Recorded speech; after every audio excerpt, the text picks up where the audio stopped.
What the fuck do I even want?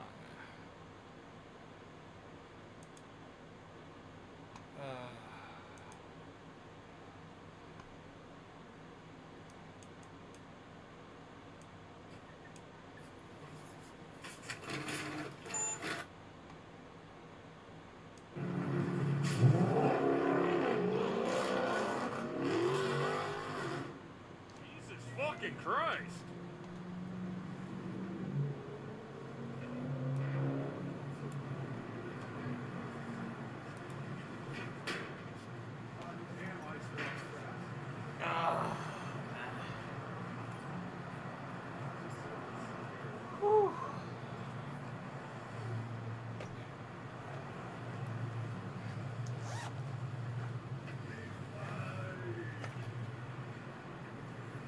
Yeah! I don't know what to say.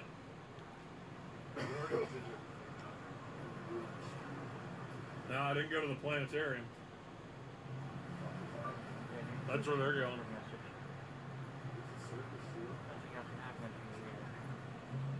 it's super annoying how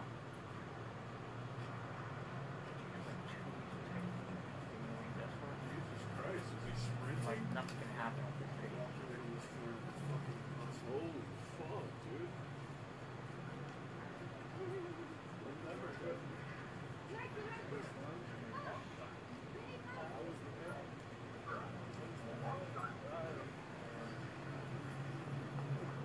Oh shit, now he got 25K. Oh fuck. Paul.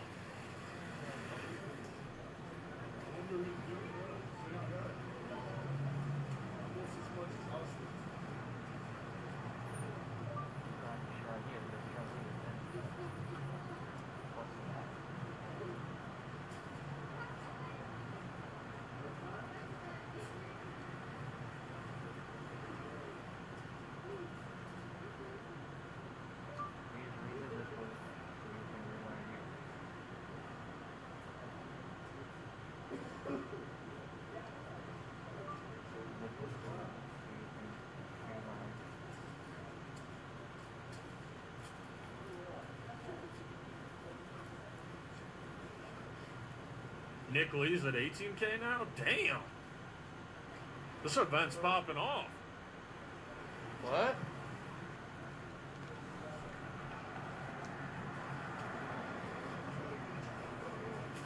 What's going on, bitch?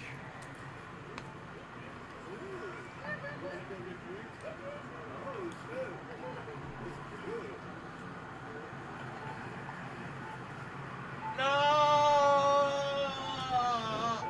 Stop walking!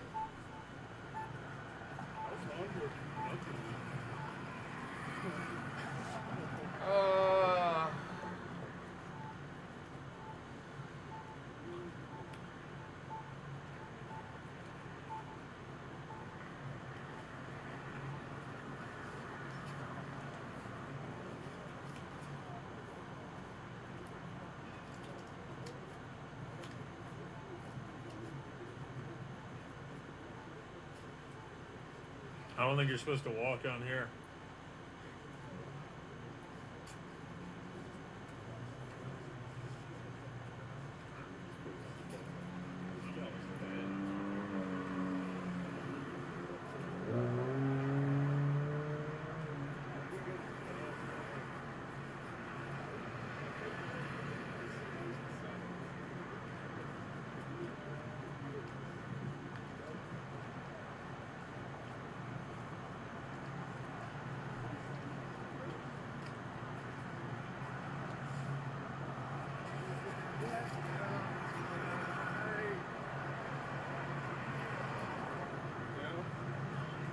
To drink? Yeah, I'll drink later.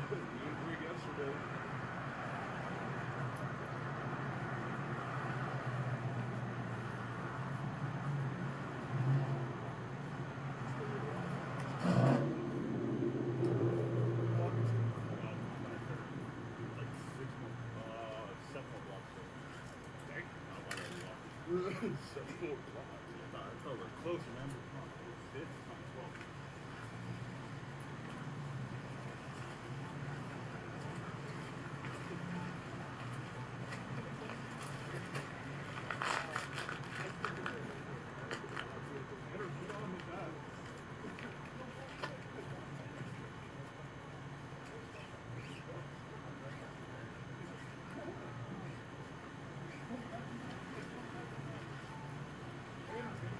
Already tired? No, my shoe untied.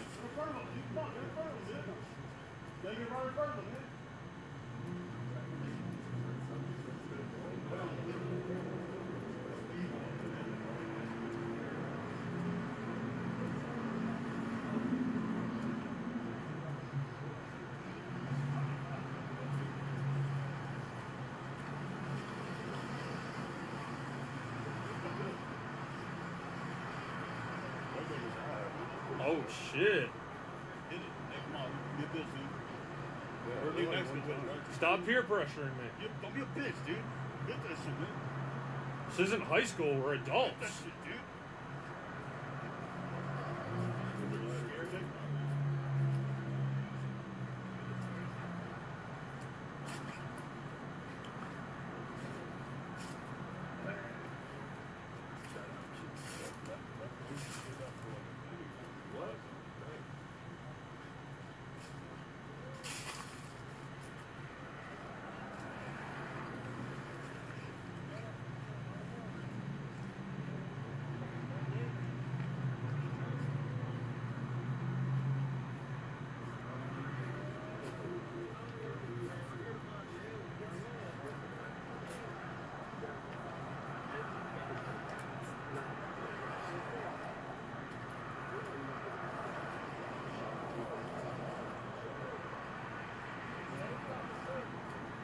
I feel like a little scared that word's gonna get around town. A lot of people are walking with cameras. Someone's gonna come and cause some trouble.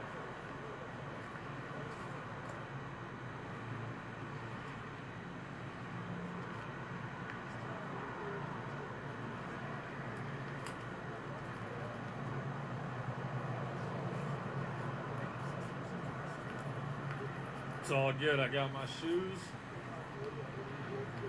I've been running.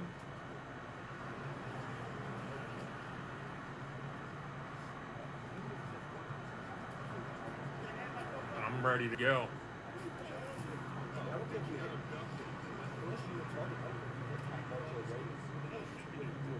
Oh shit. This guy. Oh shit.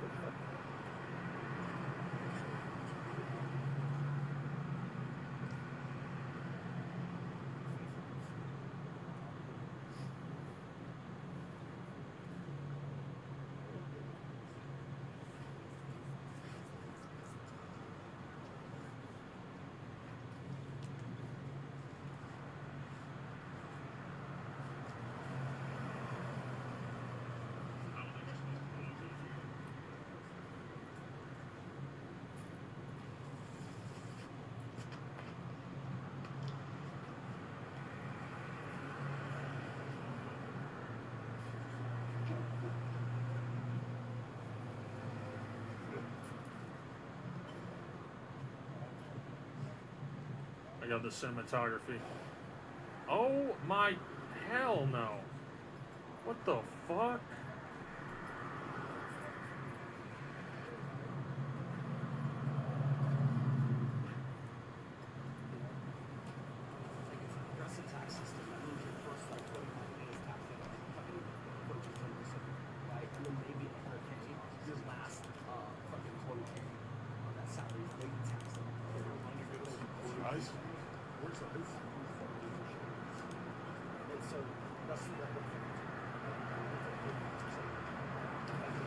I should just go get a battery pack right now.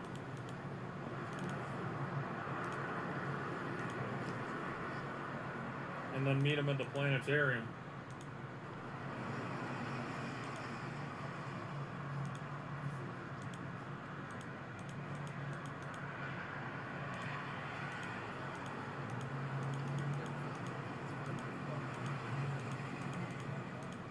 No Best Buy. 172 miles away from a Best Buy? Bruh.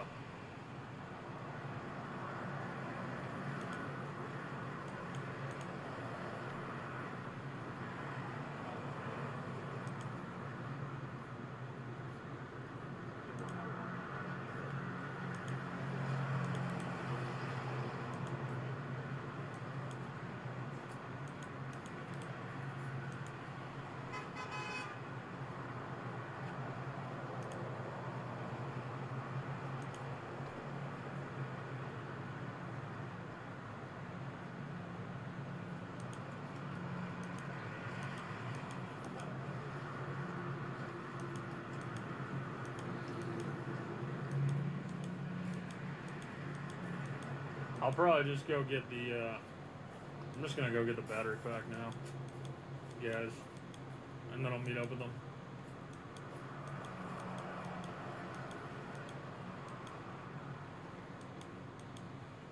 He's got plenty of people.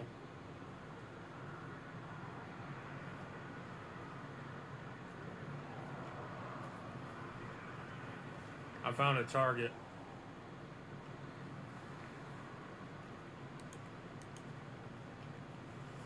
Bye-bye. Bye-bye. They're getting away. Why? Over there. Huh? Why? I'm leave. Oh.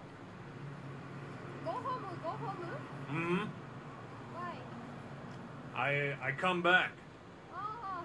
Okay. Okay, bye-bye. Bye-bye. Bye-bye. Bye, Kim. Bye. So literally, just like 1 or 2 more minutes, stay in this stream while that number grows, and everyone. 6, 7, 6, 7. Bye. Whoa! For You you, guys hit do me a subscribe. favor. Do it as fast as you can. Listen, Hit guys, it like you hit rock We're bottom almost last there. year. We almost hit the What? goal that I Sit need. through it. If all of you can just stay in this stream here and watch, I'll be able to take my wife out on a date today. So literally, just like 1 or 2 more minutes. No, I'm speaking to you, John. Yes, you are. So I just wanted to call you today because we see.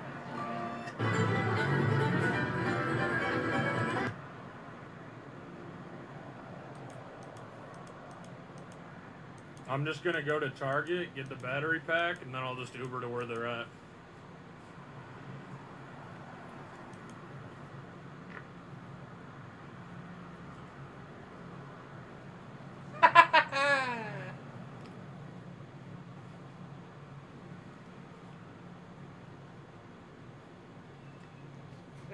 Squeeze, nigga.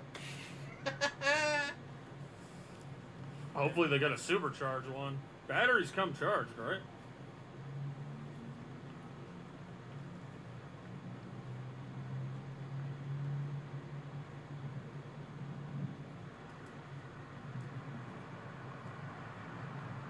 No.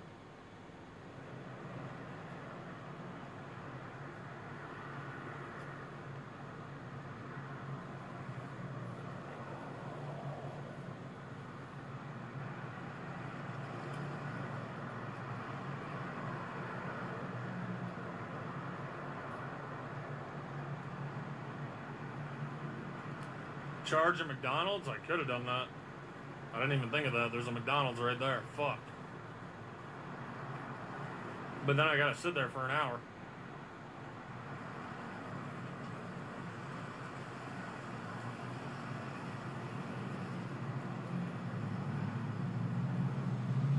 What the fuck? I'm not going back to the hotel, bro. I'm just getting a fucking battery.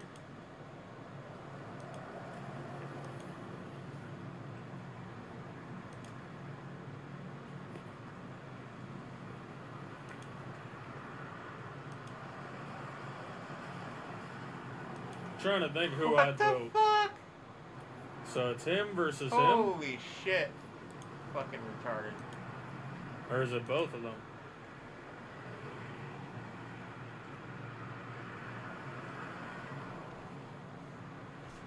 Pussy gang signs. Oh my god. Pussy gang signs. Buy laser pointers? Oh, not a bad idea. I'll go to Target and get a laser. And then I can fuck with them later. See if I can find a laser pointer at Target. I'll be like, dude, it's an alien.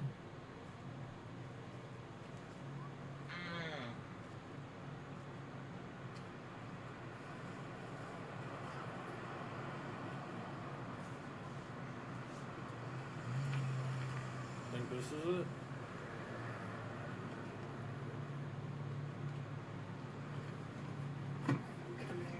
Oh, how's it going again? Yeah, how's it going, man?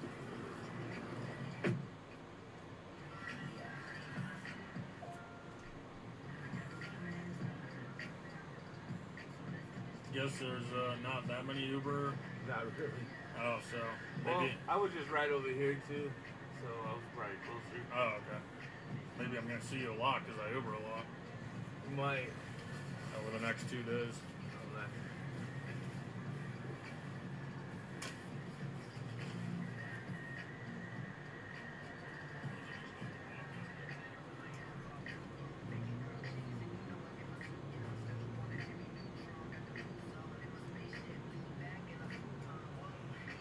I'm gonna go get a laser pointer at Target, Oh, nice.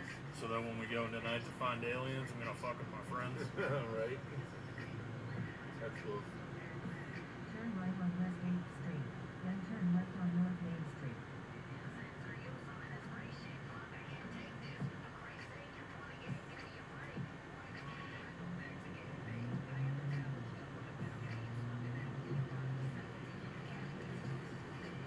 Turn right on West 9th Street, then turn left on North Main Street.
Why are you Ubering places? We drove in like a giant van. Also, I don't have a license.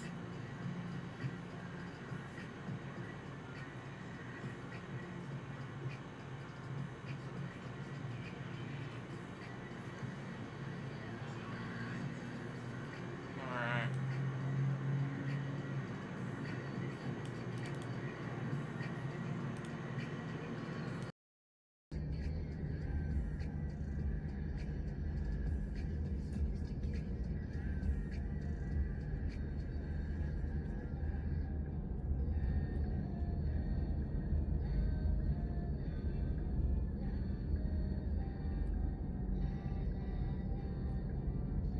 Guys, I don't know that girl. I don't know why you guys keep talking about her.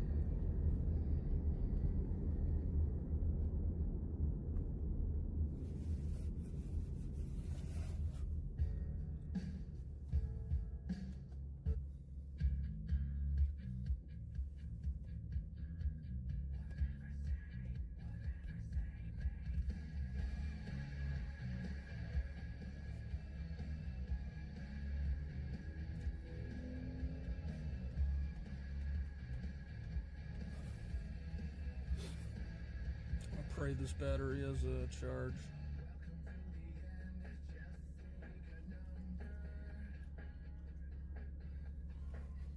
Are you having fun? Yeah, it's good. I learned a lot about aliens so far.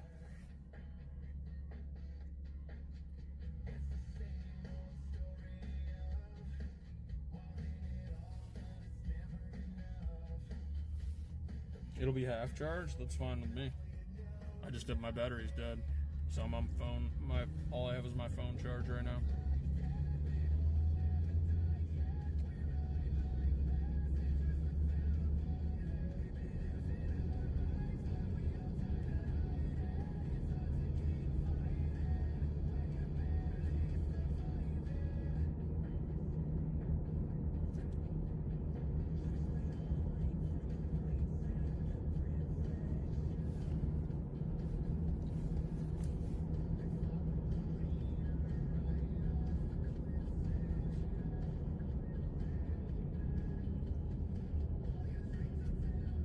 I need another battery pack anyway, so this is a good thing to buy.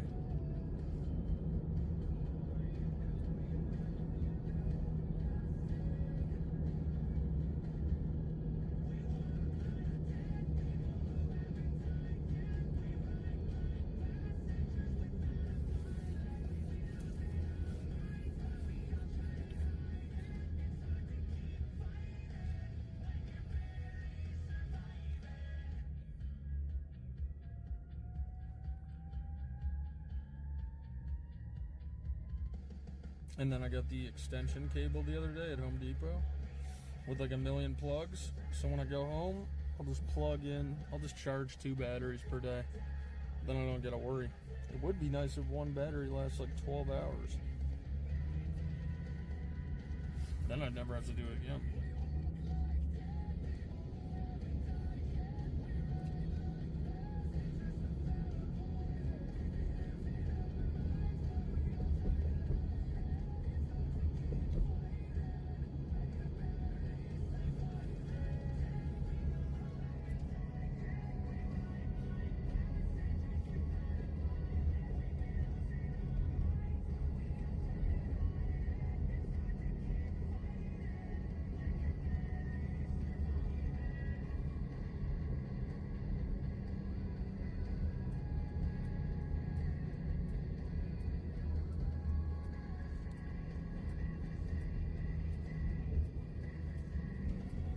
We're here.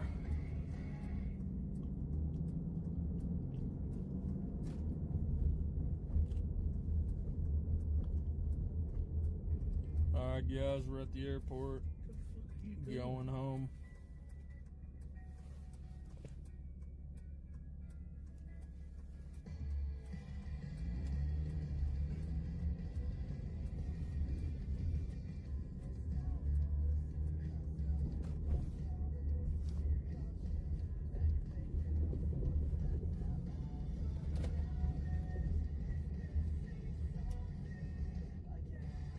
Alright, thanks man. Yes, sir. See you later probably. Probably. Yeah, sir.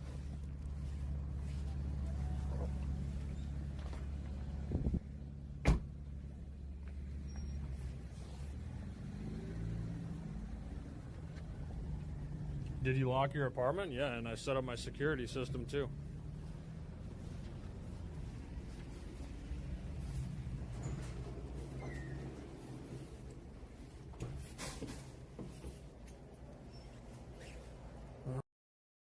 What? Area 52. Is that what it's called? Yeah. For real? Yeah, it's in Dulce, New Mexico. Area 52? Yeah. It's like in the mountains. Sorry guys, we're not going to Area 51. We're going to Area 52. You know, that's the best we could. That's the best we could do. I mean, yeah, I'm down to go to Area 52. Fuck it. I mean, whatever, dude. We'll have to do that like tomorrow or something because it's like what, a fucking 4-hour drive to the White Sands. I mean, I want to go to the White Sands anyways. Yeah, we got to go snowboarding at the White Sands or like bobsledding or whatever the fuck you do there. Something like that. They have like, you know, big fucking sand dunes, sand from meteorites that were hitting the area, and it's just all white sand from space. So that's real, like, real alien type shit. It's fucking outer space sand, dude.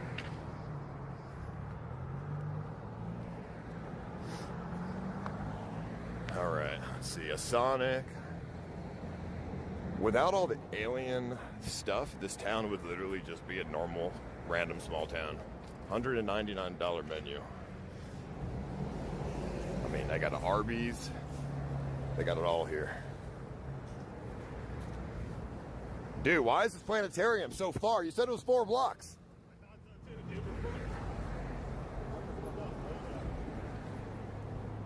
A dentist's office, all right. About to just walk into every single store, every single thing I pass. Closed for office training. Okay, dude. How's the... Well, I guess it makes sense the dentist is closed. We're in New Mexico. I guarantee you they have... There's no way anybody goes to the dentist here. There's no way. I mean, I think 80% of the population is probably missing half their teeth.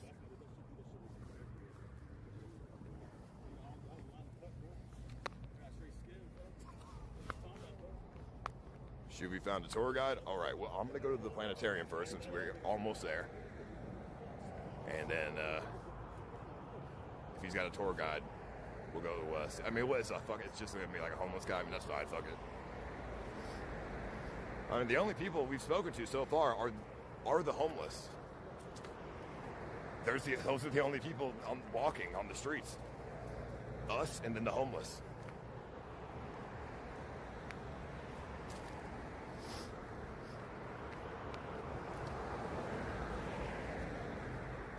I haven't seen a single normal person. Like not a single non-methy looking person, dude. I mean, I kind of blend in too. I mean, I look a little methy myself. I mean, I'm on Adderall. It's just technically meth, so I literally am fucking methy right now, I guess. All right, they have a convention center here. That's where the UFO convention is hosted, I'm sure. If your goal is to bang an alien, does Jandro work? Because he is technically a legal resident alien, but he is blue and not green and fat, not small. What? What? Bro, you walk so fucking slow. Like speed walk. What are you doing, bro? Dude? Look how far Nick is, dude. What are you doing, man? I know, he got tiny legs. he need them robot legs, man. You should have brought them those, dude. When you're worth $100 million and you're stuck in Roswell. You think a robot's a fit me? My what? Your robot's a fit me? Yeah, it would. How? You gotta try them. You don't feel nothing at all. Nothing. It walks for you. But you still lose weight? No. You're moving your legs, right? No, the robot's moving your legs. You burn 0 calories. What? That sounds fucking. How much is that? $2,000. What? Dude, send me that link, dude. You don't feel no walking at all. Yeah. I can walk 40 miles, don't feel a thing. It has prediction AI. So the AI predicts what your next step is going to be. So the motors move and predicts your next step. So they move for you. It's like universal. So you start walking, and then within 30 seconds, it's doing the work for you. But your legs aren't moving? No, your legs are moving. So how would you not lose weight? Because you're not expending energy. But that's not true. Your legs are moving, dude. It's like a workout. I'm fat, dude. I'll lose weight doing No, that, because dude. your muscles aren't doing anything. So it's just moving. Like how does it feel? It's attached to the back of your knee, and then it has a motor that pushes your leg up and then down, up, down. What the fuck, like, dude? so your muscles don't do anything. Should have brought. That's so fucking sick. Yeah, I know. What the fuck? I should have brought it. I don't know why I bought it. I don't know. I keep forgetting. I forget, dude. It'd be great, dude. If I had them on right now, y'all would be blocked behind me. I would be going. With that shit? Yeah. What the? Bro, you can walk. Your walking speed is like 10 miles an hour with that fucking thing. What the fuck are you saying? It's so fast. I don't know why I didn't bring it. That's fucking sick. Sure, this place. We're just walking. It's on 12th Street. This is 11th Street, so one more. Damn, Roswell looking kind of nice. They got a reservoir. Shit. It's a lake, buddy. It's the Roswell River. God damn. I mean, it's pretty nice, bro. Ain't gonna lie. I think I might buy a house here. I would live in this town, bro. Like, honestly, like, I feel like, you know, and then I tell people, yeah, I live in Roswell. They'd be like, ooh. You know, it's like world famous, you know? Like, oh, you see any aliens there? Like, look at this. What's that? Who knows?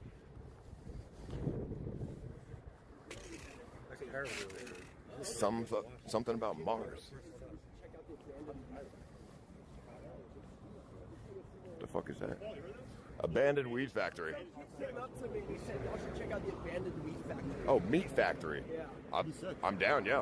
Where is it? He said it's that way over there. All right. Yeah. It's walkable by the McDonald's and the Uber there too. Yeah. Planetarium, and then Uber to the abandoned meat factory. You wanted that escape room tonight? It's like an alien themed escape room. Dude, I am so bad at escape rooms that I can't solve shit. I'm fucking retarded. Like, yeah, we're not solving that shit. Doesn't matter how much Adderall I take. I can never solve escape rooms. It's impossible. They're too hard. I don't like escape rooms. They're fucking annoying. Bro, where's the sprinklers, though? Why do they let their grass get yellow? Why don't they have sprinklers, dude? Roswell Family Care. Okay. #1 rated car wash in Roswell. Wow.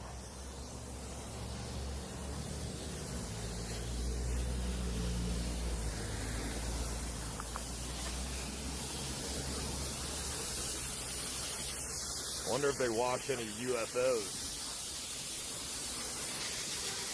God damn, #1 rated. Shit, I guess they didn't even let you sit in the car while they do it. All right, where the fuck? 12th Street is. It's got to be. Where's the street signs, dude? Right here, 12th. So A giant planetarium is behind a healthcare center? What? Bro, where's this planetarium, bro? They're usually massive. I'm not seeing no... We're listening to a homeless guy. We're probably going to this fucking crack den.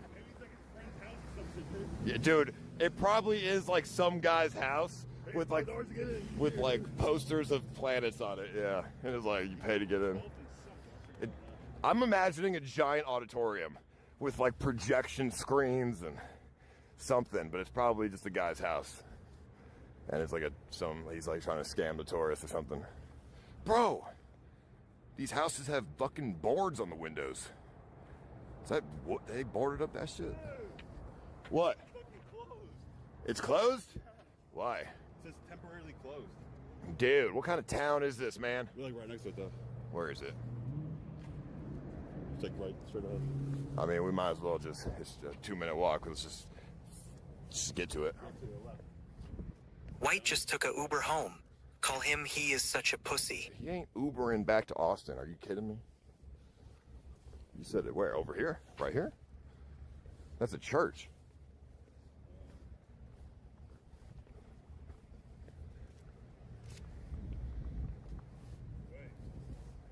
There ain't no auditorium here, dude. The church? This is like a different planetarium. That's where we went before, idiot. No, but this is like directly ahead of us. But I don't know if it's the one he meant. But I said the planetarium. Bro, there ain't no... We're in a fucking alleyway, dude. Oh yeah, it is that, yeah, straight up. Straight up, dude. Nana, this looks like Japan, right? Nice American culture. Nice American culture. Looks nice. Oh, nice. Better than Japan. Oh, yatta. Like, you know, the trash cans and stuff. You don't see those in Japan. That's nice, right? Big trash can. Giant trash can. Trash can.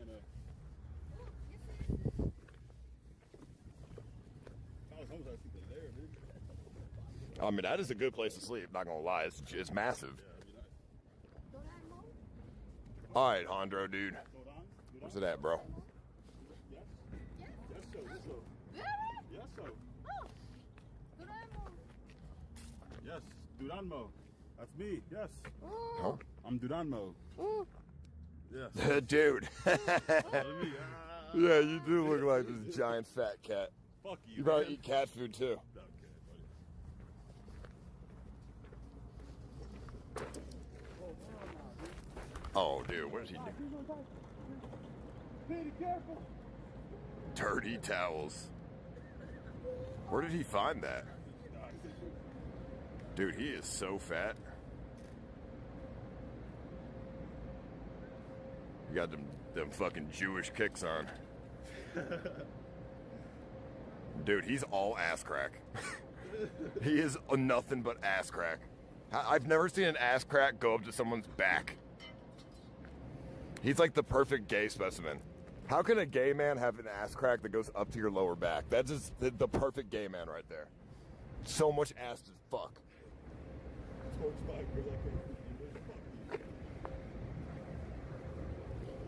So, is this the planetarium? Like, straight ahead where? The fucking brick wall? This thing right here. That looks like a jail. Oh, there it is, yeah. Dude, this... Actually, this looks better than I expected. Thought it would be someone's house. This is better than I expected.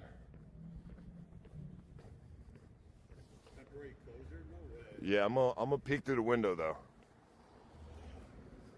and see if there's something cool inside of it.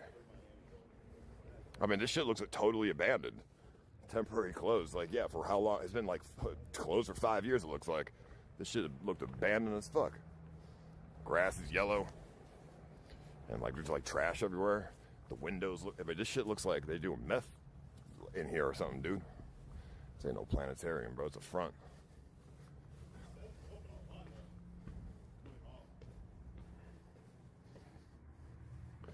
Nah, bro,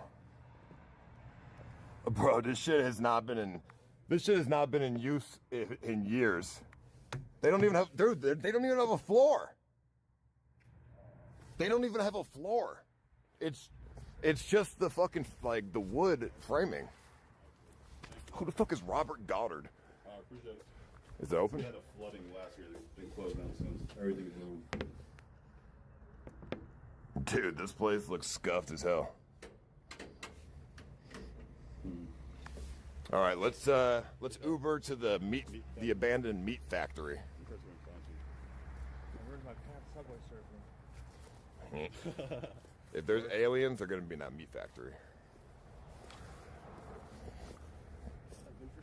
I mean, wait, they got plugs going in. Bro, what are they, jacking electricity from the city? No, that's like water pumps for sure. Probably taking out water and shit. Bro, they got all the, bro, they, hold on, they got so many plugs, bro, for use. Oh, I just locked it. That's pretty nice, actually. This city's pretty nice. They just allow everybody to use their fucking plugs, huh? Free electricity is crazy. Oh, I found it. It got burned down by a fire.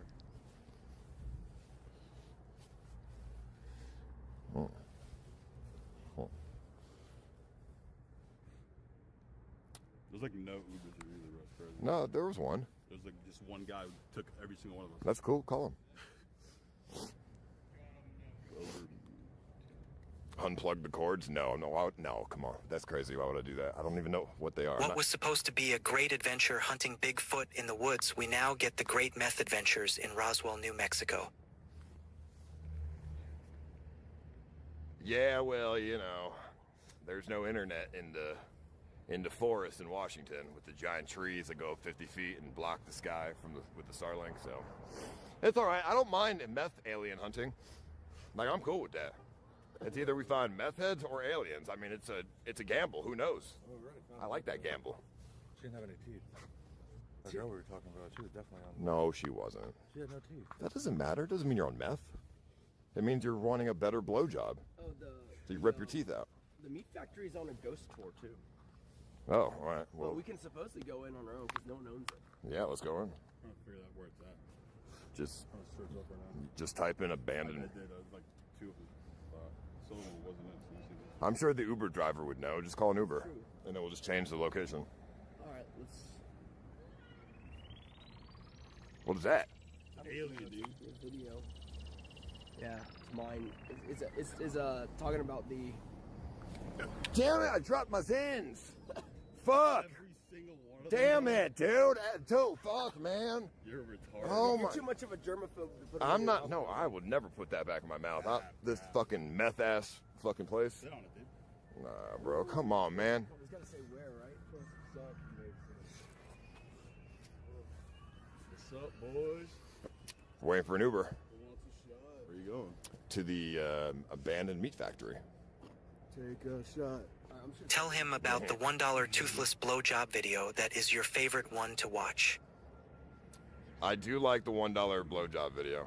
It's from a toothless crackhead. I dropped my Zins. No good. I mean, I'm not eating that shit. Abandoned meat factory. See if one of these cars will stop. Oh, you're gonna hitchhike. They What? can get into people's cars. Well, not if they know me. It's closed up. Closed up? That's what they're saying, but like supposedly. It is a time. Huh. So, That team seemed to imply. Well, they Oh just shit, stayed that's at the the same same hotel. Uh oh, what happened to them? What? That's the The factory. right there. YouTubers stayed at the same hotel. Nice. Yeah, there's probably a way in though. I assume, right? I mean, I mean, Ubers are pretty ass here. if there's ghost tours there, there's definitely a way in. There's a way to get in. Yeah. Did you call an Uber? I did, but I'm trying to. It's trying to. You should go all in and all smoke meth for educational purposes. Don't show it on camera. It would be great content for stream and very educational. Beat you to it, buddy. I'm already on meth. I took fucking Adderall. This is better than meth. It's literally better than meth. It's meth, but better. It's like liver meth. It goes through your liver instead of your lungs. Yeah, my dad said it was more powerful. It's way, well, I wouldn't know, but it's way, I assume more powerful, so I've heard. I've never smoked meth, so I don't know. I would never do that. Also, if I smoked meth on Adderall, I'd probably have a heart attack and die. So, there's no Ubers? I'm calling one again, like, we're gonna... New plan time to head back to Marfa, Texas, and go back to that one old man whose wife was dead for like 10 years. Oh, shit, yeah, yeah. I mean, we could make a stop at Marfa on the way back. Wow, it's just... Okay, here we go.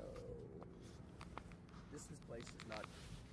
I mean, earlier, when I called an Uber, it took 1 minute. It showed up. Mine took 11 minutes. That was the only Uber. Should have got his personal That's true, number. because we had the same fucking Uber. Yeah. Dude, that guy, how is he not around still? He'd be making a killing right now. This would be his best day ever. Here we go. Okay, Front seats filled. and his Toyota car's Tundra fucking like a little toy to car. whatever. So we're gonna change the location. I don't know where it's going yet, but we're gonna need a second one, I think. Don't be shy, Nana. Come on, join the conversation. So that's the thing. We don't know the address. Don't be shy. Don't be shy. But like, if he knows where it is, then it'll be able to. Shot out Yeah. of the Gatorade bottle. I might have scared her. It's 1 minute now. You drink alcohol? Actually, I don't know if he'd be down. It's a pickup truck.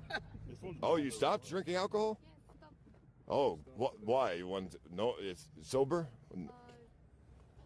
America scary. Oh, scary America, yeah. Probably a good idea. You don't want to end up in American jail, because then you'll get a big Bertha fucking sodomizing you.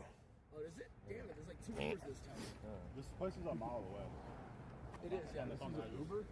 Yeah, this is That's the Uber. same guy. Oh, and the pickup truck. All right. Hello. Hi. We have to edit where we're going, but do you know where the abandoned meat factory is? The what? The abandoned meat factory. Come on, get in. Let us all in? Can they hop into bed or no? You're only 3 hours from Albuquerque. You can find Walter White and get the pure stuff. Also, the fire truck ride along. We gotta at least let Nana in, because she doesn't even speak English. Yeah, no, get her up in there. We're trying to look for. So what? Just you guys are getting fucked? For the meat factory. I can We're ride going on to the go side like just this kinda if he's scope it down. out, make How sure far it's is it? worth going to. How much money to let them in the? I can't, man. I'm sorry. It's very illegal. We Yeah. got time to kill. Yeah. I'll be ready when you see that. over. All right. Yeah. Thank you. Love you, man. Oh, you found the address? Yeah. All right. Well, For sale. I guess we'll see you guys in a bit. All right. Change the Send it to one of the I'm gonna have some fun with some twins. This is what frat dudes of kick look like. All right. Quickly drive off. Quickly drive off. Quickly drive off. These criminals. These criminals. Get out of here, Burger Planet. Liberals. Oh. Oh. Turn right on North Main Street, then turn right on West 9th Street. So, drop off at Super Meat Mart. You know the meat factory? That's That's the place where We're looking for the abandoned meat factory. I've never heard of that, man. I've been here 25 years. Yeah, burned down 30 Huh? years ago. Probably it's haunted. This town's not that big, right? In 0.7 mile, turn right Is on there an West abandoned 2nd Street giant using factory the right somewhere? lane. It's a mile away, so got it. It's for sale, too. Do you have an address? Yeah, we do now. Okay. I'm trying to. I mean, it's just gonna make me out of stop since we're so close to this one. So, where do we find aliens? Every corner, man. Real aliens. Yeah. We're looking for real shit. Like real green, gray men, abductions, UFOs. No, come on, dude. No, I mean like a real Drop one, off though. updated. UFOs, like a big in the sky UFO. They're all hidden still. Is there like a secret? Like, is there areas that had sightings or? I haven't heard of any lately. There's Snoopy. Really? So, Roswell kind of like, it's not really about aliens anymore. Oh, it is. Is that why you guys came? We came to look for aliens, yeah. We want to see aliens, like, or investigate some like areas that had sightings. And Did you go to the museum? not yet, Okay. but I want to see real stuff. Yeah. Well, there's photographic evidence and articles and You locations. believe that stuff? I believe something happened, yeah. Do they smoke meth here, like in Breaking Bad? I think meth is everywhere. I mean, we drove here from Texas. I have no idea. I don't know anything about New Mexico. Like I crystal saw blue here. I saw Breaking Bad. That was in Albuquerque, though. Yeah. Roswell ain't like that. Well, I'm sure there's meth here, yeah, but it's not like that. Maybe that's where right there. What the hell is that, dude? Yeah, there's a ninja. What the fuck was no it? legs. Bro, there is a fucking... Well, we gotta get out, dude. Wait, hold on, bro. We have to get out. This is 2 minutes away. We gotta get out. Wanna get out, Paul? I guess. Is that guy gonna murder us? Nah, but all right, we'll just get out here. You are? Yeah, we're 2 gonna. minutes away. Yeah, we're gonna. Let me just turn here. Oh, that'd be perfect. Thank you, man. We're gonna talk to the ninja. He's a fucking sword. You think that's real? Well, you can open carry in New Mexico. Sword, yeah. Yeah, man. What? Dude, they're gonna slice our faces off. Carry guns, yeah. That's crazy. All right. Well, hopefully this. Wait, let Nana talk to him. 'Cause he's a ninja, right? Thank you. Man, we're looking for any sliver of content right now. All right, here, ninja. Go talk to ninja. Ninja. Yeah, go talk to the Go talk to the ninja. He'll probably love you, Nana.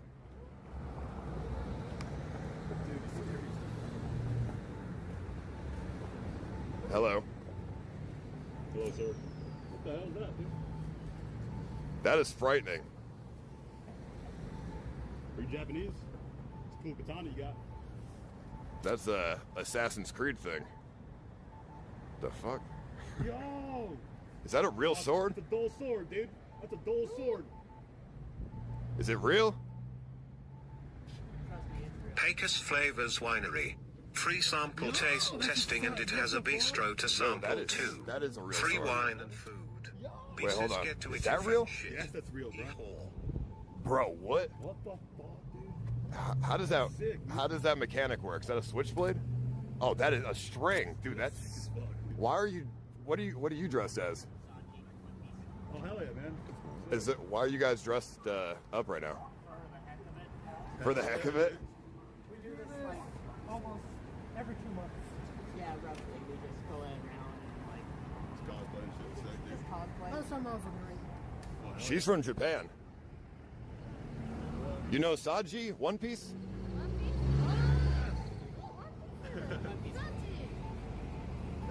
You guys speak Japanese?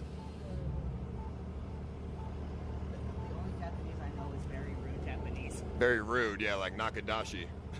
That means come in the pussy. I ain't gonna try it.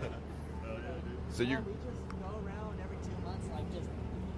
Honestly, we just do it to mess with people. That's sick. What do you guys do? So we usually go into like the shops and stuff. And We went to the Lego Bricktown, whatever, like last week, and they thought it was cool. That's sick as hell. you just walk around with the cosplay and that's it? We started this with, sorry, he's getting his phone. We started this with going to McDonald's because he has a night suit. Okay.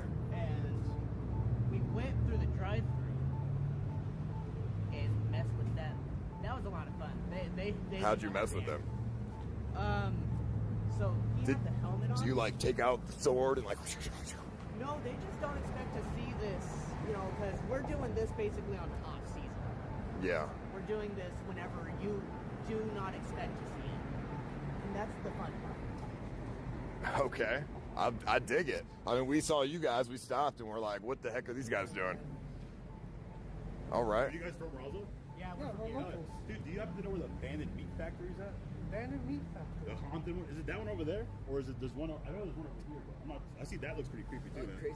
Looks really creepy. Oh, what is that thing? Yeah, is that a? I don't know anything about. Well, I don't know anything about abandoned buildings except for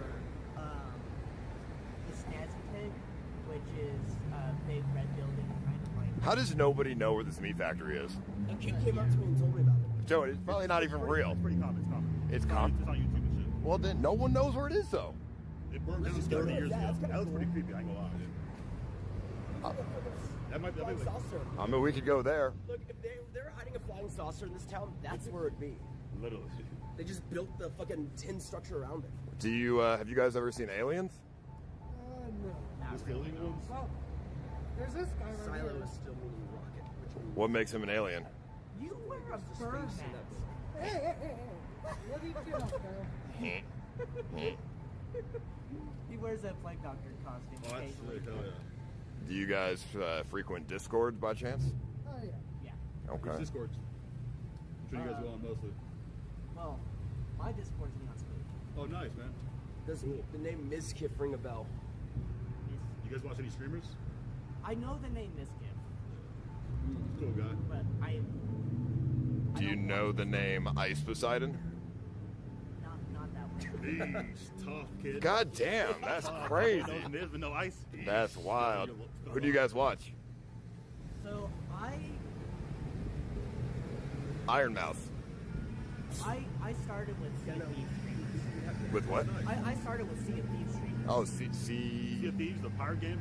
Oh, the pirate game. Yeah. Someone was killing me. All right. Actually, we're our own entity too. So. What do you guys stream?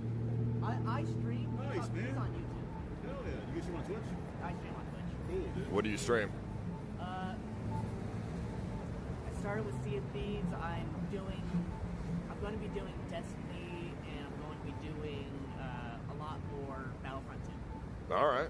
Hell yeah. Good luck, man. See you guys later, man. Hope you guys See you guys cosplay, dude. Yeah. Yeah, cool. I like the outfits. Very nice. Okay, cool. Are you the Meat Factory man? I am here. I just saw you guys. I was like, these guys probably need a souvenir. They look like they're from out of town. Yo, this is sick. Is this you, Leon Alexander? Yeah, so the front's a joke with our city, and the back's got a Hell yeah, brother. Hey, what's up, Spreading the good message, man. Are you I love alien? that, dude. Oh, it's a No, don't be weird. Don't be weird. it's a God thing. Are you alienated from God? There's only one way out from alienation, since God is Jesus just King, baby. so blah, blah, blah. Amen, brother. That's a good way to advertise the Bible. You're good? All right, yeah, So what do you bought one of those. so what do you think about Dearborn, Michigan? Dearborn, Michigan. What happened over there? You know, it's fully run by Islamists. Is it? It is now. It's Interesting. they're so far from Christianity. It's crazy. Huh. Wait, can you corroborate like the alien thing? What's the official Christianity take on it? I mean, I don't know if there's one official Christianity take on it. There's probably a lot of different views on I it. know most Christians wouldn't believe that, like, aliens exist, because What about- from God, so, I mean. You know who's really alienated from God? Who's that? The Jews, Why is that? because they're Jewish. Yeah? Do you like Jewish individuals? Do I like Jewish individuals? I like every human.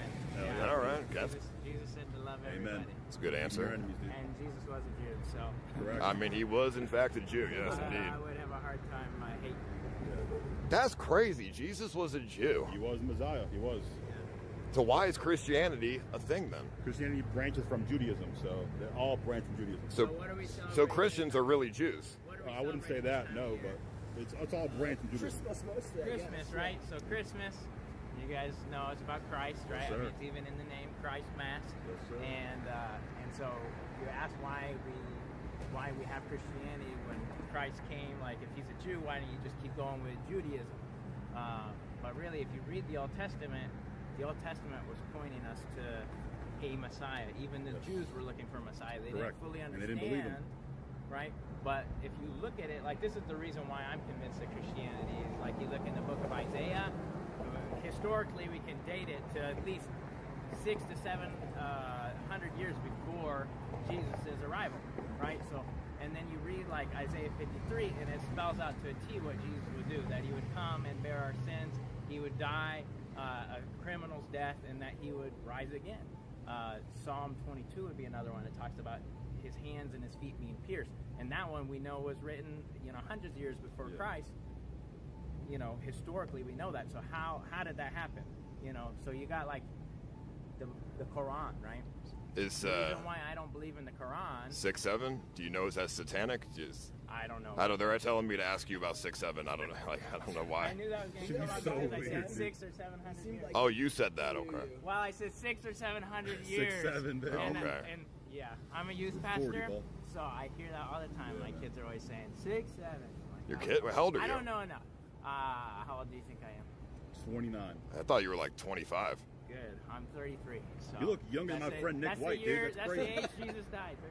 Nick 30? White's 28 and looks 40. Oh, Jesus was 33, so I still have time What? Give me 1 second. to Hello? become the Messiah. Stop, dude. Hey, You believe that the I'm crucifixion getting happened, though? interviewed right He's now. talking Are to you his guys- watch. Are you guys? I've never seen somebody talk to their watch. Yep. You need to turn the water Christian, on in dude. the water closet. There's a little thing to the left of the water heater. I'll be there in a minute. Wait, do you believe the crucifixion All right, happened? see you soon. Bye-bye. Yeah. Sorry, guys. Hey, Jesus was an alien. That's Jesus. You know Jesus? Alien. All right. Anyways, sorry, no sidetrack. 6'7", I don't know enough to answer that. For most of the kids, it's just a crazy thing they like to say, so it's not going through their mind. I don't know enough people. But the Quran, the reason why I don't go with like the Quran or like the Book of Mormon, you know, those are writings that people claim to be inspired by God. The Bible claims to be inspired by God. What's the difference? Well, with the Quran, one man wrote it, right? He says, Muhammad, right? He said he got a revelation from an angel in a cave, right? But any one person can come up with a convincing lie. But if you know the history of the Bible was written over a period of about, I think, 2,000 years. Who wrote the Bible? Multiple prophets. And the Bible was written by... I thought Jesus wrote the Multiple Bible. prophets. Multiple prophets. So the Bible was written by about 40 different individuals over a period of about 2,000 years. Ooh. Okay, so it wasn't like a bunch of people just got in one room and they're like, hey, let's make up this story about Jesus, right? So what the Bible claims is that God moved men to write over time different things about him, right? Whoa, we got a whole crew here, man. Where are you guys from? Texas. Texas. You guys all here together? Or is it? Okay. Are you guys like all on the same stream feed here? Different ones. Yeah, we came to look for aliens, but I guess we found you. Hey, well, the Bible does say that God's people are aliens in this world, right? Do you believe in extraterrestrial? It depends on what you mean by that. So what the Bible says about Christians is that they no longer belong to this world, that there's a world that's coming, right? That God is going to destroy this world because of the sin that's in it, and he's making a new heavens and a new earth where righteousness will go up. So where sin, death, pain, all that's gone the away. the Bible talks about extraterrestrials. Yeah, but in a different sense. It talks about it as people being aliens or strangers, foreigners kind of is the idea. So people being foreigners because they no longer belong to this world. So Jesus said, my kingdom doesn't belong to this world. If it did belong to this world, I would tell all my followers, fight, and let's make a fight here, and we're gonna, I'm not gonna die, right? What about aliens from like Andromeda? Yeah, I understand what you're saying there. So, no, I don't believe that there are aliens out there. I do believe that it is likely demonic activity. So demons are out in the universe, Yeah. but not aliens. So the Bible talks about that there is another dimension, a spiritual dimension, and it speaks about a battle against good and evil, against Satan and the fallen angels, and against God. And the battle is not a battle that we have to worry who's going to win. The Bible says that Jesus won. By dying on the cross, he paid the price for our sins. So But whoever believes in him will there's not be destroyed but have eternal life. there's trillions of planets in the universe. Yes. Billions of stars, trillions of planets. You don't think on one other planet out of trillions there's another civilization? I don't. It's not impossible, but I don't. First of all, what's your name? Paul. Paul, I'm Billy. Billy? Yes. Nice to meet you. What's your name? Nana. It's good to meet you. Alejandro. Alejandro. Nick. Nick. All right. It's good to meet you. I've never met a Billy before. No? Yeah. Judaism is a prophecy My that real name's Messiah actually will William, come. but Christianity means Well, you the are- religion Call me of Bill. Messiah. So, Oh, because Jews Will don't is believe Bill Jesus is a was nickname Messiah. for Will. yeah, I don't understand why, because you think it would be Will and not Bill. But anyways, so yeah, I mean, there are trillions of galaxies, and one of the things, the Bible says that the heavens declare the glory of God. So you look up at the sky and you can say, well, there could be billions of things, or it could be telling us, hey, God is really great, he's huge, he's amazing, and we should worship him. So it is possible, and so I'm not going to say there's no way, right? I mean, it's possible God made aliens. Now, is it possible they're traveling to us from millions of light years away? From what we know of physics, that's not physically possible. Do you believe in quantum mechanics? I don't know enough to know about that. Yeah, I don't know enough to know. Mathematically speaking, there must be extraterrestrials in the universe Why is that? because of math. Because of math? The odds, if the universe is infinite, then they're certainly aliens, 100%. Okay. Because what are the chances that atomic particles have not formed in a way to create life somewhere else? Yeah. If it's infinite. Yes, if it's infinite. So that's the question: is the universe infinite, or is there an infinite creator that created a finite? I think the universe is infinite, created by God. I think God is the universe is God. Mm-hmm. That's what I think. That mean? It means that God is not do you picture God as looks like a human? He's like a human guy with like a beard? So God is spirit, right? But Jesus chose to take on flesh or a body in order to save us, because only by dying could he pay the price for our sins. So the Bible says the wages of our sin is death. We deserve to die for our sin. Or the paycheck, right? You work all week and then you get a paycheck at the end of this. Or maybe if you make a really good stream, right, you get a paycheck at the end of that stream, or whatever, however that works, right? That's what you've earned. So the Bible says the wages of our sin is death. We deserve to die because of our sins. But it says, but the free gift of God is eternal life through Christ Jesus. So Christ had to take on a body. Well, he didn't have to. He chose to because he loves us, right? If he didn't love us, he could have been just like, screw you folks, right? You rebelled against me, you deserve death. Forget you guys. Oh, dude, if I was Jesus, I would be murdering civilization. Yeah, I would too. And thank God I'm not. You would murder everyone. Like you crucified me, I'm gonna fuck y'all up. I'll come, bro, with meteors, earthquakes, tsunamis, There's people outside the Garden of AIDS. Eden, or am I misremembering? In Genesis, it says God created Adam and Eve and put them in the garden, but their sin, he had to kick them. He banished them out of the garden. I thought I read there were people not in the Garden of Eden that Adam and Eve put it. What if Eve didn't consent to Adam? What, dude? She did. But what if she didn't? Well, would that be? It probably would have been recorded. And there's been no children. Yeah, you're gonna fuck up. You're gonna make human civilization right now. Get on your knees. That's question. It's all yeah, it is. But things change. So in the book of Exodus, when God created the nation of Israel, right? He gave them certain rules, and one of the rules was, hey, I don't want you to have sex with your family, essentially, right? But before that, it was permissible. And one of the reasons maybe God made that rule for them at that time is because the genetic code had become so... it always leads to eugenics, dude. The genetic code had been so corrupted that when you interbreed within families, it would cause mutations and other sort of things. So I don't know fully why God did that at that point, but yes, prior to that, people were marrying family, and that was just the way it was. Go to the damn meat factory already. Yeah.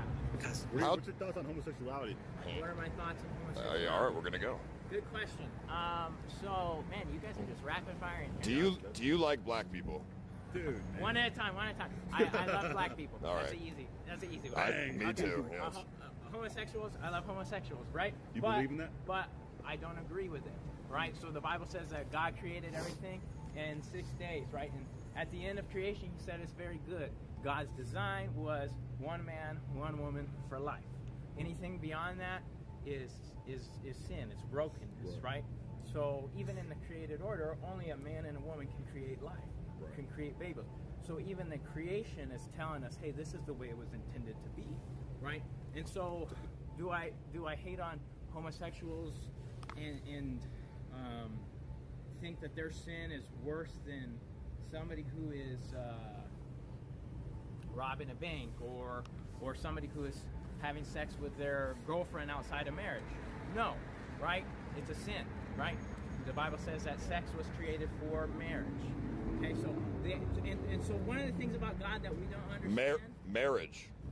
One of the things about God that we don't understand is we look at His rules and we think, man, God doesn't love me because He's telling me don't do this, and I like doing those things, right? Tell him how many dicks that you've had in your life. I got a 2-year-old son, right, Paul? I got a 2-year-old son. Yeah. And if he was here with me right now, he'd probably want to run out into the street because he likes cars. He really likes cars. How many? And so he thinks, How many? I like cars, I'm going to go out there and check them out, right? And what am I going to tell my son if I'm a good dad? Don't do it. Don't do it because you're going to die. Yes. Right? And so So you believe that if your son's gay, you're be like, don't do it. You're going to die if you do it, dude.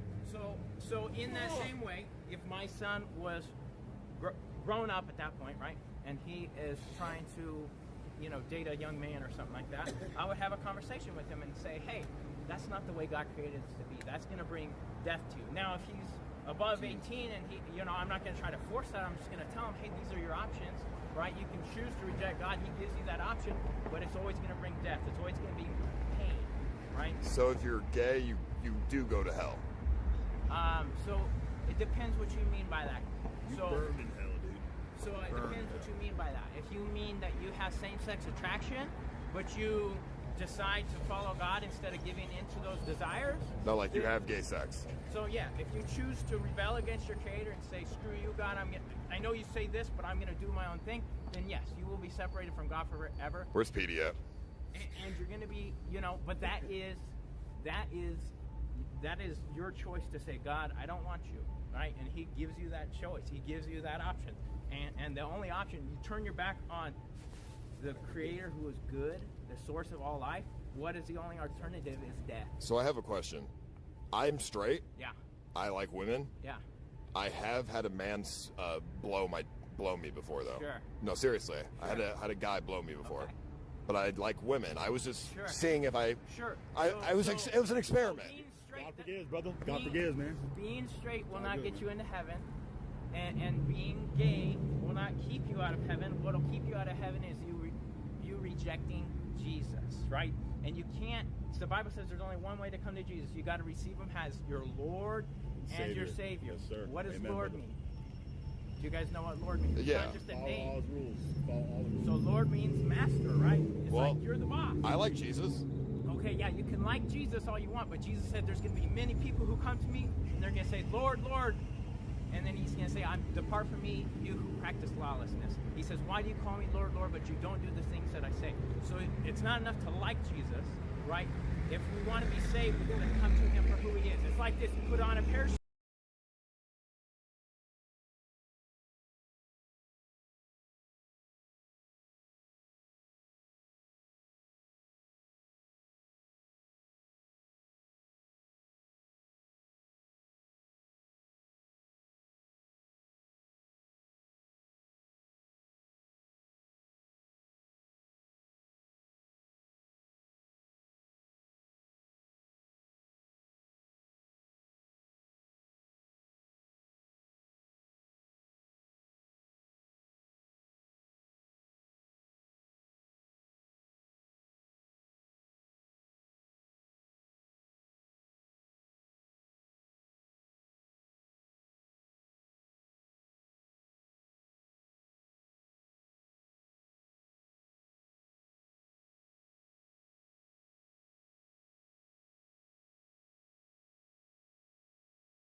Oh yeah, then the peanut butter and jelly thing too. Maybe like 1,000. So I could eat this.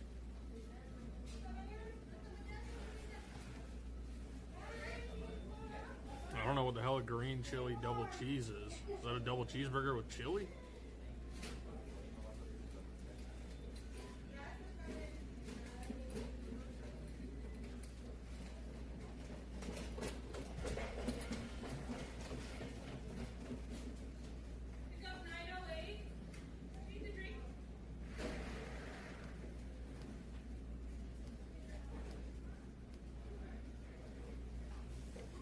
Oh, it's like the alien burger. Alien double cheeseburger type shit. That makes sense because we're in the alien McDonald's.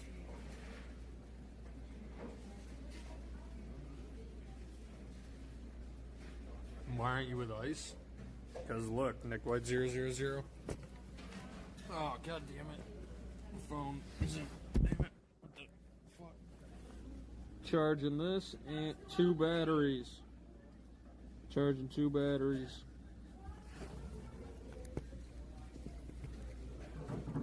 My batteries are dead.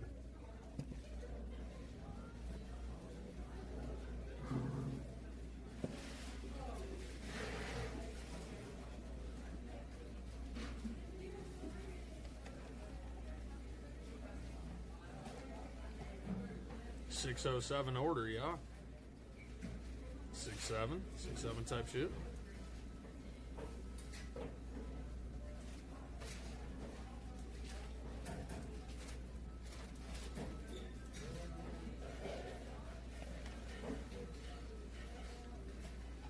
I'm hoping by the time I'm done eating this one that the batteries are pretty charged. I mean, how fast do they charge?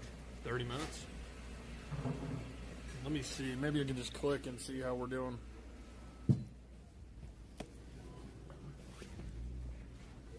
Okay, this one's not even charging. Actually, I don't know. This one's at 26%. Okay, that's good. So that already has 1 hour, 19 minutes of charge.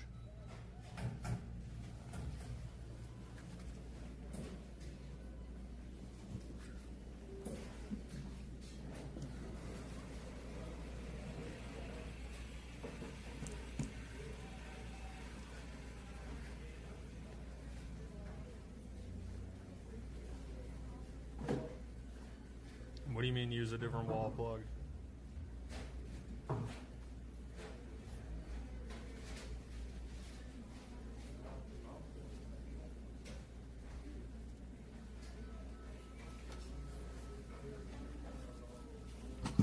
You're saying you can't charge two on the same wall plug?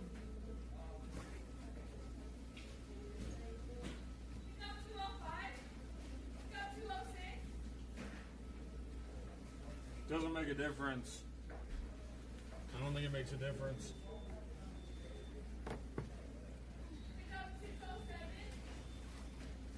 One sec.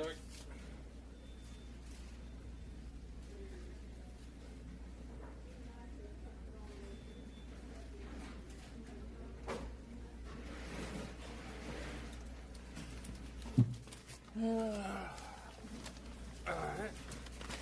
Double chili cheese. Double green chili cheese.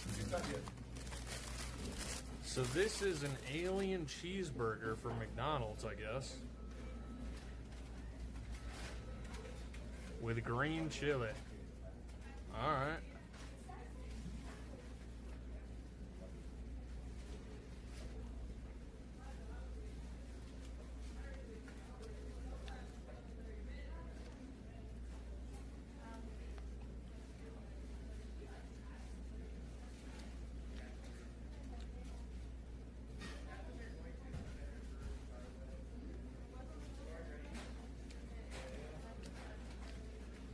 I'm gonna be honest. That tastes fire. That tastes like exactly like the sandwich I just ate. Because I just had a double cheeseburger. It tastes almost identical. Oh! I just tasted it. A little bit of salsa on there.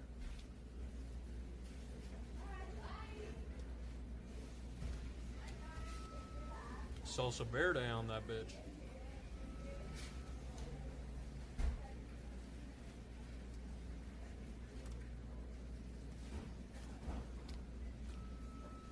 I'm gonna be honest, that tastes much worse than a regular one.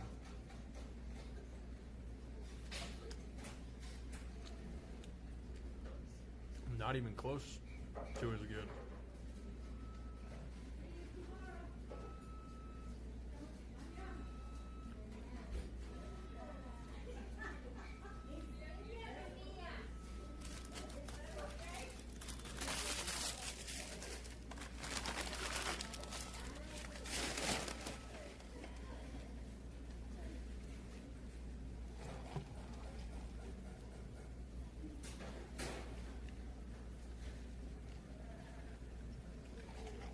I might have to wash down that bad double cheeseburger with another double cheeseburger.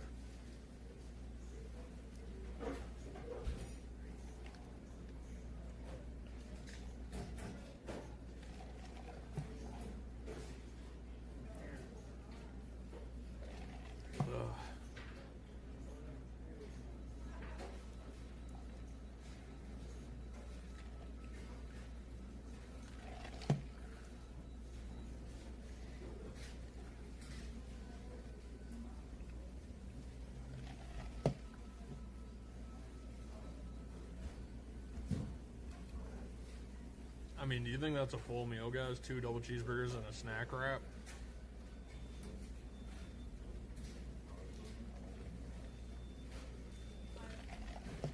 trying to think if that's like normal, what a normal person would eat. Because I don't want to like overdo it.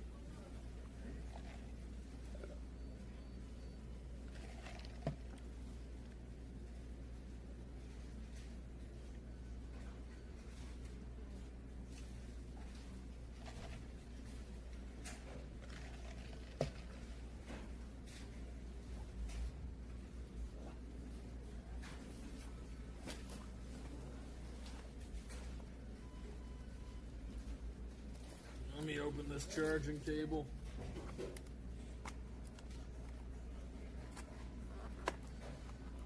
Maybe it's the charger holding back my charge. Or the cable. Let's try this cable.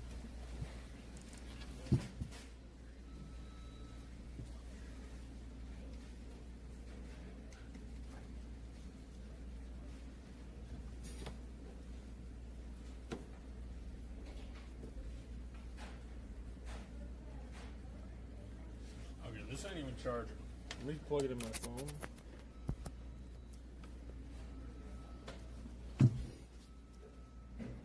Okay, it's charging my phone.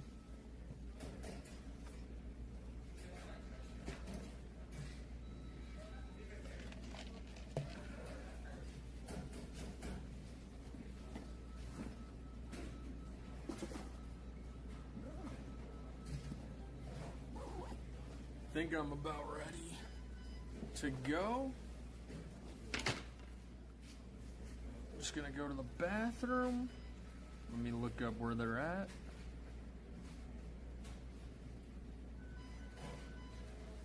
This is John.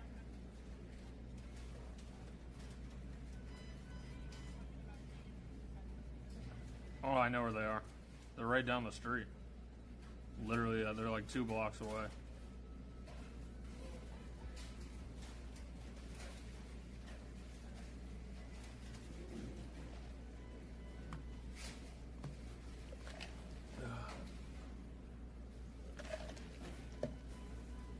Alright, one sec, guys. I'm going to the bathroom.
Alright.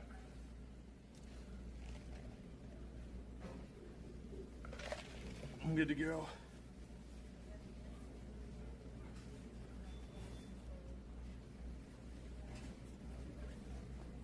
Let's check the charge. 40%. You guys think I should wait like 5 more minutes or just go?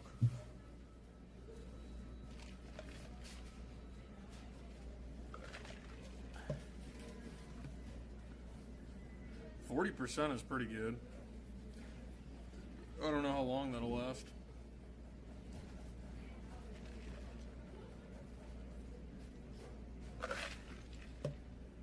Go. I'm gonna wait like 2 more minutes. I'd love to get to 50. Because I feel like 50 will be like 2 hours. Or 3 hours before I have to charge. It'll last 20 minutes. Well, I'm plugged in on my phone right now, charging too. So my phone is charging and my battery. Just order more while you wait. I'm gonna be honest, I just went into McDonald's, I just took a shit in like 2 seconds.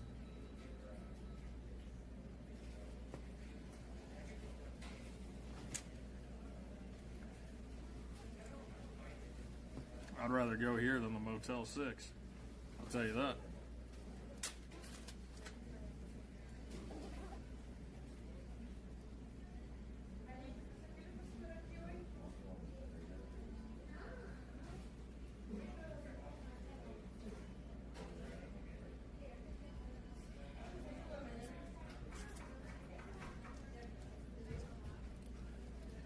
You know what that means, right? No more food.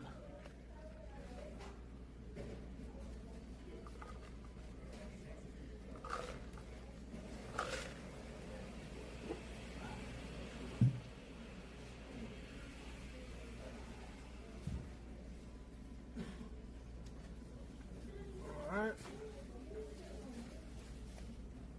Let's throw this out.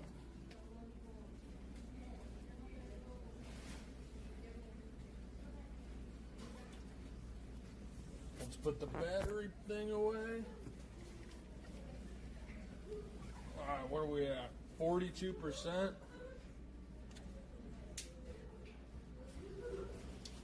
That's gotta be decent, right?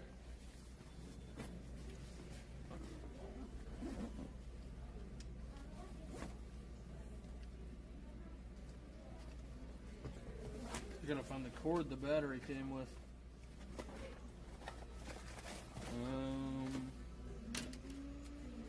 This one.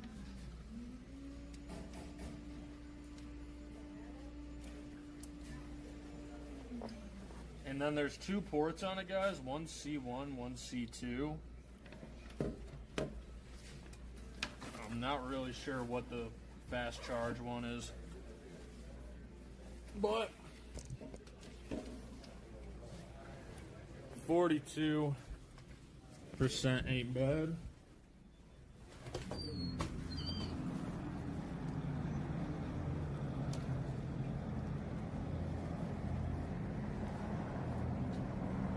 Okay, I got my phone, my wallet. Yep.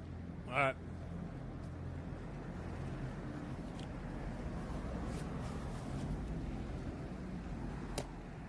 Let's go find these dudes.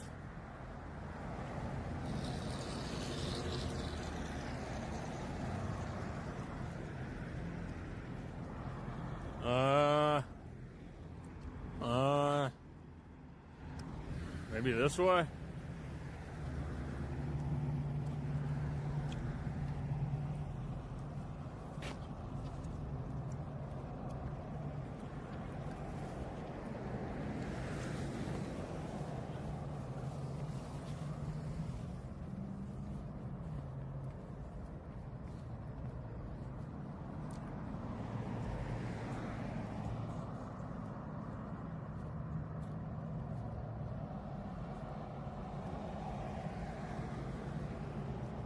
I think I saw... Fuck. There's only one street. It's gotta be this way.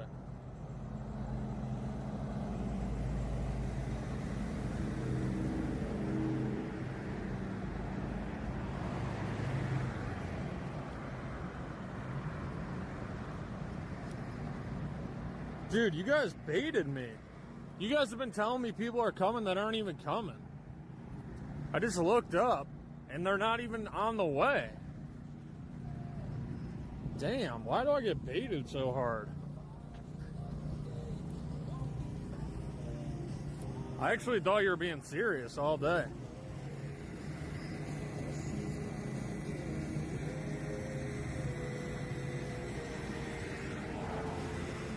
I don't know, wait. Fuck, where, is it this way?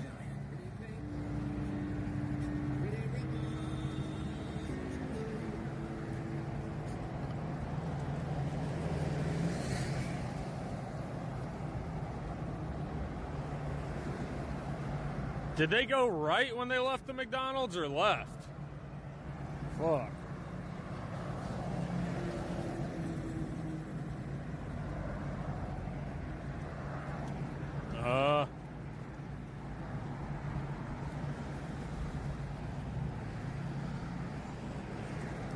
I just gotta find something where they are and then just Uber. I mean, this is the only street in town. They gotta be over here.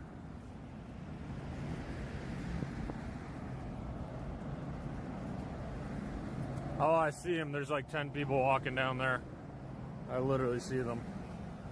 Hard to miss when there's one street in town and 10 fucking dudes walking in a row with sticks.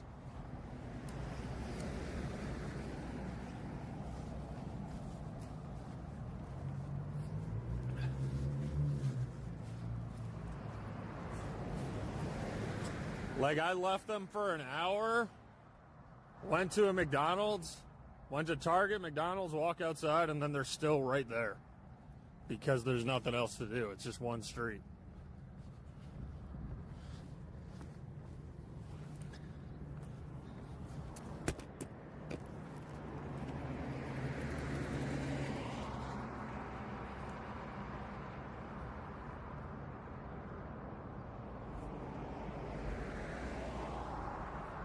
I had to tie my pants.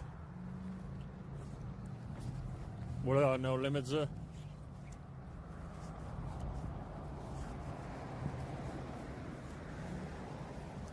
Oh, I gotta tie my shoe. Everything comes untied.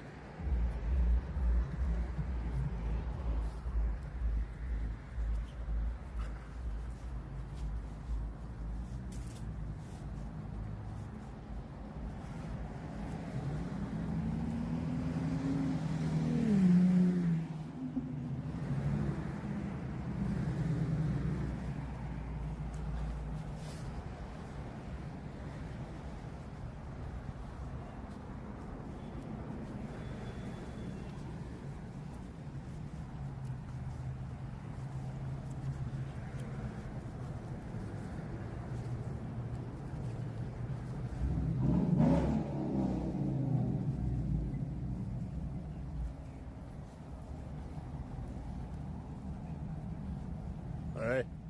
Hey, Nick. So we're gonna go to this guy who can bring us to the alien crash site. Oh, sick. Well, apparently, maybe. He has no legs, so I believe it. You know, the homeless people in small towns, they have experience. They've been around. They know the intricacies of small towns. it's in like the common causes that like infects you.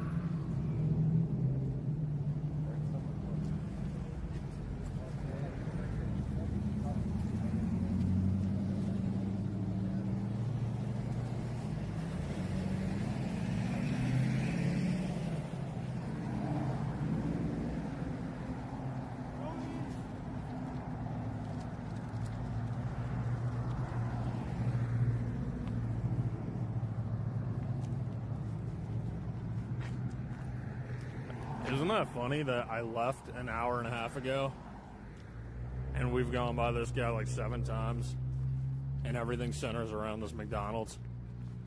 It's like, oh, I'm in McDonald's. Yo, where you at? I'm a block away from McDonald's. Where you at? Oh, I'm 3 blocks away from McDonald's.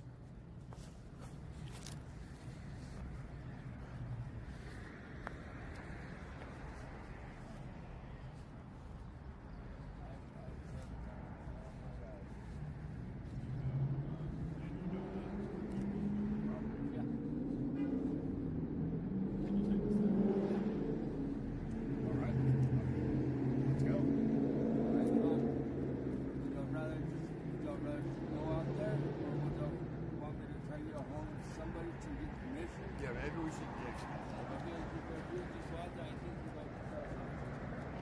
leave and whatever. Oh yeah. People show up constantly like that.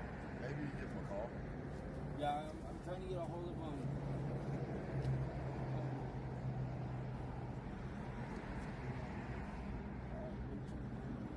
One of his granddaughters there. They went to Dexter, I went to Hector, that's a driver's school. It's so new, bro.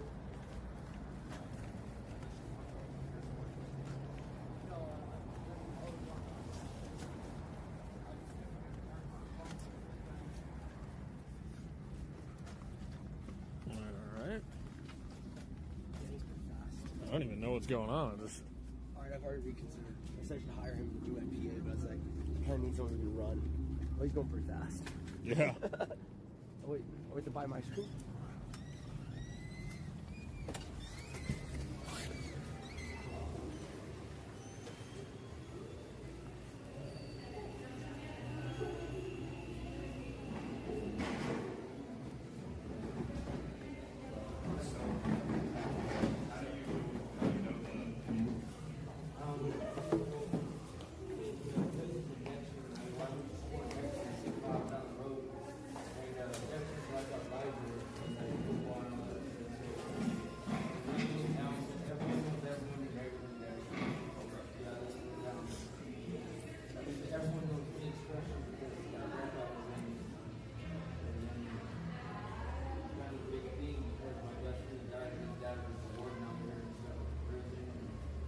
So all the people here, they said that the crash was in Corona. Dexter? It's when it's decided to make it out of there. Not permission to go on about none of our people that was terrible. Any investment came out, they had a bunch of these jars of like jars, like big size food jars. And something like $100 a jar, they had like 1,000 of them. They all sold them. $100 for baby dirt? Dirt. Dirt? Oh, because of the crash site? Yeah. Okay. Damn. Yeah. That's a good hustle. They sold instantly. But Did the guy get mad that you like tried to drop out on the bird? He says Dexter, everybody else is wrong. what is this? No. Dexter and Eglin is balanced, but they're actually big. Eglin is actually, it's actually way bigger than Roswell. But it's a 1-inch school in this little tiny town. It was back in the day, like it was like downtown, like I'll show you. I'll let you explain it there. How old are you, by the way? I'm 39. So what do you do out in Roswell?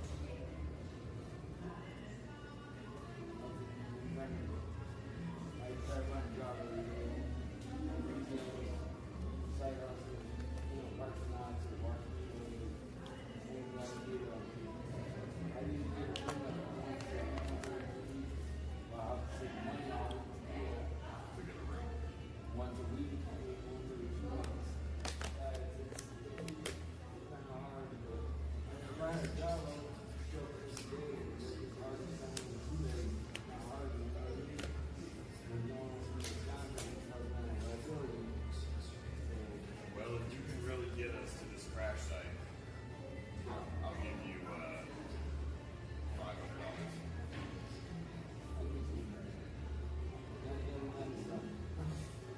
And some. What's the drug enforcement now? And some is like go where on the actual transport. Yeah, what's the drug enforcement out here in Roswell? What's what? The drug enforcement. Like blue, yeah, blue night. Blues. Like 30 or something? What do you guys, what's that mean? Drug addict, terrible? What's that mean? Drug addict, terrible, what's that? What do you mean? What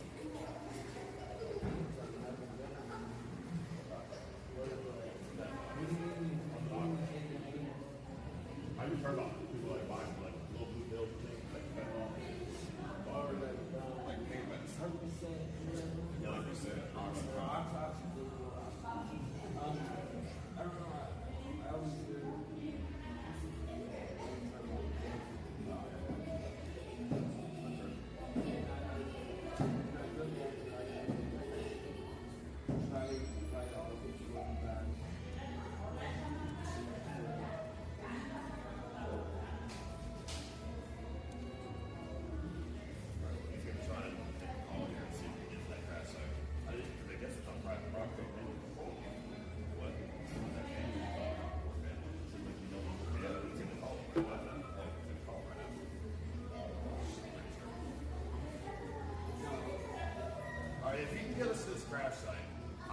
500 for him. Anyone else want to chip in?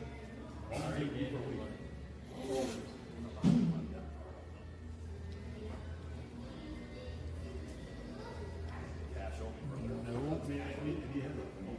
I don't. Not me. Nope. Nah.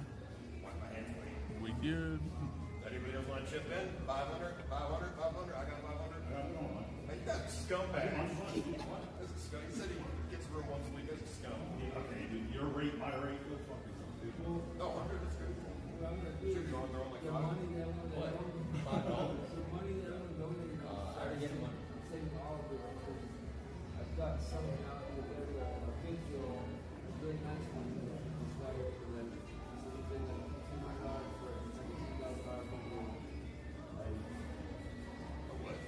Talking about a trailer home that's almost selling that he says is worth like 10K, but he's selling it for 50. And this guy, he was like, on an oil field, that's what he did. He was on the job site, he put a 4-wheel straight, and now he don't need it.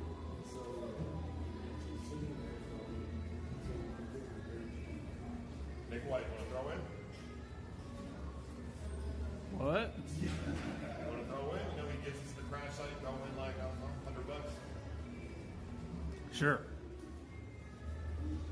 I don't have cash though. He takes cash out. I don't have cash yet. These guys are Lamborghini. This guy's like really rich. He's worth like $60 million. That's not even true. You want to come to Austin? This guy can change your life. No, I drive. Come move into his house, clean his cars, clean his driveway. I have a Honda Civic. I have a Honda Civic. He says a body kit that makes it look like a I don't doubt. I just will be very surprised. It's not there.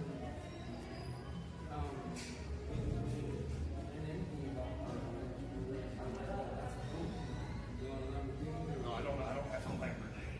I have a Honda Civic. He's messing with you.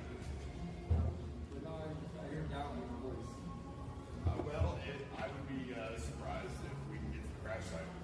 We've been looking for. We've been looking for a long If I time. get you there and get that, and the guy lets us walk on the ground, what would you give me? $500. And then he'll give you 100. He'll give you 100. I already gave him He'll give you 100. He'll give you 100. That's like a grand, bro. Not even nothing, bro. I would drop it down. You're real, man. You're real. Well, we want to. You're still gonna bless him. Speak for yourself. I showed his payments and the viewer spent like $360. Oh, like Venmo or something? Yeah. Oh, you got Venmo? Well, Cash App. His Cash App got banned because he got too many donations. Dude, you're ruining his life, man. Well, Oh, okay. So you already made like $400 then. Oh, all right. One of the guys, Then all right. payments got the $100 payment got flagged for Cash App because they got like blocked it. I know everybody in there, you understand, you guys do that. This guy could lead you to homies and rob You're you. the guy everyone needs to come to when they go to Roswell, huh? I don't know. I don't like that.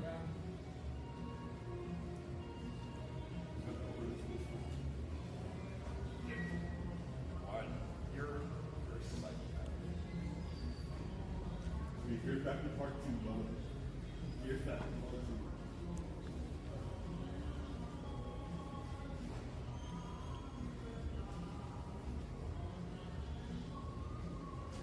How far away is the crash site from here?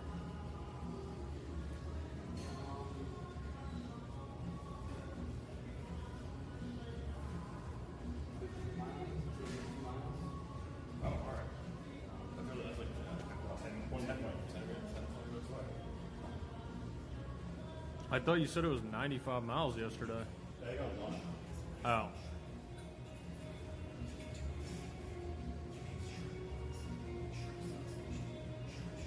Well, I mean, everybody else said it was about 40 miles away or something, but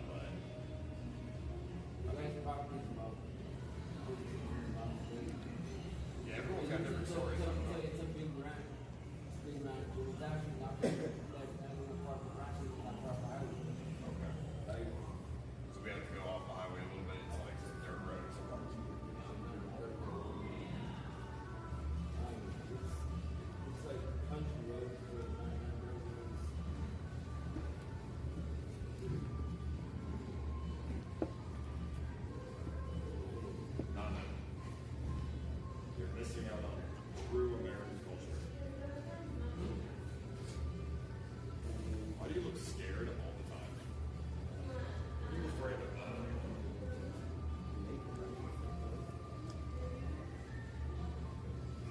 Switch.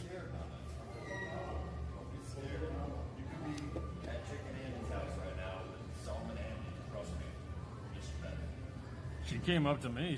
I said, "Hi, I'm Nick." She said, "Oh, I'm scared of you." I was like, "All right." Scared of you? Yeah.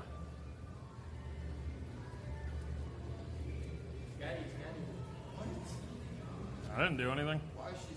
Excuse me. What did you do to her? Yesterday I didn't do anything. She was so happy, and today she's docile. I didn't do anything to her. I didn't do anything to her, bro.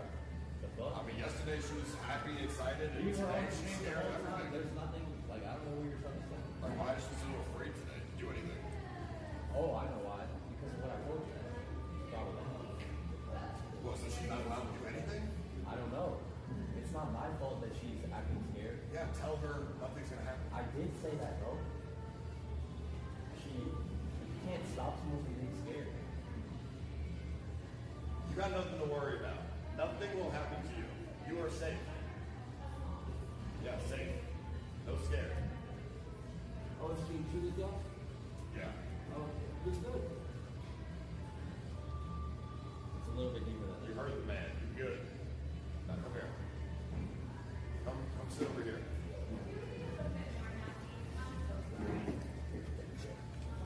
There's another one.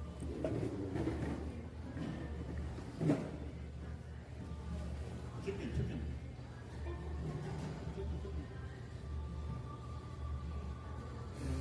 Why are you scared, man?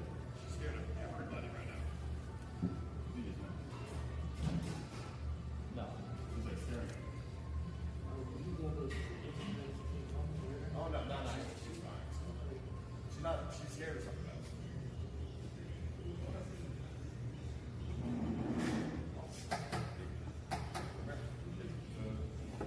Be a normal human.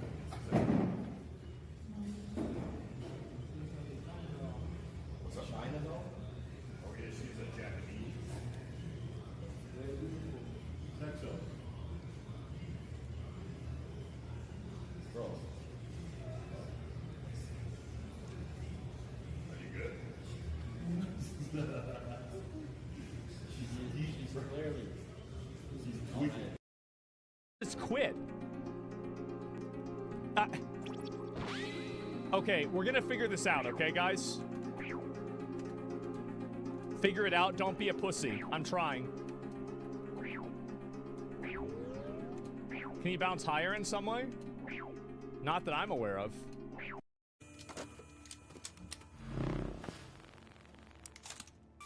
I was expecting 10% of Somalia's weekly GDP. Yeah, I made that joke already. Fuck you. Oh, well, I didn't hear that fucking joke. When did you make it? Somebody in chat just made the joke, but I had made that joke. That's why they're making the joke, because they took it from me a long time ago. So you got meme jack. Doesn't feel too nice, does it? No, it doesn't. It doesn't feel nice. Okay, hold on. Just buying, you know, a million more metal parts. Wait. Can I take something out? Why are you buying metal parts now when you're just looking for money? Because I'm trying to make this gun not dog shit. I really have no... Triple as, it's not the gun. Good one.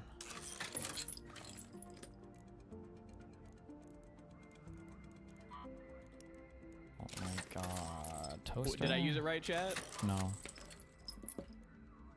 Correct use.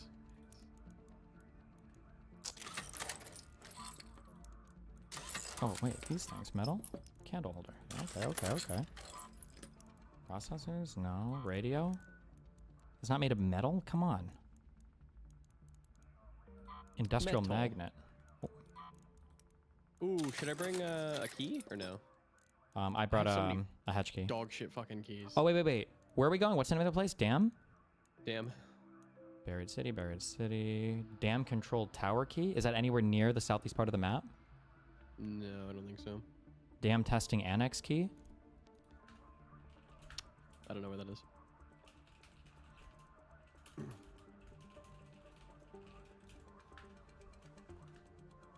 Well, why not fucking... You wanna look? You lazy fuck! Nope.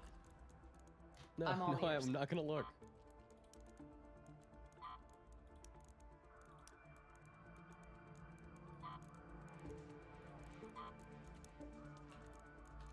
Okay. Workshop. Bottom right, I think. Work. Wait, can you like inspect the map and check? Because we might as well run it if we're gonna do it. Inspect. Testing annex, you said? Yeah. Testing annex is in the bottom right of the map, but if we're going to the That's where we're going. dome, We're not going to hydroponics. We're going to the olive grove in the bottom right.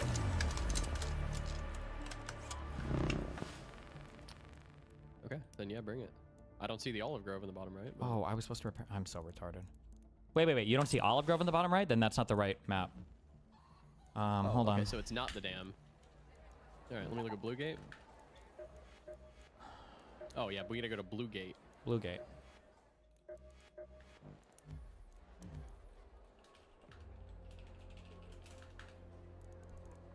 I can't repair this. I don't need to. Okay. Do I have any Blue Gate keys? Doesn't look like there's anything in the bottom right. Quick keys. Spaceport. Blue Gate village key. Where's the village? Let me look. Unlocks the door to one of the... Village is top left. Yikes.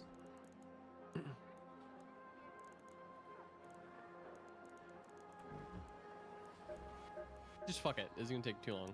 You just we're just going there for fucking olives. You're right. Shrimple as. Yeah. Am I gonna need to do... Okay, let me just bring some more ammo. I feel like this gun's gonna break. I don't care. That's not gonna happen. Okay. Workshop. Workbench.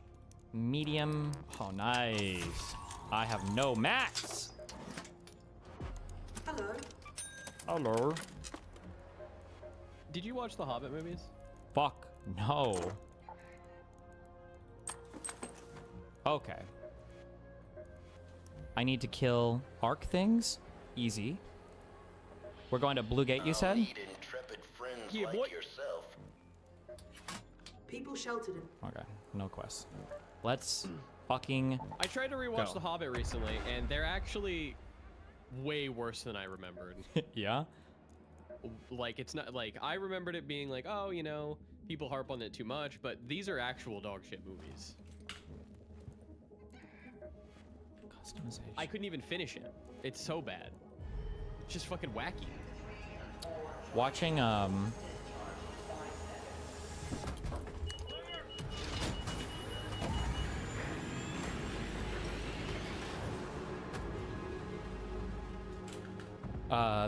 was it the first Hobbit where Jackson had to come in and like reshoot like the whole last part of the movie or whatever? That I would kill myself.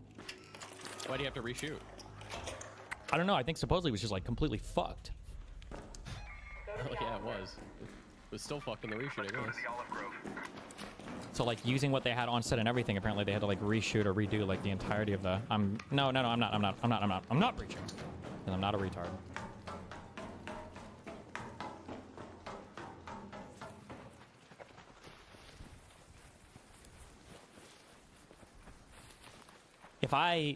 If we get the 5 milli, I'm gonna be unstoppable at Amfest, okay? Oh, big time. You're gonna sit there and you're gonna be like, they don't even know. I'll be like, five skill sorry, points coming. yeah, who's this guy? Michael Knowles? Donald Trump? Or do they have 5 milli? How many BPs do these guys have?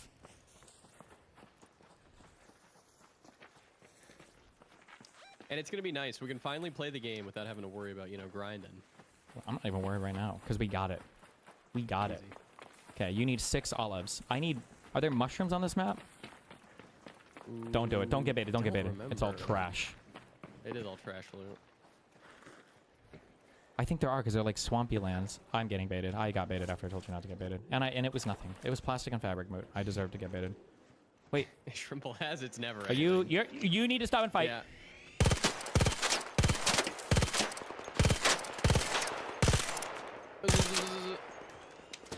We're just gonna die. No, I'm fine. Is that you shooting? It is. Yeah.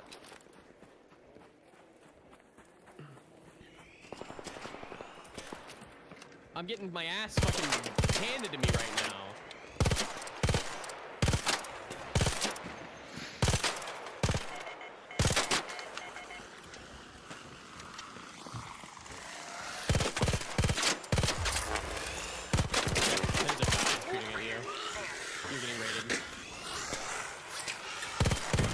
Okay, I'm never using this kind of gun. my god. Yeah, this is my fucking fault.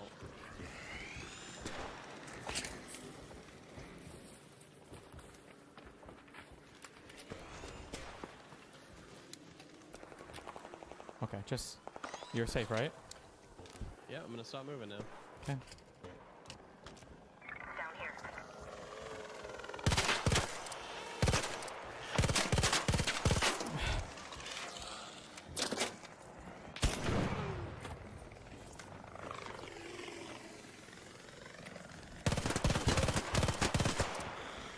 Cock piece of shit.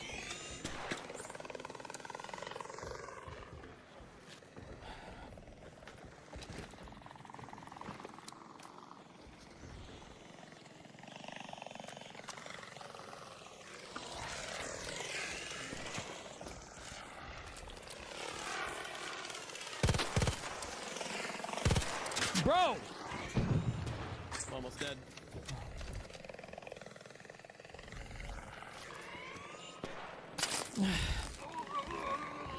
If I start rezzing you, does it pause your...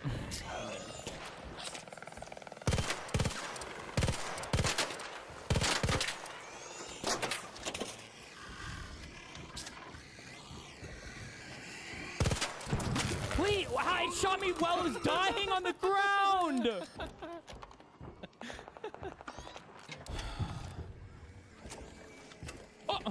Oh my god.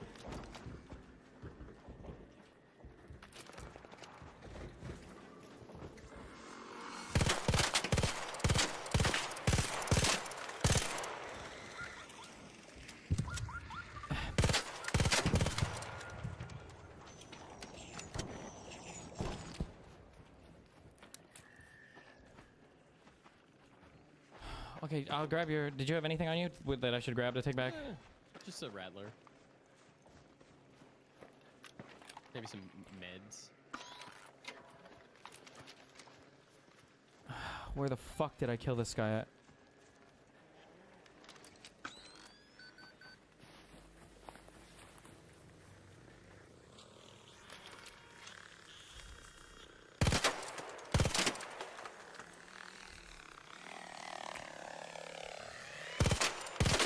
Bro, never again. Don't ever let me bring this dog shit fucking rifle anywhere ever again. I have this upgraded to level 4. It's the Arpeggio. It's such a trash weapon. The damage is not... Listen here, buddy. I've had a bad fucking day with robots. I need you to get the fuck out.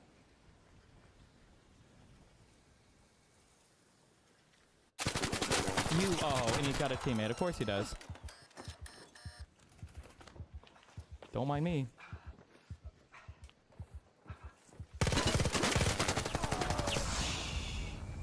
Never, ever, ever again. Never, ever again. Holy shit, what a dog shit weapon. Triple boosting, and it does no damage. The light guns are better, unless maybe these are just really good at killing players. Holy fuck. Got my, you know what? Got my 10 cred. That's good. I'm glad. I'm glad I got rid of that dog shit ass gun. Mutin, if you keep running for robots in wide open fields. Yeah, that was my bad. 100% my bad. No, I'm just kidding. It's okay. I'm just free reload adding. Fuck it. We're just getting olives. Damage to the fireballs. Okay, we're free loading for... No, hold on. All right, okay, you can free. That's fine. Let me just bring a one heavy gun. I have no heavy guns. Wait, hold on.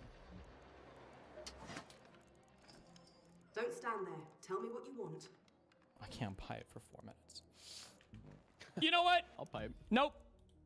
I'm getting a Pharaoh. Free loadout. Fuck it.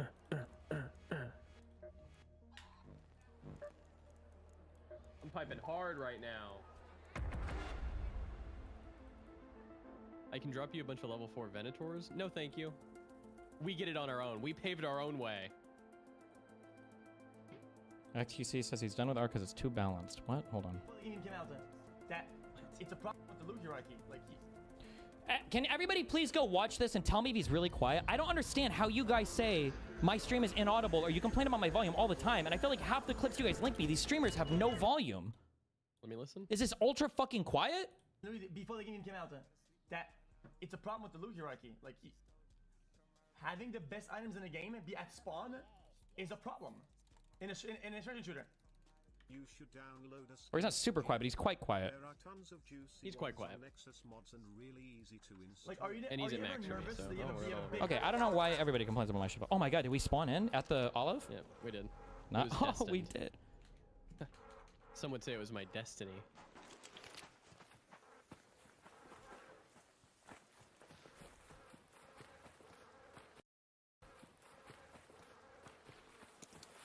What do you need for the chicken final? It's 12 mushroom, 3 pillows, and then what's the final thing? Is it apricots?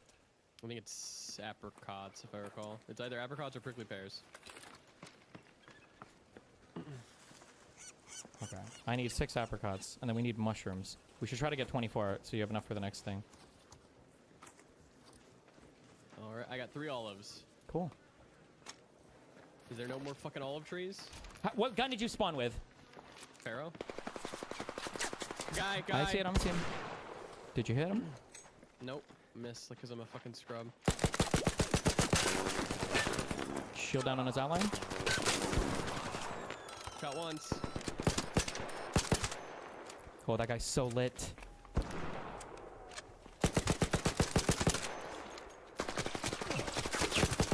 No shot. Got down. He's down.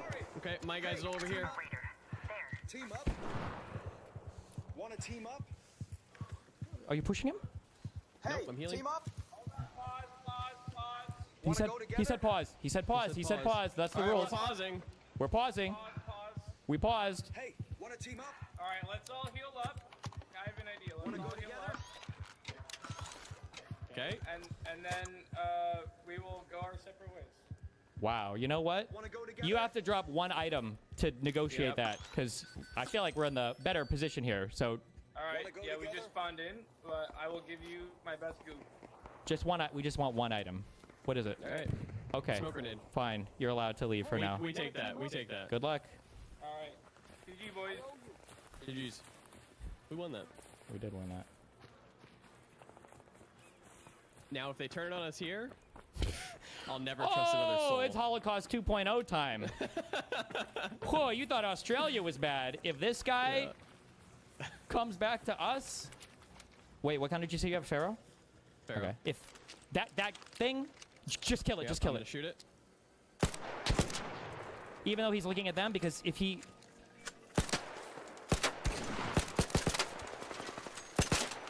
Oh my god, he's gonna call. Did he? Okay. That didn't call, right?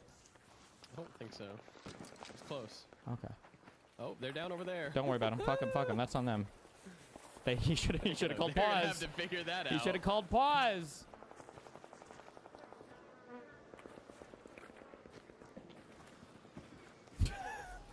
Those guys sound super. No, oh my god. Lemons?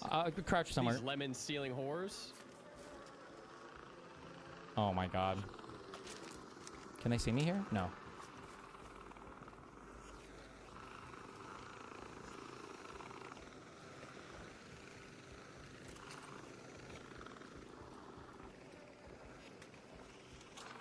Oh, I already know they're he gonna sees come you. get He us. sees you.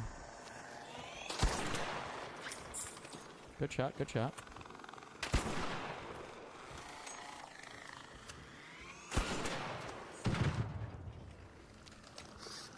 Is there another? Yeah, he's coming to me.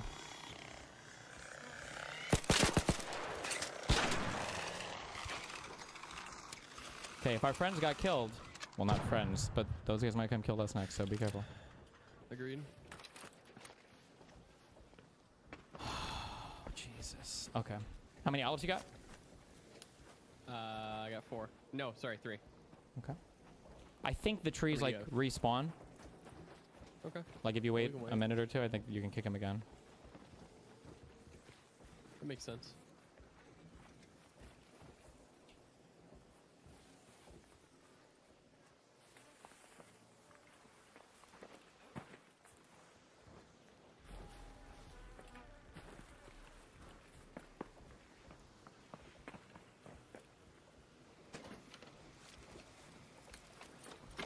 Link the debate. I'll turn it on, guys.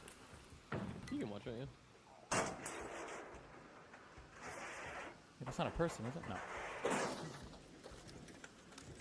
I'm not seeing an interact on the tree again. Okay, just wait for it. Men believe.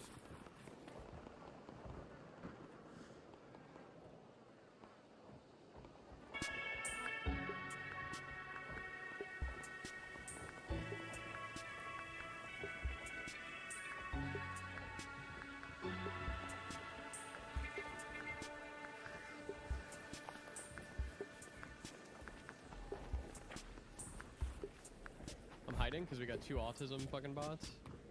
2 of them. What if the bots could fight each other? Be awesome.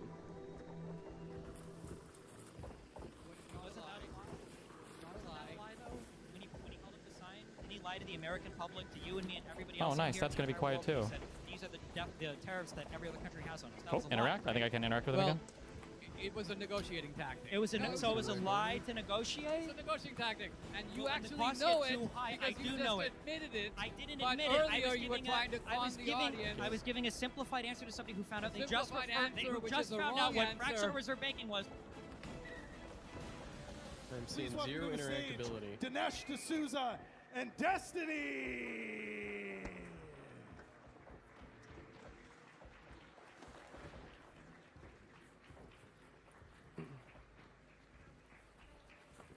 Wait, you have no more How you doing tonight? interacts?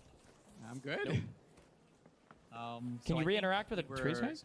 given pretty broad leeway over, I guess, what to chat about tonight, insofar as kind of like Trump and MAGA and the current state of the U.S. and kind of like where we've come, where we're going in Do you bring a relation hatch to key? that. Do you have any strong? Do I thoughts have a you wanna hatch start key us or off do I with, need do one? you want me to just get right into Do you it? have one? No. Okay. Well, let's get into it. Okay, so I Okay, don't know how fuck much you it. know about me, but I've been Let's get the fuck outta here. kind of Let's like get a mushrooms and then YouTube leave. political commentator, influencer guy for maybe about 10 years. I followed with great detail a lot of the political, factual, legal, whatever stuff going on with both sides, especially over the past 5 or 6 years. And one of the most kind of troubling things that I've seen develop is we are totally and completely separated in terms of factual reality, in terms of where like left is living and where MAGA is living. And I mean, my argument is that I would say Oh, the this conservatives space. and MAGA, and even people in positions like yours, have contributed really heavily towards that like deliberate muddying of the record, so that people aren't aware of what's actually happening in this country. And I guess like the first event, I guess, or thing I would kind of like to center on is I'm curious what your understanding is of like the Mar-a-Lago documents case for the classified information that Trump Okay, we're took looking from the for White House and refused to return. Mushrooms on trees? Or we need to go to I'm swampy happy areas? to get into it, but Let's check before around we the do, I spots. assume it's up there, yeah? let's, if I can Up where? explore the idea you Oh. just mentioned a moment Sure, ago, maybe. about alternative realities. I assume what you're saying is that the left lives in a certain type of a bubble, but it's a reality-based bubble. The right lives in a bubble that is fake and not reality-based. And so, according to you, one half of the country is Saw that one coming.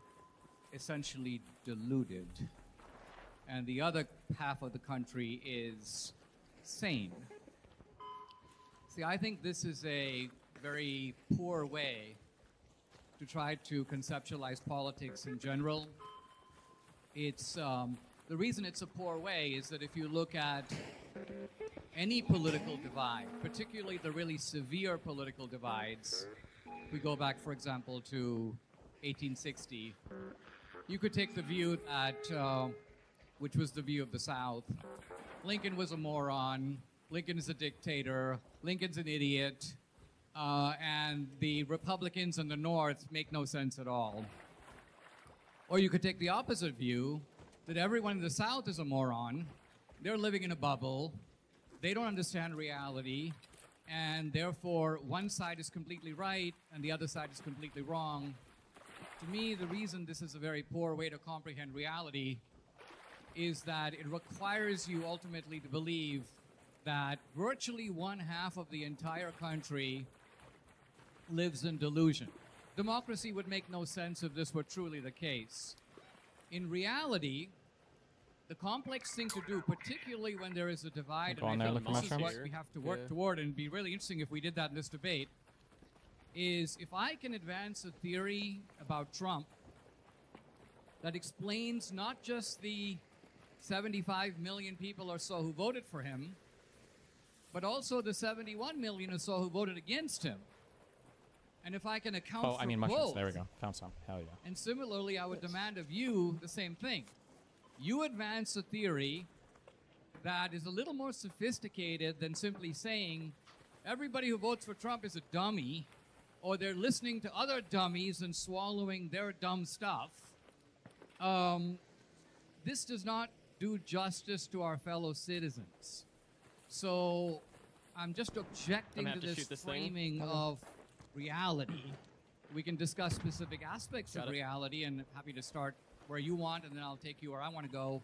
But I'd like you to comment, first of all, if you agree with me that each of us needs to advance tonight a theory that is good enough, not just to feed the prejudices God. of the people on our own side, which may be the majority of the audience here, but genuinely accounts for the other side. So I would agree, but I would disagree that a genuine accounting for both sides requires you to admit or requires you to concede that both sides have a similar factual foundation. Sometimes when you go to the hospital, sometimes you get diagnosed with a really bad disease, sometimes the prognosis is untreatable. I would be uncomfortable if the doctor told me, well, we're looking at two different diagnoses, but this one is really bad, so we're just going to favor the other one instead. Unfortunately, that's not how the real world works. It might be that at times in our history, there are certain sides of our country that are deluded. Now, you used the word dummy. I would say they're not stupid. I think that the capacity for even an ordinary person that, you know, a pretentious liberal or some online guy might say, oh, this guy is an idiot. They're not stupid. Like, people have a tremendous capacity for a ton of information. But I would argue that there has been an entire conservative media apparatus that has been aimed at engaging in the delusion of these people for the purposes of trying to make the unappealing appealing or the indefensible defensible. Is there a thing we can And go down here or no? That's the thing that I'm kind of attacking. Like, is No. half the country deluded? I There's would one say to the right right. now, Flipside to a air large shaft. extent, yes, but Somebody's that's not left. because they're stupid, and it's not by accident, it's by design. And I think part of what I would really like to dig into is part of it is not even being able to agree fundamentally on like things that are factually true. You brought up that north-south divide. The difference that you were talking about there was one of legal perspective, was a conceptual perspective difference on do many states mushrooms? have the right to secede one. from the union? Okay, I didn't You know, find how any. much right does an individual state have over the federal government? That same debate taking I'm not place changing the today, volume. You don't like it? know, Leave. would Go be watch it there. Somebody Holy saying in the shit. South, oh, we don't even have slaves. All of the people here live equally, and you know, people in the North saying, you know, in the South, they literally torture these people and throw them in the river for fun, and they don't even use them for work, right? That's the level of, assuming both sides are being deluded, right? That's the level of delusion that we're on today. We don't have disagreements in law or disagreements in concept or idea or narrative about the country. It's like very foundational disagreements on things that we shouldn't have that much of a factual disagreement on. Well, so I take it that what you're saying is that in the Civil War, there were genuinely intelligent calling it? people on both sides. I'm They gonna call actually it, yeah. disagreed Waiting on about us. what kind of America Creeper. they wanted. They disagreed about their economic interests. They disagreed about on constitutional interpretation. They disagreed about whether they wanted to retain the status quo or go into a new type of America. Now, I would argue that we're having very much that exact same kind of fundamental debate right now. Let's just take, for example, the phrase, make America great again. Bit of a cliche, grant, but I would say that the implicit in that is a big idea. That there was an America that we lived in. You could say it's the America of the 50s, the America of 1965, the America of 1980. You can kind of pick your own preferred date. But that things worked better in this country before, in the past. We have messed up. We have become more polarized, more hateful, more violent. Our goals have begun to pull further apart. I would argue that in the Reagan years, for example, the debates were not so much about goals, but about means. We all agreed that America, if you were to take a poll in 1980 or the early 80s and ask Americans, Do you think America should be strong, prosperous? Do you think we should have law and order? Do you think America should be an example to the world? Do you think that most people, if given the chance, who want to come here, you'd get yes, yes, yes, yes, and yes. Now, you might disagree if we create a prosperous pie, how should that pie be shared? The argument was about that. But on the need for prosperity, You what? on the 3 more olives. Principles of the founding, no disagreement I'm gonna about get a kit. goals. Now, we are in America where we can't agree about goals, and I would say that one half of the country, my half, Trump's half, we think that there's a better America we want to go back to. You don't. You want to take us into some progressive utopia. So right there, this is hardly a disagreement about facts. I mean, I guess it could be a disagreement about facts if you want to argue the facts of what life was like in 1980 or what the GDP was. I'm happy to discuss that. But I guess what I'm really saying is it is a conflict of visions. We want a society in which immigrants come to assimilate. We want a society in which affirming your identity takes a subordinate role to our identity as Americans. We want a society in which free markets are the engine to prosperity. We want a society in which we recognize that the world is made up of very dangerous people, and sometimes you have to smash in a few heads in order to protect your own interests. We want to live in a society where there's the rule of law, and if you come here illegally, there's every right to send you home. There's no such thing as a good lawbreaker or a bad lawbreaker any more than there's such a thing as good discrimination and bad discrimination. So these, I've just articulated several, and I could keep going, principles. This has nothing to do with whether Trump had a bag of documents in Mar-a-Lago. It is a conflict of visions, and it seems to me that you are denying that. Either that or you just agree right now that all the principles I've articulated are yours as well. Yeah, I mean, I would say exactly that. The issue that I have with the more abstract, high-level conceptual conversations is that everybody agrees with these things. That You do? people should, yeah, of course, people should be here relatively. Last game for me, then I gotta legally, cook. as far as you can be. Last game, People what, should in the be what? here, As not- far as you can be. And then I gotta cook. Okay. I favor law breaking. I don't favor law breaking unless it's. Sure, I say as far as you can be because some immigration stuff is hazy. So, for instance, sometimes conservatives seem like they're okay with asylum seekers, like they suddenly are with South Africans who are white. Other times they seem like they don't believe in asylum seeking at all. So I'm cutting out a little bit of on the edge here for presidential things like TPS, temporary protected status, things like DACA. For the most part, broadly speaking, I largely agree that everybody should be here in this legal process.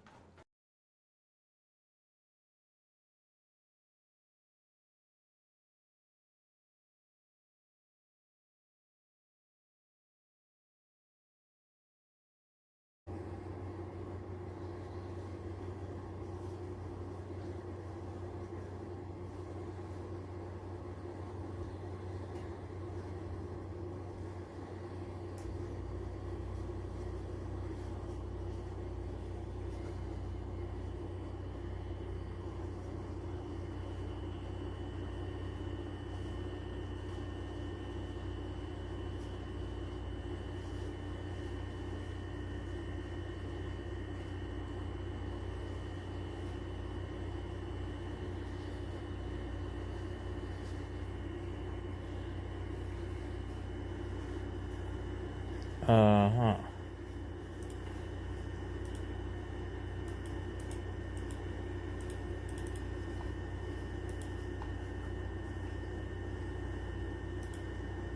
Okay. Okay. All right. Okay. All right.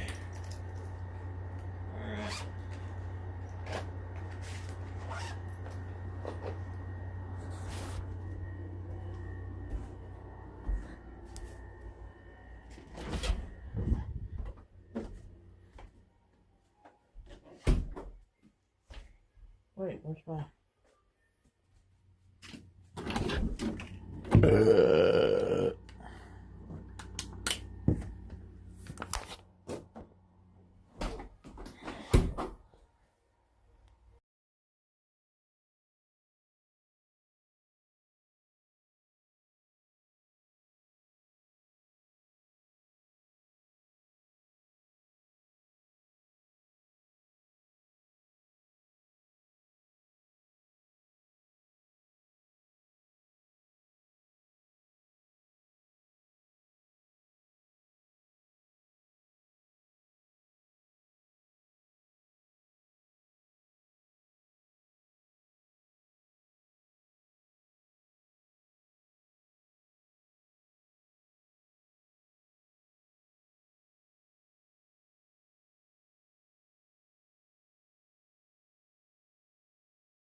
Trump's lawyers show, and we watch Trump talk about the hidden boxes in that in the State Farm arena that were pulled out from under the table and put back, and we don't know where they came from. We do know where they came from, and you can tell because if you watch the full 6-hour video where she's giving a presentation to the state election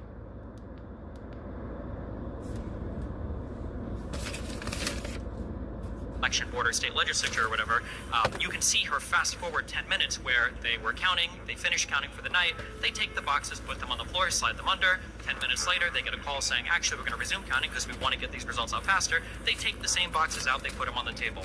Not only was that a complete, total, bold-faced lie when it was first presented in court or presented to the public, it was a lie that Trump repeated up to and including his speech on January 6th, where he encouraged his followers to go and riot at the Capitol to try to delay the outcome of the election. So every single case has been some variation of them not knowing that the law was broken. You can listen to hours and hours of deposition. You can read the subpoenas. You can read the judge's decisions. There's a reason why you guys will say, well, all of them were thrown out. None was adjudicated on the merits. Trump, was president for 4 years. He had Barr look into all of these claims. Barr said that all of them were BS. Trump is president now. He has the ability to go back and look at stuff. Nothing has been dug up. In fact, the first time Trump was president, when he also made claims that the election was rigged, he put together an election board to look at if there was any impropriety or fraud that happened in any of the states, and they found nothing. They disbanded it in like a year. For the final point, you bring this point up that well, it's crazy that they say this was the safest election ever because there hasn't been a comparative analysis on fraud. I think the point of the statement was to say that there were more people, more cameras, more systems that were looking at this election than in any prior election. And I would argue that just like how Doge went through the entire government and massively failed in discovering any waste, fraud, or abuse, Donald Trump and all of his cronies have been looking at so much election-related stuff, and the only fraud, weird stuff we've seen has come from the Republican side. Tina Peters being a great example of that. Trump trying to steal the election with his false elector slates being another great example of that. All right, so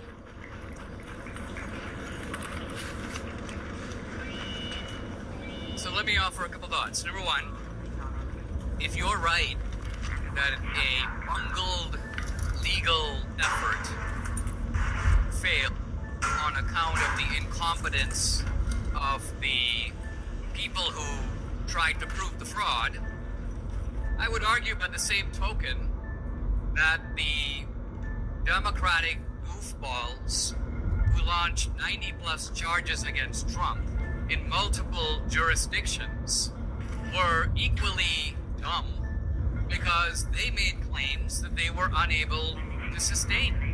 The cases were thrown out, made moot, exposed to the public for their prima facie idiocy, or they capsized of their own weight. They were withdrawn. Fannie Willis was basically had her own problems and had to withdraw.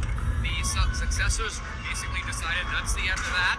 So what I'm getting at is either we rely on the legal process as a pretty fair adjudicator of these kinds of claims, in which case you've got to grant that the case against Trump ended up, think of it, you didn't have one shot. You had like 7 shots at this guy. You failed in all of them. Even in the one place where you, quote, got him, on the ultimate bogus case, which was in New York, the judge himself was too timid to impose a verdict that basically says, Mr. Trump, you can go, I wish you well. Even the judge knew that he was part of a political game and he had to fess up. Because if he was really enforcing the law, think of it, if you or I were found guilty of 34 felonies, the judge would have said, I'm imposing a sentence. My sentence might be overturned or maybe held to be invalid, but this man has broken the law 34 times. In fact, think of the stupidity. This was 34 different checks, so apparently it's 34 different felonies.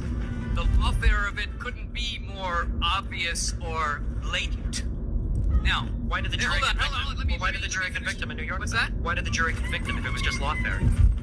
Because a jury in New York, like a jury in D.C., is going to be...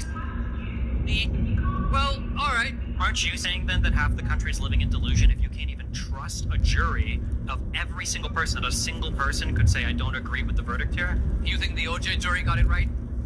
The OJ, that's a totally different case. Well, I mean, if you trust the jury, then they got it right. I can say that juries might... I can disagree with juries sometimes. You just said that there are 2 sections of the United States in New York and D.C., and I'm willing to bet you'd say other states, where there is no jury that could hear... Well, I'm curious, actually. Fine, there are things in the OJ case that I think it seems like he was clearly guilty of something. what law in New York State that he was convicted of breaking, that he received almost 34 felony counts for, do you think he didn't actually break? Did he not lie when he paid his lawyer Cohen a fee that was actually just a money transfer to Stormy Daniels, and then commit a bookkeeping fraud in the furtherance of that lie, which is why the misdemeanor was upgraded to a felony? Do you think that's not true? Problems with living in this kind of society today. And one of the essential defining elements of lawfare is simply to ask this question. If anybody else did that, or if Trump himself did it, but was not running for president, would these charges have been brought? And again, we're all watching this. We're not on the jury. We're watching this as spectators from the outside. We've got to use a certain rule of common sense. You have this guy Trump. He's in the thick of New York real estate. He's in the thick of all these claims of bombastic claims like my Mar-a-Lago's worth X, this is worth Y, my assets are worth this. Everybody does this. Now, if all of this was so fraudulent, how does the man go 75 years of his life without a single charge?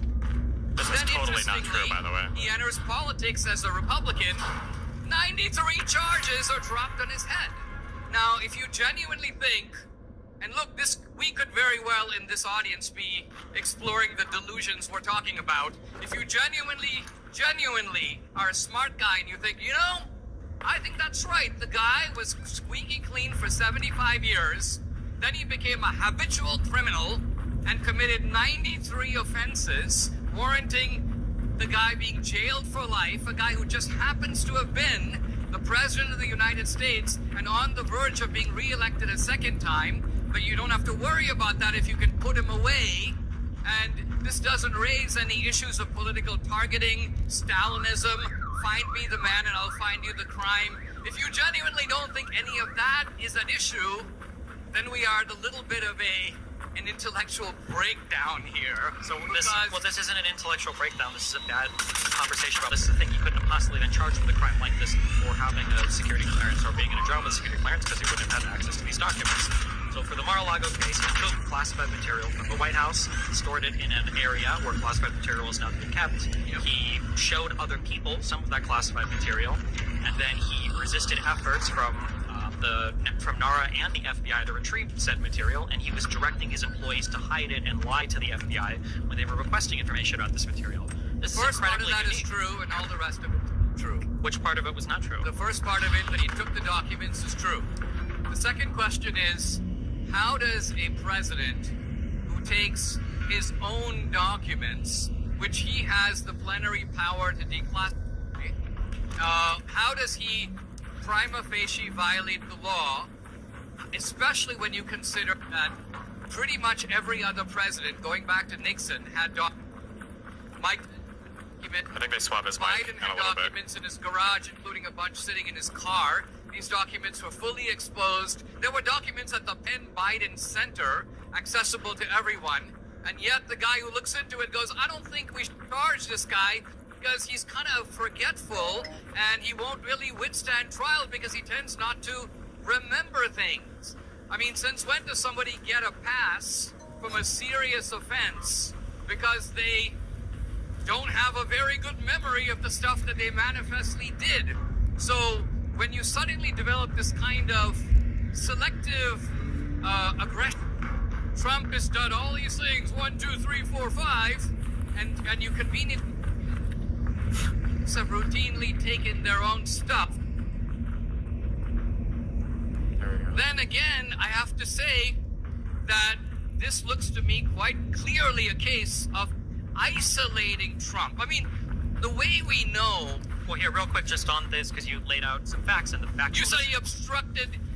Well, wait, real quick. So you say these words, prima facie. Prima facie means has the person who is under the jurisdiction of some place, has he met the prerequisite elements to have committed the crime? So the crime of retention of classified materials requires intent. So one funny thing that conservatives like to do is they like to say that, well, Herr said that Biden was forgetful and he wouldn't be able to stand trial because of his forgetfulness. That's not true. What Herr was speaking to when he was speaking of Biden's state of mind was that he probably forgot that he had these documents here or that he was storing these things. The crime that speaks, the federal statutes that talk about the retention of classified material that makes it a crime is knowing that have them.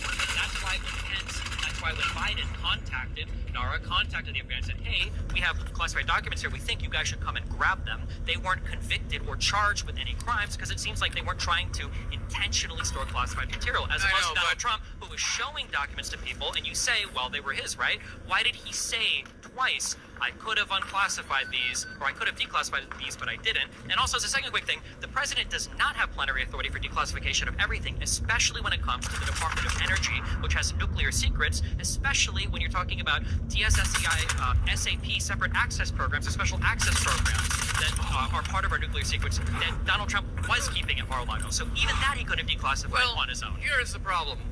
I mean, had this case proceeded all the way, and these elements of the crime that you're describing been proven, we could then debate what was going on. I'll give you the Trump side of it. I took these documents. I was contacted by the National Archives, NARA, I guess it's called, about the fact you need to give some of these documents back.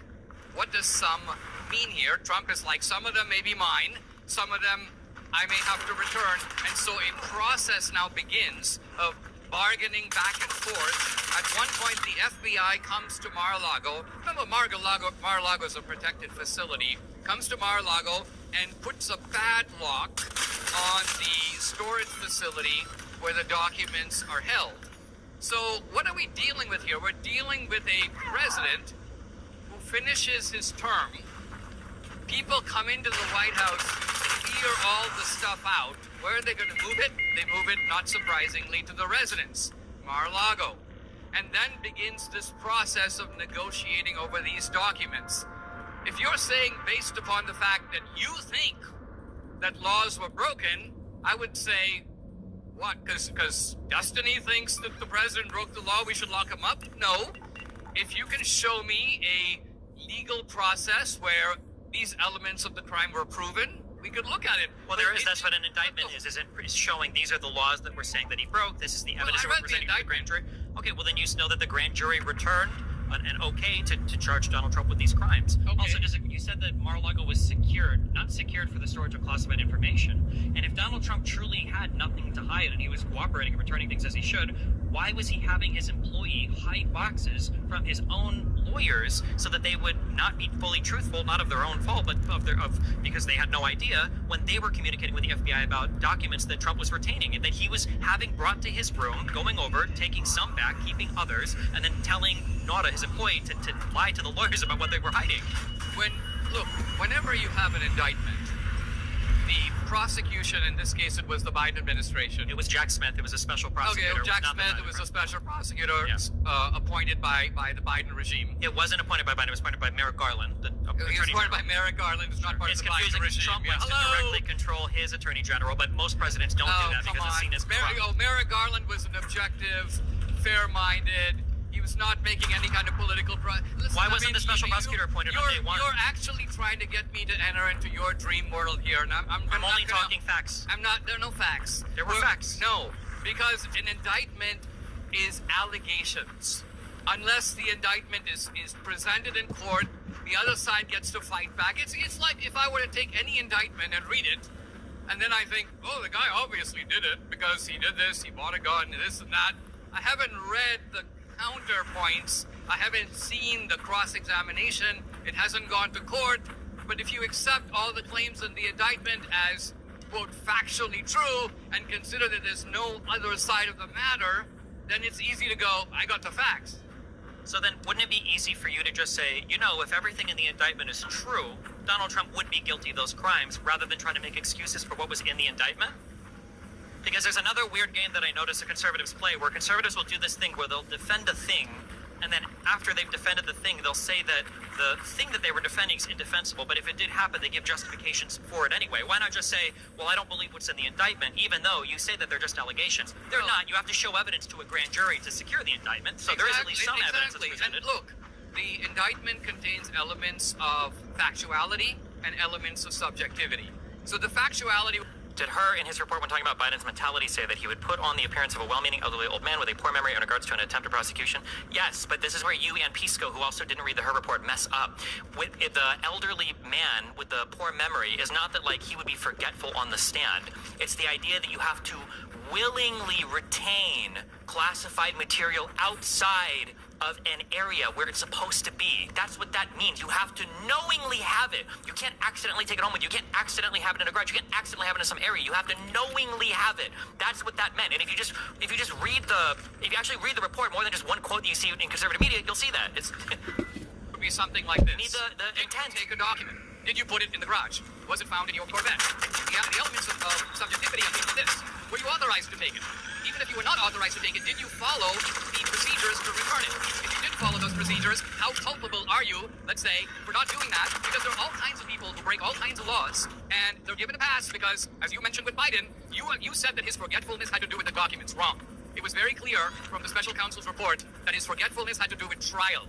We cannot take this guy to trial. He deserves to go to trial. He did break the law, but we don't think that he can withstand trial because basically his brain is fried. And so, hold on, that's what, like that, yeah. Is that a fact or not? No, that's not a fact. No, the forgetfulness had to do with the crime. The elements of the crime is the willful retention of classified material. If you walk out of the skin and you have something on you by accident, you might get fired. Depending on your drug, you'll definitely get fired. But to charge you with a crime, you need intent. Now, for every single element that you described there, well, you'd have to take them and you'd have to know that you did follow the right procedure. An example for showing that subjective argument might be Donald Trump showing something to somebody saying, I should have declassified this, but I didn't. Don't look too closely. That would be an example of like a subjective thing where, sounds like he maybe didn't have the authority to do that. Also, the SAP level classified stuff he had with Department of Energy, he could have never on his own declassified it. He didn't go through any proper procedures there. And I think one of the most telling things, this subjective evaluation, but one of the most telling things is that Donald Trump never denied the behavior. He never said he didn't do a thing. Instead, all the conservatives started to switch to psychic declassification as the reason why Trump could actually take anything he wanted out of the White House. Now, look, you have the staccato style of mixing elements of truth with elements of pure garbage. Wait, what was it? One thing I just said to pure garbage? I'll tell you. So Biden started taking classified documents when he was in the Senate. God. Okay? No one even thinks that Biden was non-compos mentis then. So, according to you, the special prosecutor didn't bring charges because, not because Biden is gone now, but because he was gone before. And I'm saying, was he gone in the 80s? Was Biden mentally gone in the 90s when he took those documents? Why not prosecute him for those? But quite clearly, the special counsel was not talking about Biden's mind in 1995. He was talking about Biden's mind today. No, it doesn't have to do about being forgetful or competent in trial.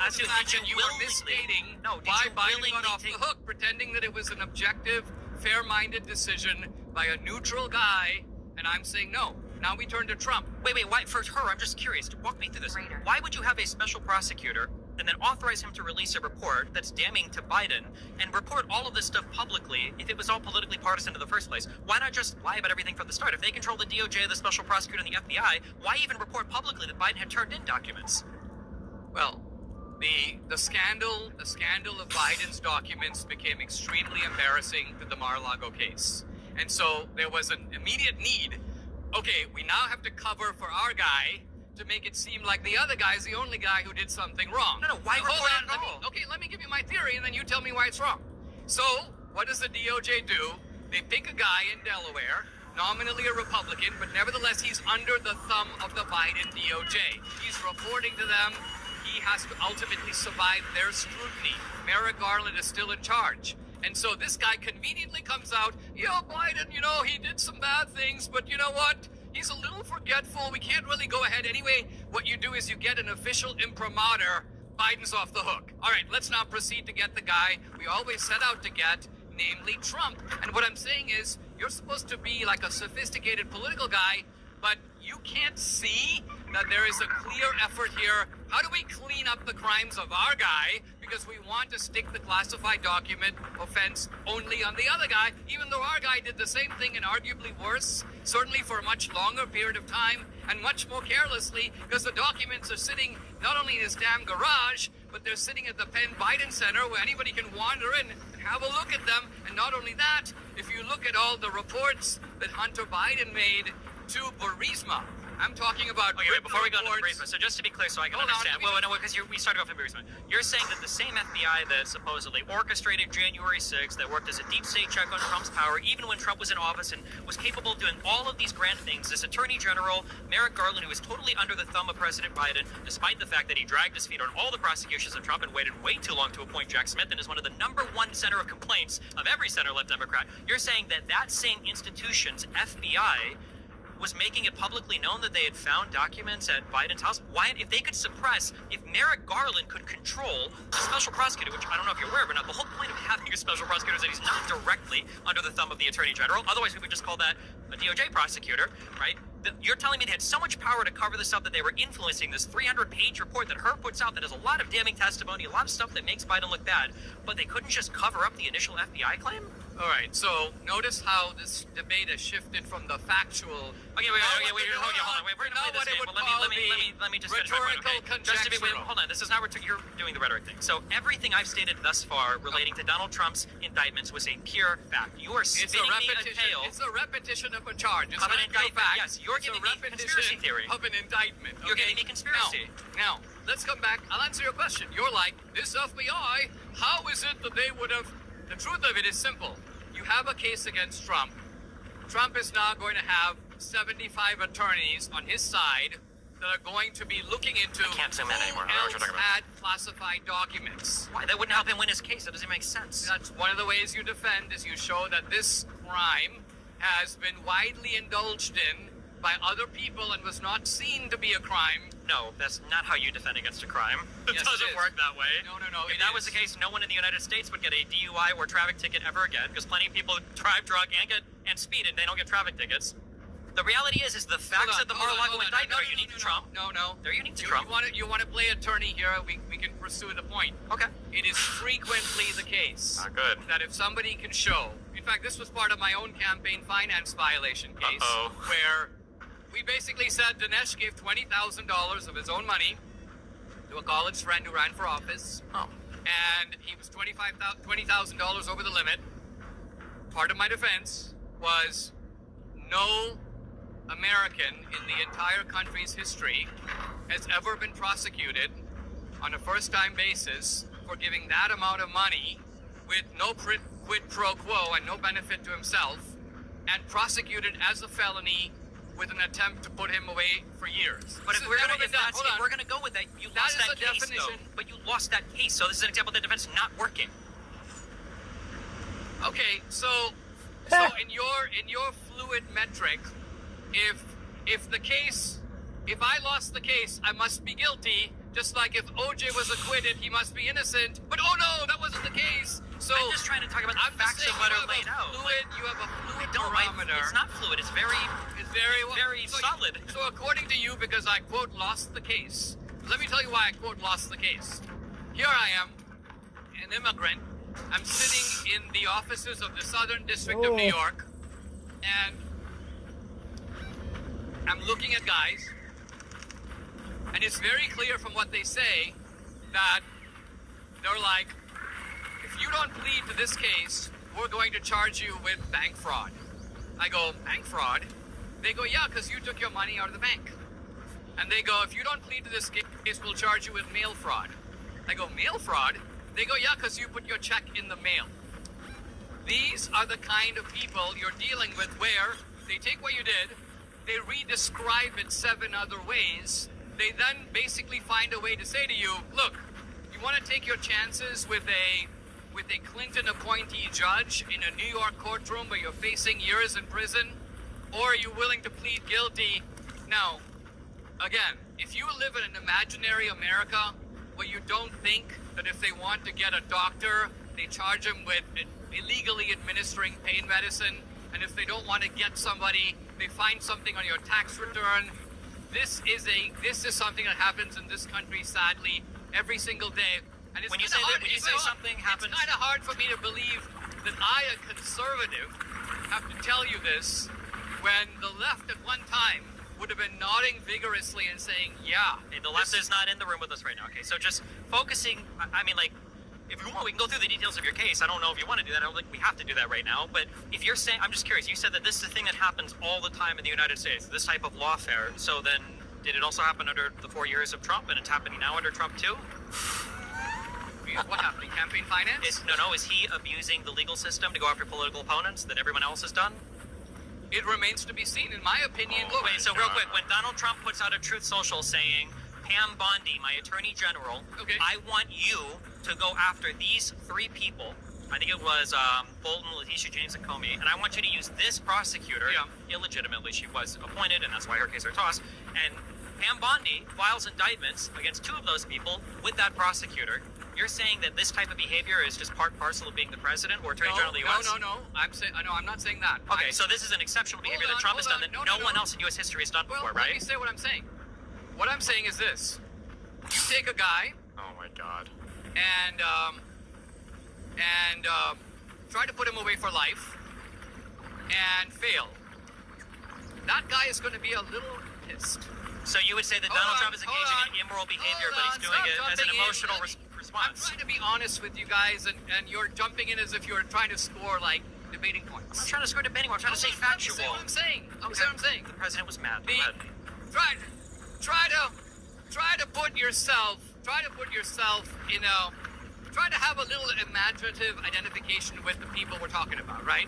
So here you have Letitia James making to Trump's way of thinking anyway, utterly fraudulent case in which the bankers came in and said we were not defrauded, we did our own evaluations, we made tons of money on this deal. So you have fraud without a victim, and then Letitia James, well, New York was the victim.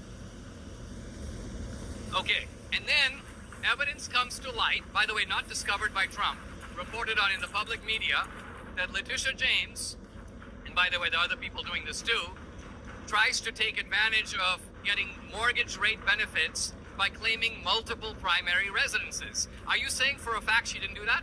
Correct. All of that has been lost. You're saying that Letitia James... Her and the chair of the Federal Board of Reserves or whatever, where they try to use this weird mortgage claim, because it's apparently the only crimes that Donald Trump is familiar with. They don't involve classified documents. Yeah, they fabricated these charges. That's why they were tossed. For these 2 people that came out, they weren't true. There was a mismarking on a mortgage form, I think, at the bank about it. Okay. But if you look at the actual rate she qualified for, if you look at the actual underlying documentation, it was pretty obvious she wasn't applying for secondary or tertiary residences as also principal residences for the purposes of obtaining a low interest rate mortgage. It was all bullshit, yes. I don't agree with that at all. What was I factually wrong about that? Hold on.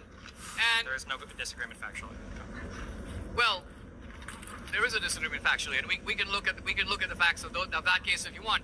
But the point I'm trying to make is this: if somebody who's trying to get you on real estate fraud is themselves engaging in real estate fraud, there's a certain delicious irony in exposing that in retaliation. It's not that you're framing her for doing something she didn't do. Let's for a moment grant that she did it. Are you saying that because it's Trump, he doesn't have any right to bring charges against her, even if they're true? And moreover, let's say that they bring the charges back and she's found guilty. Will you change your opinion?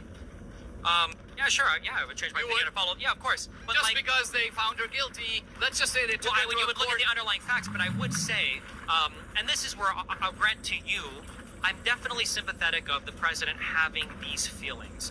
Maybe, and you can, I don't know, maybe we'll be a little here, maybe it would be good if we had a independent attorney general who wasn't taking direct orders from the president, especially if we're saying he might be a vindictive man-child, and that person should have the luxury of operating independently like in every other presidential administration past, instead of taking direct orders from the president who might, as you've just laid out an excuse for, to engage in vindictive prosecutions of political opponents. We now know from the Biden years that all the cases, including the state cases, were being filtered through not the Attorney General's office, but the Biden White House. Why do you think? Hold on. Well, it's not true. It's not true. I mean, stating it doesn't make it so. And I know, I agree. That's what I'm saying to you. Where's your evidence for any of them? Where's the evidence that her was influenced by Garland? Where's your evidence that her was influenced by Biden? Where's the evidence of Biden giving direction to Merrick Garland? Where's the evidence of NARA or the FBI behaving improperly with regards to the Mar-a-Lago case? Where's the evidence that Jack Smith was told by anybody to do his investigation, but he didn't? There's no evidence of any of this. Let me ask you this. Sure. How many times Let me ask you this. either Fani Willis or her lover show up in Washington, D.C. and meet with the Biden administration? How many times? Doesn't matter. That doesn't mean it's filtered through the White House. Okay. The president isn't allowed to talk to anybody now, or else it counts as improper So you're saying it's perfectly fine for them to go to the White House and have a conversation, but you know what? They were talking about a bunch of other stuff unrelated to these prosecutions. Like when Donald Trump calls Putin for 2 hours after kicking out every world leader from the Oval Office? The president is allowed to have conversations with people. If something improper is happening, I would want to know about it, but you would hope that people are reporting on it, or that people have some kind of evidence of it, like we do for all of the improper conversations that Trump has. Like when Giuliani made a phone call to Zelensky's aide, or when Trump made a phone call to Zelensky to threaten to withhold aid, or like when Trump made the phone call to Raffensperger to try to rig the election in Georgia, or like when... That's all. This is all bullshit upon bullshit. No, wait, those calls are recorded. We've listened to them. We can hear the phone calls. Okay, so let's start with the Raffensperger call. Why don't we go to the Mar-a-Lago stuff? Let's just figure that out. We are, but what we're doing with Mar-a-Lago is we're trying to... Did Donald Trump take classified information from the White House? Yes. He wasn't supposed to have it at Mar-a-Lago. Maybe. What do you mean maybe? Was it Mar-a-Lago a skiff? Is that a secured, classified? It doesn't matter. The issue is not that. The issue is the issue. You just said intentionality, and sure, I'm wait, saying... we haven't gotten to intentionality yet. Are you allowed to have classified material knowingly outside of a secured, classified area? You might under certain circumstances, yes. If you want, there are like 10 different statements I can make that Donald Trump himself issued in 2016 about the importance of classified documentation. In fact, Jack Smith quotes all of them, including the executive order. You know how embarrassing it is? Well, no, so I'm curious. Donald Trump did all the prerequisites needed to break the law. He held the documents where they weren't supposed to be held. He knew they were classified. He said it to those people he was showing them to. And then he told his employees to obstruct investigators when they're trying to find it. This is a crime, assuming it's all true. There should be the easiest, like, yeah, of course, that would be, if that was true, it would be a crime. It is a little bit of a difficult question when a president takes his own documents from his own administration, an email or a comment that he sent to Kim Jong-un. Is that unauthorized? Why was there a special prosecutor for Biden then? Why was her appointed if a president can just do it? Shouldn't Biden have just said, oh no, I'm allowed to do that? The issue is not whether they did it, because if doing it by itself is illegal, Biden should be in prison right now. No, it's doing it knowing that you're retaining it outside of classified. Exactly. I'm curious, if you're saying it's not a crime, why was there a special prosecutor for Biden? Okay, and you cut me off earlier, but I was showing why Biden, I think, took a lot of those documents. Why was there a special prosecutor for Biden if it wasn't a crime? The special prosecutor was there to investigate the degree of the offense and whether or not charges should be brought. But you just said it wasn't a crime. I didn't say it wasn't a crime. I said that it depends on the situation. I said that in a case like this is like a CEO who walks out of a company, takes a bunch of documents with him. His documents that he wrote. Now hold on, there's a difference because we're talking about classified documents. But like even CEOs can have non-competes. Nothing you're doing is showing me that Trump's conduct here was distinctive in any way. Okay, can you give me a single example in all of U.S. history of any other president saying to somebody, here is a document, I should have declassified it, but I didn't. Don't look too closely. Okay, are you saying that if the president said that is by itself evidence that he's guilty? No, but it's part of the indictment. Okay, so what I'm saying is it's part of the indictment. I read it, you read it, big deal. The point is... It is a big deal, though. No, Donald Trump said it was a big deal like 15 times when he's talking about other people retaining classified information. Remember how big of a deal you guys made about it when you talked about Hillary's emails for like 3 years? Yeah, and she was never charged. Because she wasn't guilty of retention willfully, of knowingly doing you know that. That's what the investigator said, because Comey said it. Because Comey said it, right, okay. So here's what I'm sorry, do you have evidence to the contrary? So wait, do you have evidence to the contrary of that? Ultimately, we are now we're trapped in an appeal to authority. According to you, Comey, Merrick Garland, Biden, unimpeachable sources. Whatever they say should be taken as gospel. No, they are impeachable, but you should have evidence to impeach them. If you don't agree with what they say, then you should say, this is why I disagree. Right. So not with a crazy tale you spin, but like, here's some contrary evidence. For Mar-a-Lago, we see the pictures of the documents on the stage. We see the pictures of the documents in the bathroom. We see the pictures of the boxes filled out with the classified markings. Have you seen the Biden pictures? I don't know if those were released or not. But the contention with the Biden pictures wasn't that there was classified material. The contention... You're supposed to be a factual researcher, but clearly your eye only focuses rightward. We saw the pictures because that was part of a federal indictment for a crime against Trump. Biden and Pence were accused of crimes because they made the phone call to the FBI. They made the phone call to NARA to say, hey, we think we have stuff here. You should come and grab it. Do you see the difference between behavior? The difference between behavior now goes to a separate issue, which is how they reacted to NARA, okay? Yes, one And showed criminal intent and the other didn't. And Yes. the context of this is really important because we now know there's extensive communications between NARA and the Biden DOJ about how to bring charges over this on Trump.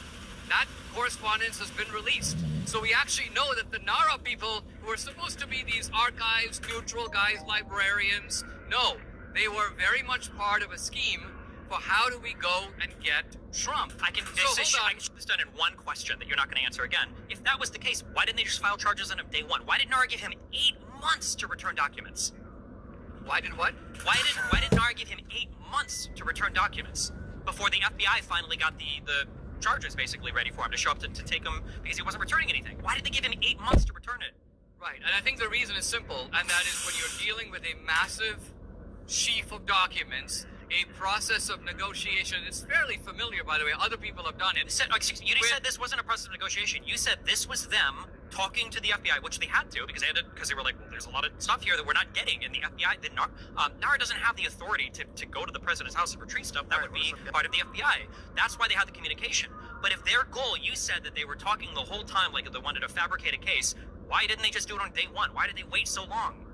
Well, that's because the normal gap in a communication to bringing charges is about 8 months. That's not unusual at all. If NARA was talking to the Biden DOJ and going, listen, we need to get Trump. He hasn't returned the documents. Here's a great pretext. Go get him. The pretext being that he committed a crime? No, that's not what pretextual means. No, a pretext means that we are engaged in this dialogue with the Trump administration. This can now be recast as Trump refusing to return documents. Because he did refuse. They stopped communicating. That's why when the FBI went to the Mar-a-Lago place, they found more documents. Some of those we still have never gotten back because Trump flew like 12 boxes of stuff up to his home in Bedminster or whatever. Okay, look, I we think just say it's bad. If it's true, it's bad. We can keep going on this, but I think what's look. Let me put it this way. I think you're you're a little pissed off that your cases didn't work. Right? You were really hoping that you could get Trump, prevent him from running in 24, put the guy away, and win the 2024 election. Unfortunately, he was big enough, strong enough, had enough resources, had really good lawyers. He beat you every single time up and down. So half his lawyers that he had initially are disbarred now, so I don't have to call them lawyers anymore. You're basically trying to relitigate in front of this poor bunch of guys and go, you know what? If only I, Steve Arnold, had been litigating this, we'd really have gotten him. But damn it, we had incompetent counsel. It all blew up in our face. Well, if anybody would know anything about relitigation, it would be the conservatives that constantly relitigate 2020 that still don't acknowledge. Do you acknowledge that, for instance, Trump lost the 2020 election? No, he didn't lose. Okay, so we're talking about relitigation. Okay. Right? I mean, like, you guys don't even accept the outcome of the 2020 election. Okay, we're supposed to be a beacon on a hill of democracy. Hold on. But, okay, so we need to probably say a word about 2020 because apparently, just like in the opening books of the Republic where Socrates has to say, laughter, is that an argument? We're getting the sort of knowing ha ha ha ha ha, which needs to be confronted because of its sort of sheer sneering dogmatism wedded to a bit of ignorance. So let me ask you this. Did you see my film 2,000 Mules? I watched the whole thing. Yes. Okay, let me ask you this. Do you dispute the accuracy of cell phone geo-tracking? No. If you were to be convinced that in the 2020 election, in the weeks leading up to it, and then again in the period leading up to the recall election in early Jan, that there were a number of individuals, mules, carrying ballots and going to 10 or more drop boxes, and this could be demonstrated by cell phone geo-tracking, would you agree that this is something that needs to be looked into? Sure, and you did, and found nothing. No. Oh, wow. Well, okay, that's not accurate to say. You found 2 people that you accused of engaged in mulership. Both of those people, I think, sued you or the production company, and then that's why the film was no longer for distribution or whatever, because those two people were both engaged in care. One guy, I think, was a father dropping off ballots for his family, and I think the other was a nurse who was dropping off ballots for the nursing home that he worked at. Both of those stories were verified to be true. I agree, 2,000 meals was an interesting hypothesis, but it was missing the part 2 where you actually follow through on the investigation and find the people engaged in mealing for ballots. Simply saying that people drove by ballot boxes and not prove a crime. Yeah, first of all, okay, the nurse that you're talking about, I've never heard of. I don't even know what you're talking about. That's fully made up. That's out of your ass, basically. There is a case where we have in Georgia by one guy who claims, who by the way is seen in the film dropping off multiple ballots. The guy says that this was legit, and he was dropping off ballots for his family, which is allowed.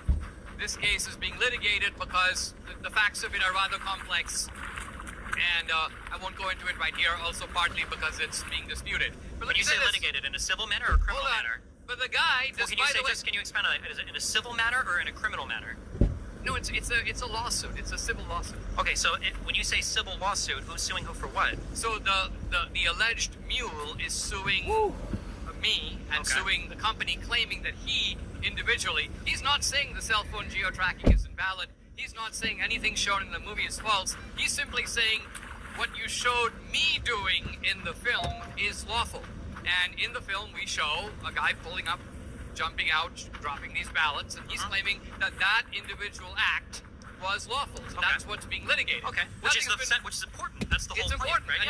And it could be illegal activity, right? It could be illegal or it could be legal. That's what's this is being fought over. But what I'm getting at is, no one is disputing the footage in the film. Some of it, you said, there was electronic surveillance. Do you realize that the people who said that this was the most secure election in history never looked at any surveillance in any state? Do you realize that many states which had surveillance turned off their videos before the election so they wouldn't have that surveillance? That's really strange then. I feel like Sidney Powell and the Trump admin should have probably chose some of their claims on places that didn't have surveillance, because the ones that they did, they intentionally obfuscated the surveillance cameras in order to lie about what they were showing. Like, for instance, the ballot boxes underneath the table. Look, why don't we just stay with what... Okay, well, we can stay with your case. In your case, it's been 4 years. Nothing has been resolved about this. It's a case about defamation. It sounds like that's what it is. It's not a criminal case at all. The film I made, we didn't talk about boxes under the desk, okay? We relied on 2 types of evidence, both of which, on the face of it, are valid. First, cell phone geo-tracking, and we showed that there were, in Georgia alone, in Fulton County, that area, 242 mules, alleged mules, who went to 10 or more drop boxes in the period of the election. Those same people, by the way, did not go to those drop boxes any other time, because this was compared against a geo-tracking of an earlier date. To be clear, real quick, to be clear, when you say went to those drop boxes, all you have are those people passed by those drop boxes. No, that's it. You don't know what they did there. You have no footage of them dropping anything off. You don't know who these people. Wrong, and wrong again. Wait, you have footage of those people dropping ballots off. And also, notice for the one guy that's suing you, or your company or whatever, notice that you're talking about footage of him dropping ballots off at a single box. That's not even the claim. 2,000 mules is not 2,000 homing missiles to one box. It's supposed to be people dropping them off at multiple boxes. I didn't see footage of any of that, of a single person, and that would have been the strongest thing. If you could show one person, one time, visiting multiple ballot boxes, I'd be like, oh, that's pretty crazy. I didn't see a single example of that. Do you have a single example of that? Yeah, I do. Why didn't you show it? It actually is shown in the movie. It is shown in the movie. What you really have is you see the same guy in 2 different outfits at the same box, but on 2 different occasions, dropping in multiple ballots. Why would you use geo-tracking data to see a guy going through multiple ballot boxes and only look at his behavior on one ballot box when the central claim was the mule was going to multiple ballot boxes? I'll tell you why. It's like this. It's like you have a serial killer who goes to 5 different homes, and you find 5 dead bodies in those homes. His cell phone places him at those homes at those exact times of those 5 murders. However, only one of those homes has surveillance. And in that one case, you can look at the cell phone data, you can see when he entered the home, you can then compare it against the surveillance video, but you only have one video. Now, in the 2020 election, even in the places that had surveillance, they had surveillance in approximately 1 out of 10 or fewer drop boxes. Bro, when do you find mushrooms in this game? You could have a cell phone What the fuck? moving from Dropbox to Dropbox, but only one of those Dropboxes has surveillance. I would say the analogy this is all very... described.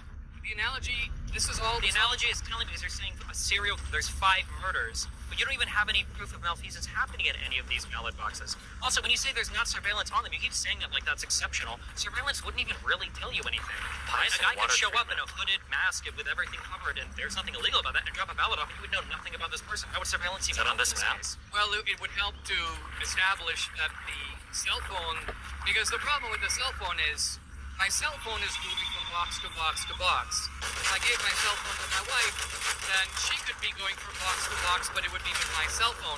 The advantage of the surveillance, it can establish who is the guy who is showing up at the box. Now look, here's the problem, okay? When you do cell phone geo-tracking, you get a cell phone ID. But the cell phone ID is not the phone number. And we have no ability, and neither do you, to take a cell phone ID and identify the person associated with that cell phone. The only people who can do that is law enforcement. And so we asked Democratic officials in Georgia, in Arizona, in Milwaukee, in Philadelphia, in Detroit, to look into this. Not surprisingly, the Democrats were like, nah, we're not really interested in doing this. We're like, just talk to the mules. Maybe there is a very plausible explanation. This guy just happens to take a really long walk around election time. He likes to stop at drop boxes. He smokes a cigarette at each drop box, and that explains why he's pausing at these drop boxes. So maybe there is an explanation. We'd like to know what it is. The movie can take you as far as the film can go, but to now demand, why didn't you do the investigation? We're not able to do that, and we said so in the film. So what I'm getting at is, this is not a case where there's nothing here. There is a lot here. There's literally, how would you even get that information? Well, the answer is the cell phone data. You take the cell phone data, you have a list of 2,000 or more cell phone IDs. You just get the actual phone numbers of everybody. You go visit. I'm asking, how would you get the phone numbers? How would you translate this from ID to phone number to person? That can be done very easily. That's done in every burglary and murder case in the country right now. Burglaries have something called probable cause of a crime being committed.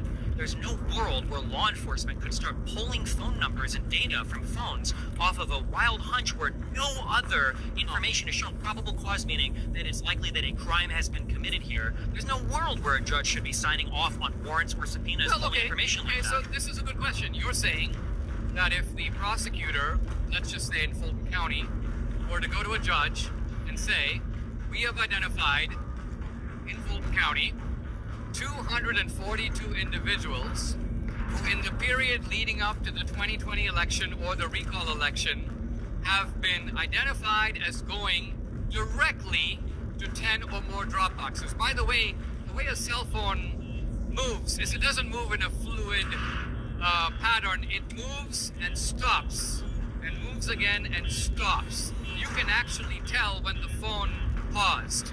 So we're talking about people who are stopping at the drop box.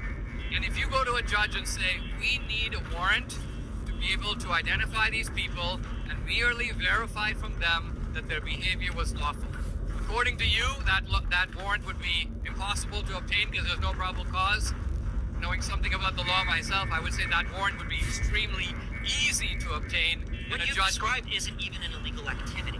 The election fraud is illegal. The question No, you don't have any evidence of election fraud. You have evidence of people walking near drop boxes, which also are near post offices, which also could be people mailing any number of things, right? Let me pose a case to you. These 4 kids in Idaho are found dead, and this guy Koberger, you see his cell phone in the vicinity of the houses, and he makes a big circle around the house, and that's the geo-tracking. He was there at the time, or around the time that crime was committed. Are you saying that a single judge would go, we don't even have any evidence he did it? No, I think you would have. I think that would be good for probable cause that a crime was committed because we have 4 dead bodies. It's likely a crime committed there. That's right. We have no evidence of voter fraud from any of these mailing boxes, so there is no probable cause to speak of. Again, Right, you don't even have but evidence of a crime. Right, but when an investigation is underway, judges are very willing to give law enforcement the tools to discover if a crime has been committed. I'll give you my own case, a very good example. So, in my own case, somebody tipped off the FBI that I made this contribution. The contribution could have been legal. They Well, no, assigned... it couldn't have been, right? Why? Why not? Because it exceeded the federal election commission's. There are contribution limits. actually legal ways to make a contribution. How do you think Soros gives millions of dollars? I just gave the wrong way. Because Soros doesn't give millions of dollars to candidates or PACs. He gives them to things called super PACs, the hybrid 401 or 403c5 or whatever. 501 organizations there, but not to a candidate directly. You give money to another person and tell them to give money to a candidate because you know that you would be bypassing the contribution limit. You're never allowed to do that.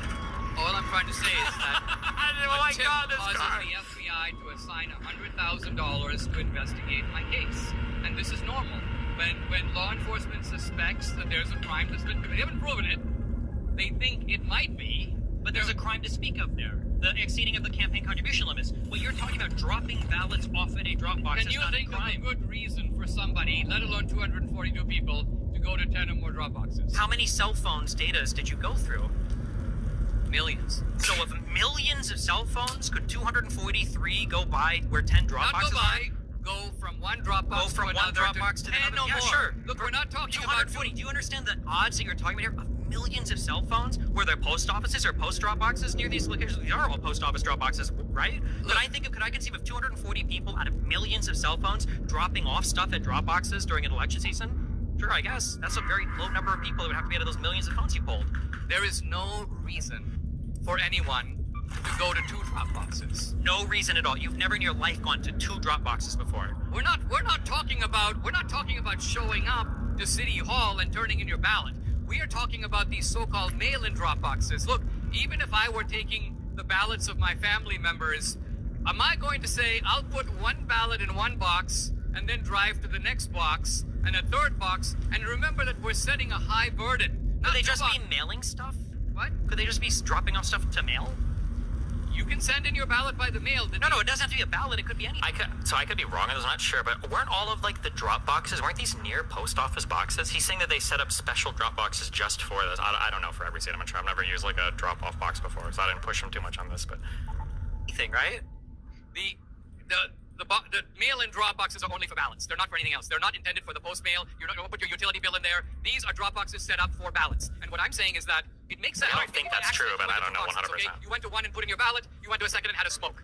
Once you set the bar at 10 drop boxes, you defy credulity. There's no reason to do that. And that's why in itself, it is suspicious behavior. Now, are you saying that in all the 242 cases, am I saying that all of them were equally guilty of the same type of fraud? I don't know. But I'm saying that there's very good reason to investigate further. And let's say that I grant all that. Let's say that I say there's very good information to investigate these people for crimes, despite having no evidence of crime being committed and no evidence of what these people were doing at the drop boxes. You don't think that there wasn't very good reason to investigate Donald Trump for committing crimes relating to the retention of classified material when he's showing classified material to people saying I could have declassified it, but I didn't?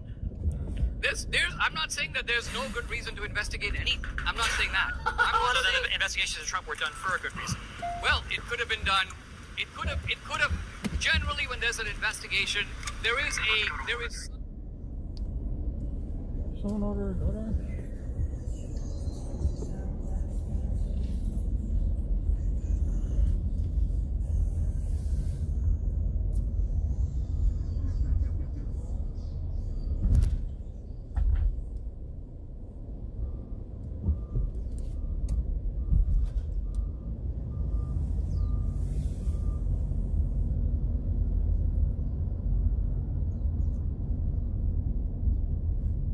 Okay, you must have ordered DoorDash.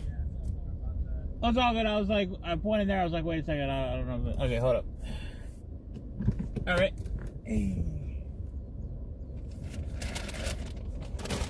At first, I guess I was at the right area, but that was over here too. I was at the right area. First I went in there and I was like, oh wait. I was like, I was like, oh, I hope it's not my connection. yeah. I was like, I think it's probably the next one over. But all right. Okay, thank you. That's it. Have a You have a great day. Yeah. Happy holidays. Yeah. The sort of it's so obvious the answer to that question. Yeah. Hillary was 100% sure she was going to win the election. Oh. Hillary had it made. All the odds were in her favor. She was leading it tremendously in the polls. In fact, Frank Luntz, it just reflects the popular mood where on the day of the election, he simply tweets, Hillary Clinton will be the next president of the United States. She believed it. I would think Trump believed it. Everybody believed it. And when Trump won, these people couldn't believe it. And they were essentially in so now what mode. So here's what I'm getting at. Do I have to explain why they had the meeting in the White House in October as opposed to July? You seem to admit they had the meeting. You seem to admit that all the deep state guys were there. You seem to admit that Hillary cooked up this false dossier, and this was used for at least 2 years, maybe more, to cripple the presidency of Trump. Is that a crime? So, well, the problem is it's not a crime to investigate things. It was a crime, for instance, when Donald Trump fired Comey to obstruct the investigation into all of the colluding Russian people around him, which was probably criminal in nature. But of course, Donald Trump will never be convicted of any crime now that the Supreme Court has said that the president apparently can't commit crimes.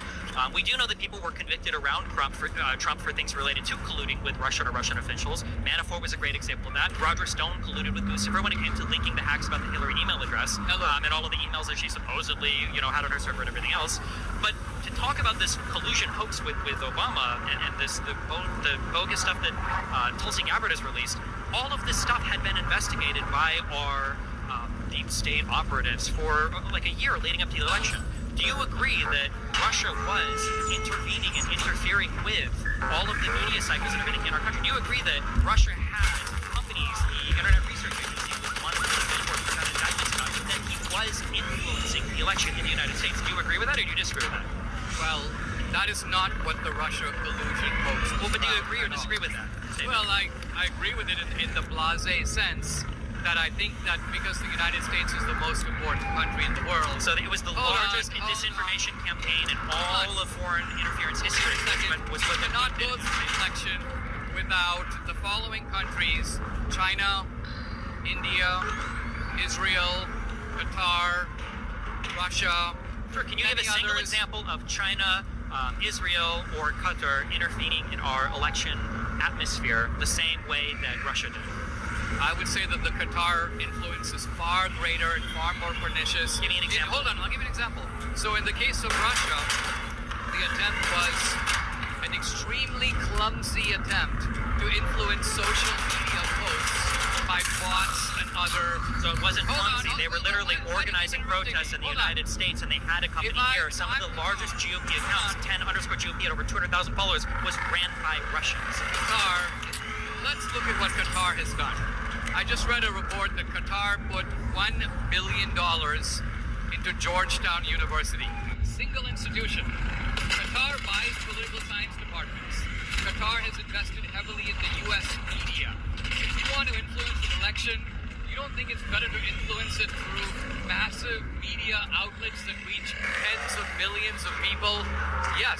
So Qatar's influence, I mean, again, if you can seriously contend that Russia was the leading influencer of the election, I think you're extremely naive. Okay, so then let's say first of all, you have no evidence, but we'll say let's say that I disagree with you. So Qatar was influencing U.S. politics. Who is the guy who just got a $400 million jet from Qatar and just agreed to give them a security assurance the same as we would to a NATO ally and is allowing them to train fighter pilots in the United States? So not a great example. It's Donald Trump, if you didn't know. What did Biden get from Qatar? What did Biden get from Qatar? You actually think you're making a good point by leapfrogging from the topic we were discussing, which is, you start out with a claim. Russia was unique in trying to influence the election. I make the obvious point, who's not trying to get a favorable outcome for their country? We know Ukraine was. Why do you think Ukraine was not the same? The difference is that I'm giving facts. When you say other countries advocate for themselves, you're allowed to do that. There is a process by which you declare with FAR, the Foreign Agent Registration Act, you declare you are spending money in the United States to do this. Russia did not do that. They used subversive means. So, for instance, Tenet Media was a recent example that was uncovered. The FBI said there were some 100+ other organizations doing this. And if you read the Manafort indictments, you can see that there were agents operating companies in the United States that were wholly owned by Russia, pretending to be Americans that were organizing protests, organizing rallies, So that is and your social media. wait. That's the examples that I've given that are later in the indictments. So You your have nothing case, for Qatar or anything else. Yeah. your case, such as it is against Russia. But you notice that the collusion hoax had nothing to do with Russia per se. It was about Trump. The heart of the case was not that Russia's trying to influence the election. No, that's the things you can do against that. You can deploy the CIA. You can charge them under FARA. You can arrest Russians. They were indictments. Do I bring that up? Notice that the Russia collusion hoax, frankly, many people in this room, I don't know if I should bring that up. too exciting. You think we can sink the president this way? It was based on the idea that Trump went along with it. But he did, didn't he? Didn't Trump say on TV, if you release the 10,000 emails Russia, you'll be greatly rewarded? He did. Wasn't Guccifer a Russian hacker that Roger Stone himself was working with to time releases of Hillary's emails, the most damning stuff of the Podesta stuff? Okay. What I'm getting at is... Wasn't there a Trump Tower meeting where first Trump officials and surrogates lied about what the meeting was for, and then later they admitted that, yeah, there was a lawyer lady from Russia, and we were seeing if they had information about Hillary Clinton? Okay. Yeah. So prior to the that's all true, yeah. Mueller investigation, all of this recycled garbage was in all the media, and all of you guys were cheering it and hoping it would amount to something. And then Mueller investigates it, and he goes, guess what? There was no collusion. So that's not what Mueller said. I see you didn't read the report. So collusion is not a legal term. What Mueller said was there was probably criminal obstruction that prevented him from being able to do the investigation. All right, so that's what happened.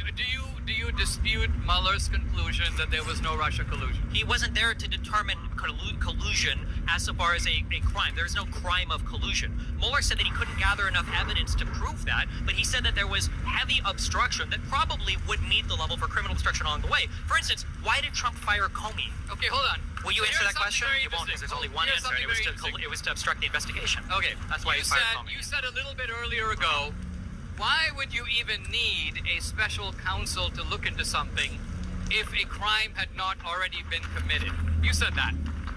Then you say Not really, just but now, okay. Mueller said, I don't have enough evidence that the crime was even committed. And yet he had been investigating this for a long duration of time, and he concluded there's nothing there. But evidently there was enough there for him to do the investigation. What do you think obstruction is? Obstruction is when you make it hard for a person to investigate. That's what the crime of obstruction is. Why do you think Donald Trump fired Comey? Why did Donald Trump fire Comey? Oh, I have no idea. Because he doesn't even know the cover story. I mean, he's the president. He has every right to fire.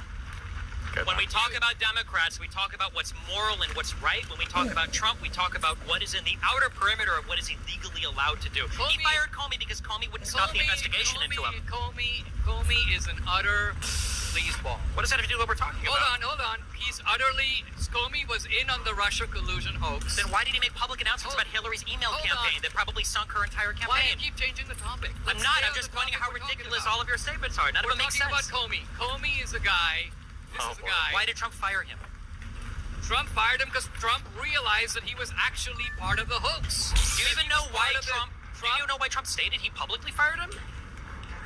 He said it was because of the Hillary email stuff. Trump fired him because after Flynn was indicted, Trump said, well, now you guys should be done. You should be done. Indictment. It was a good indictment. It was good. You shouldn't lie. Don't lie to the FBI about talking to Russian ambassadors. Comey actually went on TV and boasted that they entrapped Flynn. Comey basically said we needed to get Flynn, but we normally couldn't get him because in the White House, you have to go through the White House counsel. But we knew that things were a little chaotic in the Trump White House in the first term. So what we did is we sent a couple of guys acting like they were not up to anything. They just want to ask him a few questions to clear a few things up. And of course, Flynn thinks these guys are on his side. They're just trying to sort something out. He cooperates, and boom, they go after him. Wait a second. So a couple of police officers acted like they were on your side, and then you lie to them, and they charge you with a crime. This sounds like every JCS video on YouTube ever. Welcome to the real world. Wait a minute. This guy is a general. How does he not know how the freaking police police work? Seriously? Just for the audience, God says responsibly. If you lie to the FBI or if you lie to police officers about things, you can be charged with crimes. It doesn't matter if they're trying to be your friend. They're trying to get you to admit to a lie. That's the whole purpose of law enforcement. Hold on. Wait a minute. Hold on. I hate to bring you into the 21st century on this. Hold on. It is actually part of the playbook of the FBI. If they cannot get you on something, they interview you for 10 hours. They then will find something you said in hour 7 that contradicts something that you said in hour 3. And they will say that both things can't be true, and therefore you must have lied. I know personally a case of a guy in Los Angeles, movie director, in fact the guy who made the film Die Hard, where they went after him on this. He was friends with a guy, he'd gone to school with a guy who apparently was in the mafia, and they were trying to get this guy, John McTiernan by name, the director, by the way, of Die Hard 1 and 2. They told him, we want you to give up your friend. McTiernan basically said, I'm not doing it. Leave me alone. So what they did was they contacted him under dubious pretext we don't need to go into. We need to ask you some questions on something else. And then they interview him for hours and hours and hours, and they find 2 statements, by the way, not even directly about the case, that, quote, contradicted each other. And they're like, you lied to the government, you lied to the FBI, that's a crime in itself. This poor guy spent, I believe, 2 years in prison for lying to the government. Now, I have a feeling if you look up the facts of the case, it's not going to be remotely close to what you've represented them to be. No, but also, secondly, that is the case. Secondly, just don't talk to them then. Why was he even talking to them for 10 hours? No, was he bored? all I'm saying... Did he need some friends? All I'm saying... No, you think you're cooperating... You don't have to... You can just say, I don't feel like talking for 10 hours. I'm fine cooperating with law enforcement. I wouldn't talk to the FBI for 10 hours. I wouldn't either, but that's only partly because I've become savvy about how all this works. And Flynn wasn't? He was just a doughy-eyed, innocent person wandering... No, I mean, Flynn did not think that... Flynn comes in as the National Security Advisor... The National Security Advisor who lied about speaking to a foreign Russian person in charge of political events. Why would you lie about that? Don't you think maybe that's probably not a good thing if you're the National Security Advisor to lie about? Well, maybe or maybe not. Or it could be... Hold on. No, hold on. Wait, I mean... Maybe or maybe not. If you are in the CIA... or the NSA, or in the security agencies. This is such a weird pivot. You lie a lot. You lie a lot as part of your diplomacy. You lie a lot as part of what you're paid to do. It is your job to mislead foreign governments. It is your job to mislead people domestically. Not domestically. You don't mislead your own agencies. Stop. You're acting lying. Like hold on. You're acting... You asked me a question, which is there a reason for Flynn? Let's just say he met with Mr. X, and he is now asked, did you meet with Mr. X? And Flynn could have many good reasons for saying, no, I didn't. Okay, so did Flynn lie? Yeah, he did. Wait, give me one reason why he should lie to our own FBI about that. It could be that Flynn is dealing with foreign policy, the FBI comes in, who knows what they told Flynn? Let's say they told Flynn, look, we're just investigating embezzlement inside the White House. We need to ask you a bunch of questions. We don't know what they said to Flynn. That's the key point. They come to Flynn under one pretext, and they're trying, and the key point here is intention. They came to entrap him. That's the beauty of what Comey said. So what do you think entrapment is? Entrapment is when I ask you a question, you lie? No, entrapment is where you basically go to a guy that you have no basis to suspect, right? In other words, they weren't saying that Flynn did anything. They're like, let's see what we can get on Flynn. So no, entrapment is when you entice or force somebody to commit a crime that they wouldn't have otherwise committed. If a police officer walks up to you and they say, hey, do you want to buy some illegal drugs? And you say, yeah, sure, that's not entrapment. If a cop comes up to you and he says, you better buy this drug or I'm going to beat the shit out of you or whatever, that would be entrapment. Entrapment is not, I ask you questions and you oopsies lie to me about communicating with Russian as the National Security Advisor. Jesus, right? Like that's on you at that point. Sorry. I think that when the government sets out to entrap one of their own in this way, oh my God, this is just downright diabolical. Then why has Trump failed to do it with his political opponents despite being so hungry to do so? Or do you agree, for instance, that the Hunter Biden stuff was just outlandish given that the confidential informant that entire investigation started with, of which Jordan and Gomer, nobody found any good solid information about this, about Hunter Biden engaged in illegal overseas, not reporting income or whatever. The entire start of that was a confidential informant who's now admitted to lying completely about the origination of that story. Okay, leaving aside the confidential, Leaving aside the whole start of the originator investigation. of the case, do you agree that Hunter Biden and his partners received $83,000 I don't know what the exact amount was, but sure, why not? No, that was the reported payments. That was the reported You payments. don't agree that they got the money? No, I don't disagree, dude. I agree. Oh, you agree. You agree they got the money. Do you believe that Hunter Biden is an expert on minerals and in the Ukraine? He might be, he might not be. I think he was a business person. He'd been on boards of other business ventures before. Not to mention a noted artist. You know, he has done a lot of amazing things. We He's know. more qualified than Witkoff is to talk about Ukraine, and he's currently our ambassador to Putin, and he doesn't even bring his own translator. So Hunter Biden was qualified to sit on the Burisma board, yes. Yeah. And if I were to ask you, is there any evidence that he was sat there improperly, you would be able to give me nothing. So let's both agree I that would he be was able to give qualified. you something. Oh, I would be able to give you something. Okay. I will give you the evidence, which is now released, of detailed Hunter Biden energy reports, which appear to have been actually lifted from the Biden confidential files. In other words, you said before, I don't even know what he's referring to here at the moment, to be honest. I don't even know what the fuck this is. to have them. Yes, there is a reason. The reason is to cash in on the information, because one of the things that foreign countries want to buy from you is information not available in the public square. And so if you have confidential documents, by and large, all these guys who go into government, very often when they leave, they become consultants. Wait, Joe And Biden took classified information about his son to sell his own son to foreign operatives? Joe Biden took confidential documents because he realized that they could become the basis for a, quote, insider information that benefited not just Hunter Biden, but James Biden, Frank Biden, and Joe Biden himself. Don't forget about 10% for the big guy. Which means not. Okay, so I'm just curious then. So if I were to say Donald Trump does stuff like that, for instance, how he has two of the largest crypto schemes in the world set up right now, where anonymous people can donate to Donald Trump and even be seated to speak with him in the White House, like, or at Mar-a-Lago, like the event that he did, I guess like a year ago or whatever. Can you show me anything comparable to access to Joe Biden like that, or any evidence whatsoever that he planned to use any of this improperly, or communicated with people improperly, or did anything bad with any of these documents? Well, we're talking about two different things. You're talking about presidential I'm asking for evidence. fundraising. I agree. We're talking about facts, and you're giving me details. Yeah. I would tell you the way that fundraising works in the United States is very simple. If you tomorrow had a business and you needed something, and you wrote a $10,000 check to your local congressman, that guy will return your phone calls the next day, if not the day after. Didn't you just argue against this and saying that you illegally donated money to your friend who was running for Congress up in New York? Are you admitting that that's what you were doing, a quid pro quo? My friend who ran was basically a Not good. Like, I can even make a stronger argument, because one of the accusations the prosecutors were making is that your friend introduced you to the person who was the primary funder for one of your documentaries, right? He doesn't bring up his case anymore after that, okay? He doesn't bring it up anymore after that. Things that have nothing to do with each other. I can explain the connections if you want. You just claimed if you want to make financing work in the United States, here's how financing works. But earlier, you gave me the exact contrary position of saying just because I'm illegally sending money to a friend running for Congress doesn't mean I'm looking for a quid pro quo. So those are two contradictory positions, and I'm trying to understand the contradiction between them. My friend was running a quixotic campaign in New York. She was running because a Dartmouth woman, Kristen Gillibrand, was the sitting senator. And so my friend Wendy Long said, I think I can raise some issues in the campaign. I said, don't run, Wendy.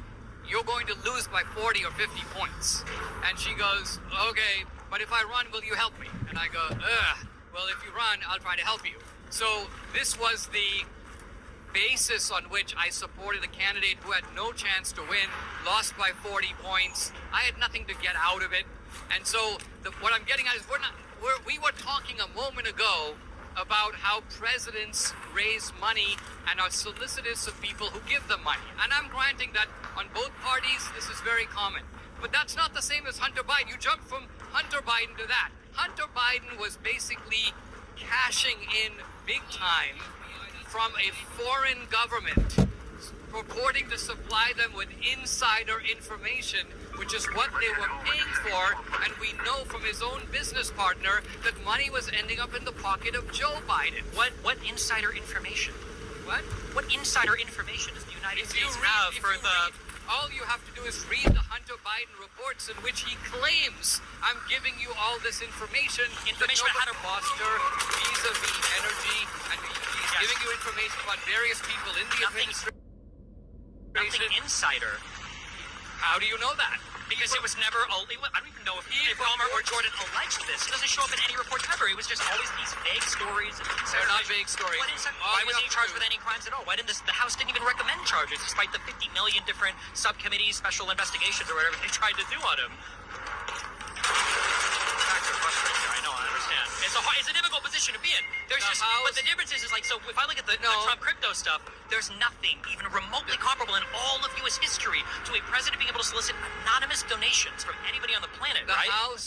The House recognized that to propose criminal prosecution to Joe Biden's own DOJ was a fool's errand. That's why they didn't do it. But they did. They literally had him plead guilty to convictions. That has to go through the federal Department of Justice. Let me finish. Because what you just said isn't true. If he didn't do anything wrong, wait, how did Joe Biden pardon him? And not only pardon him, Joe Biden was very careful to pardon Hunter Biden for crimes going back to 2014. In other words, he gave him a retroactive pardon, not just for things to do with Burisma, but for any other crimes this guy did, going back to when Joe Biden himself was the vice president. Why were they able to convict him of some things if they weren't able to recommend any charges? Wasn't Hunter Biden convicted of the gun charge and the IRS charge? Yes, he was convicted of those things, and so it seems like they could recommend charges. I think I've just given you what I think would be a good case to make. Now, why the powers that be decided, let's not charge Hunter Biden. Just so we can agree, what you just said had no basis in reality. They could recommend charges. They did. He pled guilty to those two things. So they always had the ability to recommend charges. Isn't it more likely that they, especially considering the origination of the investigation was a confidential informant who admitted about lying about everything, right? And the 10% from the big guy, interestingly enough, we're just citing the Russian leaks from the DCCC. Absolutely not. We're citing Hunter Biden's own business partner. No. Yes. No. It was Tony Bobulinski who revealed the 10% for the big guy. There's no connection to Joe Biden there ever. It's never been made. It's never been made. They had the ability to investigate for years. They found out. The 10% for the big guy, it comes from Hunter Biden. There was a meeting with Joe Biden, Bobulinski, Hunter Biden at the Milano restaurant in Washington, D.C., not very far from here, in Georgetown, in which Joe Biden, who was very careful himself not to get into the business dealings, but he would always show up as if to say, listen, this is on the I'm involved, I'm supporting my son here, you make the deal with him, the money will then, part of it, come to me. All of this is laid out. Now, I agree, Merrick Garland... Well, here, I'm curious, if we think that's what happened, what did Joe Biden do for his son? What was the quid pro quo here for allegedly? What even happened? This is the style of the Corleone family. What does Joe Biden do for his son? Joe Biden's son is Michael Corleone. He's part of a corrupt family operation.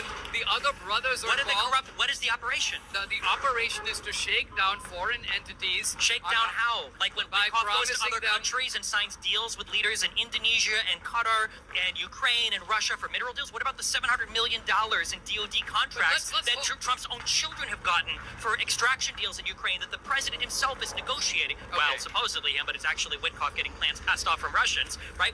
I can show you. Your only mode of defense is the what about, and then you jump to something Well, no, my mode of defense is the reason. Why don't we stay with this, okay? Wait. If we want to stay with the topic, let's do it. Give me one concrete example of Biden corruption. What was one concrete example? Not like I think this happened and there was a story of this. What's one concrete example? Okay. I just gave you like 5 for Trump. All right. One concrete example is that Biden is vice president, and right about the time that Biden is designated as the U.S. man for Ukraine, a river of money now begins to flow from Burisma to Hunter Biden and his business partners, and all of this at a time when Burisma itself is under investigation for all kinds of fraud, and Joe Biden goes on camera before an international council and tells you that he demanded that the prosecutor of Burisma be fired.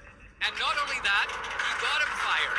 And he went on to say, I told Ukraine that you're not getting $1 billion if you don't fire this guy. Why did he say that? There's nothing that Trump has done that comes even close to Oh, this. sure. Well, then why did he say that? He said that because it's true and he got away with it. No. Why did Biden tell that to Ukraine? Because Biden told that to Ukraine because he was essentially making a deal with Burisma in which Burisma You don't even know said, the official hold on, Burisma said, you sort out this corruption deal for us right here and we will start paying your son and money will flow right back to you. Nothing to it. The timing is perfect. The amount of money is huge. And The all timing is perfect. What else was going on in 2014 in Ukraine?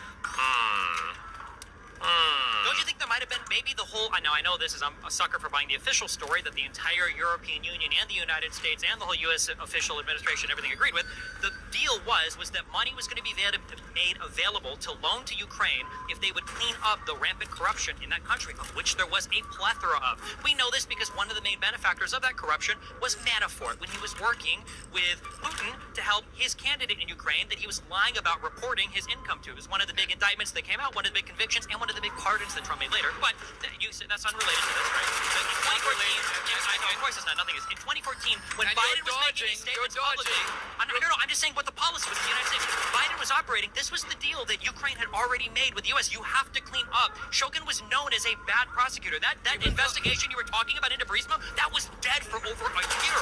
There was nothing even happening on that front. Ukraine was known to be a country with a lot of corruption and a lot of corruption-related issues, and part of them having access to low interest rate loans from the West, from the United States, was that they would clean up their corrupt businesses or their corrupt lack of ability to conduct themselves as a country. That was the story given. The whole rest of the world agrees, the European Union, the United States, everything else. Nobody's brought this up until Trump was caught trying to do a quid pro quo later with his own personal attorney, Giuliani, making phone calls, and then him making phone calls unilaterally on his own. So let's repeat your dewy-eyed account of what is actually happening in Ukraine. According to you, there's a lot of corruption in Ukraine. True. Not surprisingly, very involved in the corruption, Burisma. Would you think that a giant energy company in Ukraine is somehow immune from the corruption? They're part of it. Okay, a prosecutor is looking into it. According to you, Joe Biden, having no personal interest in the matter whatsoever, motivated purely by the most sublime ethics, tells Ukraine, you have to fire, there's a corruption all over the country, but I'm only demanding one thing of you. You need to fire this one guy. Their chief prosecutor. Who is just looking a random into, guy. the chief prosecutor who is looking into corruption from the company that my son is about to make an extremely lucrative financial deal with nowhere for near as lucrative. $83 grand per month to go on indefinitely. And according to you, it's all on the up and up. No investigations required here, guys. You know why I know this? We're Here's all the easy... good Democrats here, and when our guys do it, it's all A-okay. This is the easy killer question that, again, you won't have an answer for. If this was such a horrible, corrupt thing, why is it that Republicans only seem to recall the quote that Joe Biden made on stage in front of the whole world in 2014, years later, when it came up with Donald Trump in Ukraine? Why would Joe Biden go out on stage and admit to the corruption, saying, I told them that if you don't fire Shogun, you're not getting anything from us, ha ha ha. Why did nobody say, oh my God, we need to investigate him for corruption? Maybe it's because the whole world understood how corrupt the Ukrainian system was at that point in time. The reason people went back to the video is for the simple reason that they, at that point of the video, didn't know about the money flow. So the point is, Biden makes an action which seems on the up and up. It's just that it's part of my job. I'm making sure it's that part of the job to fire prosecutors in other countries. No, it's not. It is. First of all, it's a little unusual for the Vice President of the United States to name the chief prosecutor in this country and say... Very unusual, I agree. So why didn't anybody think anything weird of it? Because this was the policy that the European Union and the West had in guaranteeing loans to help Ukraine. That's why nobody looked into it. You can think that something is weird without thinking that there's money changing hands. You can think, I don't know why he'd do that. That's really strange. And then a little bit later it comes out, hold on, you actually have checks made out to Hunter Biden's LLCs. You have contracts from Burisma. Now you know, oh my gosh, it all makes sense. This guy was doing it so to open up a spigot of money. Obviously, it's in Burisma's interest to shut down the investigation. What's that worth? $83,000 a month? Yeah. Is our Hunter Biden's expertise worth 83? Hunter Biden wasn't just getting 83. So was Devin Archer. So it's 83 per partner, not 83 total. per month. People don't give that kind of money, especially foreigners don't give that kind of money without having some interest in the matter. They're not. So what would you say about the $2 billion that Kushner's firm got from the MBS? When Donald Trump was crafting the Abraham Accords, are you saying there must have been a quid pro quo there as well? Or what about the massive Qatari deal with the $500 million jet? Or what about the minerals deal in Ukraine with Russia? I think we should look at these. So I think with Trump, let me tell you what. Well, here, but as we move on to this, can we admit for everything else, there's no solid proof of any of the stuff related to Hunter Biden. It's just, you know, the big guy or whatever. There was no solid proof of anything related to Joe Biden or Pence with regards to improper handling of their documents. But well, all I'm saying is when you say there's no solid proof, all evening you have been reciting these rhetorical, why do you think Trump took a plane from Qatar? There's no solid proof, but you've been saying it. Why did Jared Kushner make this deal?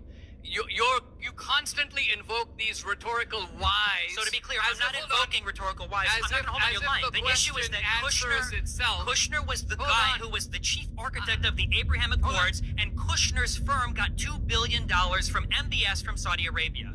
Or Donald Trump allowed Qatar to have a security agreement with the U.S. we don't even have with Israel, and in exchange, there was a $400 million jet that was authorized for Donald Trump's, I guess, Secret Service and his presidency to have. This is an exact thing. Hunter Biden was never a public office official holder. So there is no, like, I can't draw the comparison. Now, if Hunter Biden worked in the White House, or if Hunter Biden had the same role that Witkoff had, that Elon Musk has, that any of Trump's children has, then I could say, oh yeah, that is kind of like weird and bad. But you guys seem very focused on the hypothetical crimes of Hunter Biden, none of which the House is able to actually indict him on, but you have no concern about the open, rampant corruption that Donald Trump is engaged in, where right now, with a crypto coin, he could take donations from anybody around the world and nobody would know about it. Let's look at the jet from Qatar, because I think if we're looking at corruption, let's look and see what's going on here. So Trump, and this is one of the unique aspects of Trump, I guess, is being a criminal, president. Yeah, this is not a criminal act. I agree. The Supreme Court said he can't commit no crimes. Okay. Trump is ultimately a transactional guy who acts as if the United States is his corporation and he's the CEO. So Trump thinks, the way Trump mind works, if I can get a foreign business to put $500 million into the United States, I'm scoring a big one for my company called the USA. Trump thinks that if I'm making a deal with Qatar, and the Qataris as tribute want to give the United States of America, not Trump, a plane, we'll take your plane. It actually establishes who is paying tribute to whom. And Trump's point is, I can do these deals. Frankly, if it were the Biden administration, they would have given Qatar $400 million and got nothing out of it. So if the CEO of your company cut you a deal, your company a deal, where your company now has to do work for Qatar, but the CEO gets to fly around in a $500 million private jet, you feel like the CEO was working for you? You're saying, yeah, I do. How does the $400 million jet help Americans? So the $400 million jet is $400 million less that the United States would have to pay. Air Force One is being refurbished or displaced. So instead of paying American workers in an American company to make a plane, we got one for free from Qatar, a country that you said is influencing our country via foreign affairs more than almost any other country on the planet.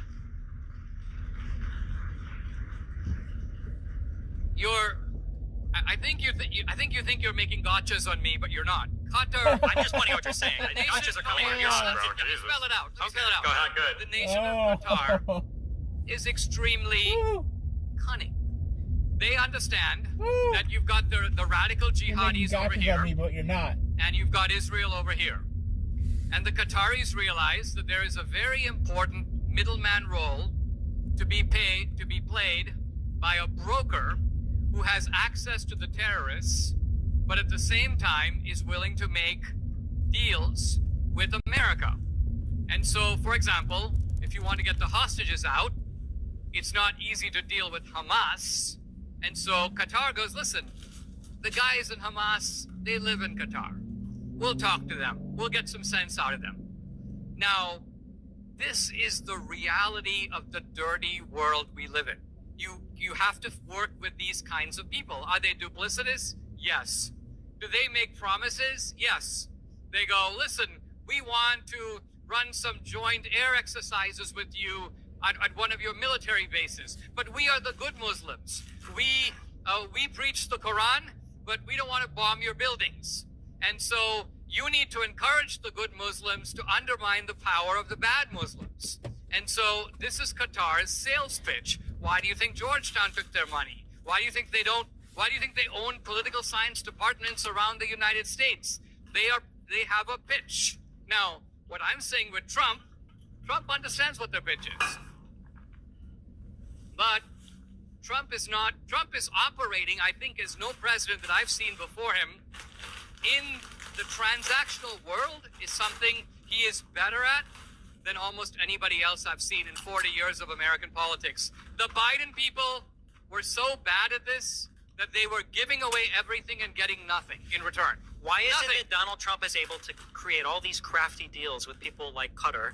And when you talk about the terrorists and everything else that they were concerned with, they were probably concerned with the fact that Israel had just bombed them. I think that was a major impetus for them securing a peace agreement or a security agreement with the United States, is because they don't want Israel bombing them anymore. Number one. Number two, he has all this ability to negotiate so cleverly and craftily with all of his enemies. Why can't he make the same negotiations with, I don't know, Canada and Mexico? True! Well, he's turned ally to enemy of almost every country on the planet of the United States. I'll tell you why. Because what Trump is dealing with is basically 75 years of European freeloading off of America. The Europeans after World War II got an amazing deal, which is basically, we, America, will locate hundreds of thousands of troops in Europe to protect against a Soviet invasion. We will guarantee the protection of Europe, and we, the American taxpayer, will pay for it. Meanwhile, you can take all the money that you are spending on defense and use it on your welfare state. This deal has been in place, untouched by Republican or Democratic presidents for 75 years. And every time anybody has questioned it, the president or the president's team has basically said, we have to live with it. We realize we're being ripped off. And by the way, the same is true across the board. It recently came out... We're just focusing on Europe. Just focusing on Europe. You'll have your turn. It recently came out that, by and large, pharmaceutical drugs all over the world are dramatically cheaper than in the United States. Why? Because all the R&D cost is borne by us. And the companies then sell the product for the actual cost plus a markup. So you might get the same drug for $7 in Canada, and it's $50 in the United States because our citizens are stuck with all the R&D costs. We didn't even hear about this for decades until recently. Wasn't there a president who was black who was trying to do like a public option, or was Biden trying to negotiate with actual irrelevant? Wasn't there a president Yes, who was it's a lie. black? We always have known that drugs cost more in the United States. Why do you think Obama was even trying to pass the Affordable Care Act? We've always known that these things are expensive. Why do you think Biden was trying to make it so that Medicare could actually negotiate with drug providers in order to have actual ceilings on prices? We've always known this, but for some reason conservatives are just now catching up to 20 years of like, wow, isn't this kind of a bad thing? Hold on. You know, and this is really the story of this debate, customarily, you shift the ground to, you're taking it for granted that the drug should cost $50. And you're saying, now having ripped off the American citizen by making him pay the full R&D freight, let's now give democratically handouts to people so that they can now afford the $50, even though the price shouldn't be $50 in the first place. See, so with Trump, you go to the root of the problem, which is let's sit down these pharmaceutical guys from abroad, let's kick their ass a little, let's tell them, listen guys, you can't pull this scam on me anymore. I know exactly what you're doing. If you want this drug, you don't have to take it. You can let your people die of diabetes or whatever, but if you want this drug, the company will amortize the R&D cost over the price of the drug worldwide. Americans are not going to pay higher prices. Whether we do Obamacare or not is a completely separate issue. But in your usual gymnastic way, you can't answer what I said, so you pretend everybody What do you think I knows. can't answer? What is a question you've asked that you don't think I can answer? The question I'm raising is this. You started out by asking me, why is Trump so combative and he can't make a deal with Canada? And I'm giving you the answer because those people have been enjoying a rip-off scheme for 75 years. If all of these other countries have been enjoying a rip-off scheme in the United States, why are we outperforming all of them?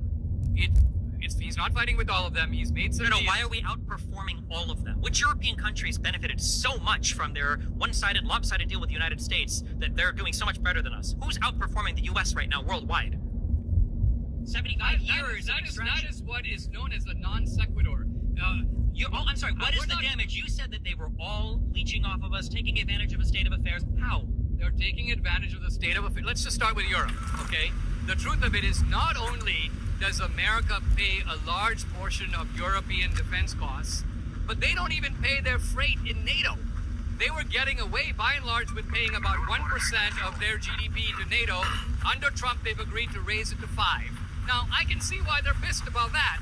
Nobody wants to pay 5%. They'd rather have that money to spend on buying boats in their own country. What are they even paying for when you say 2%, 5% to NATO? He doesn't know. NATO is supposed to be funded by I should have pushed him more. It's a But he has no collaboration idea. of the United States and the major countries of Europe, and all of them are supposed to pay into the pot that bankrolls NATO. When we're fighting this war in Ukraine, who do you think's paying for I'm just gonna clone myself. It's so stupid because like there's like talking points. You can have a back and forth on this, by the way. So if you're a conservative, you have to debate me in the future, and I pull this one out. Oh, he didn't actually make them pay more to the organization NATO. It's just a commitment to spending costs for their own military.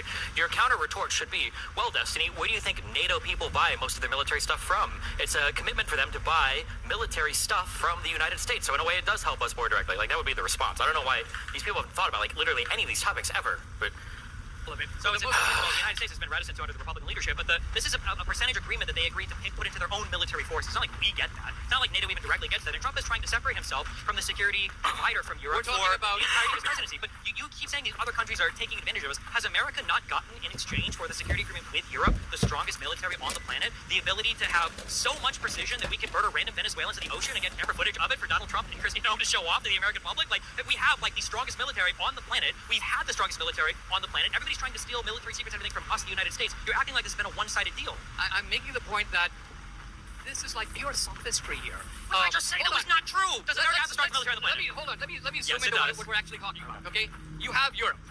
You have these countries that face mutual threats from each other. For a long time, they faced a Soviet threat. They face other threats. The United States comes in and basically goes, we will pay the lion's share of your protection, okay? Now, you're asking, don't we get something out of it? Of course we do. But any common sense transactor would know that while we get something out of it, they get a lot out of it. Oh, common sense. They can afford to pay. They might not have been able to afford to pay in 1946, but they can afford to pay a lot more to their own defense. But they refuse. Don't interrupt me. But they refuse to do it because they would rather freeload off the U.S. taxpayer. You're saying freeload. The United States has gotten to coordinate security on the entire planet almost, on our entire hemisphere as a result of this arrangement. It's benefited us. Yeah. We have the strongest economy. We've got the best trade arrangements. We've got the best intellectual property. We've got the world culture that we export from the U.S. This is what I call baloney. Okay, because the issue. Wait, what is pure baloney? A transactor in any deal. Okay, if a transactor in any deal is always going to think about not only what do I get out of it. I obviously going to get something out of it. But if I'm protecting you and your family, let's say, okay, I'm going to get something out of it. We're allies. You're my friend. But then I realize that you're doing pretty well. In fact, you have a more generous welfare state than I do. And you're allowing me to pay your security costs and store your house alarm, put guards outside your house, and you are contributing little or nothing. And then I go, well, I got the best IP, I got the smartest people, I got the biggest...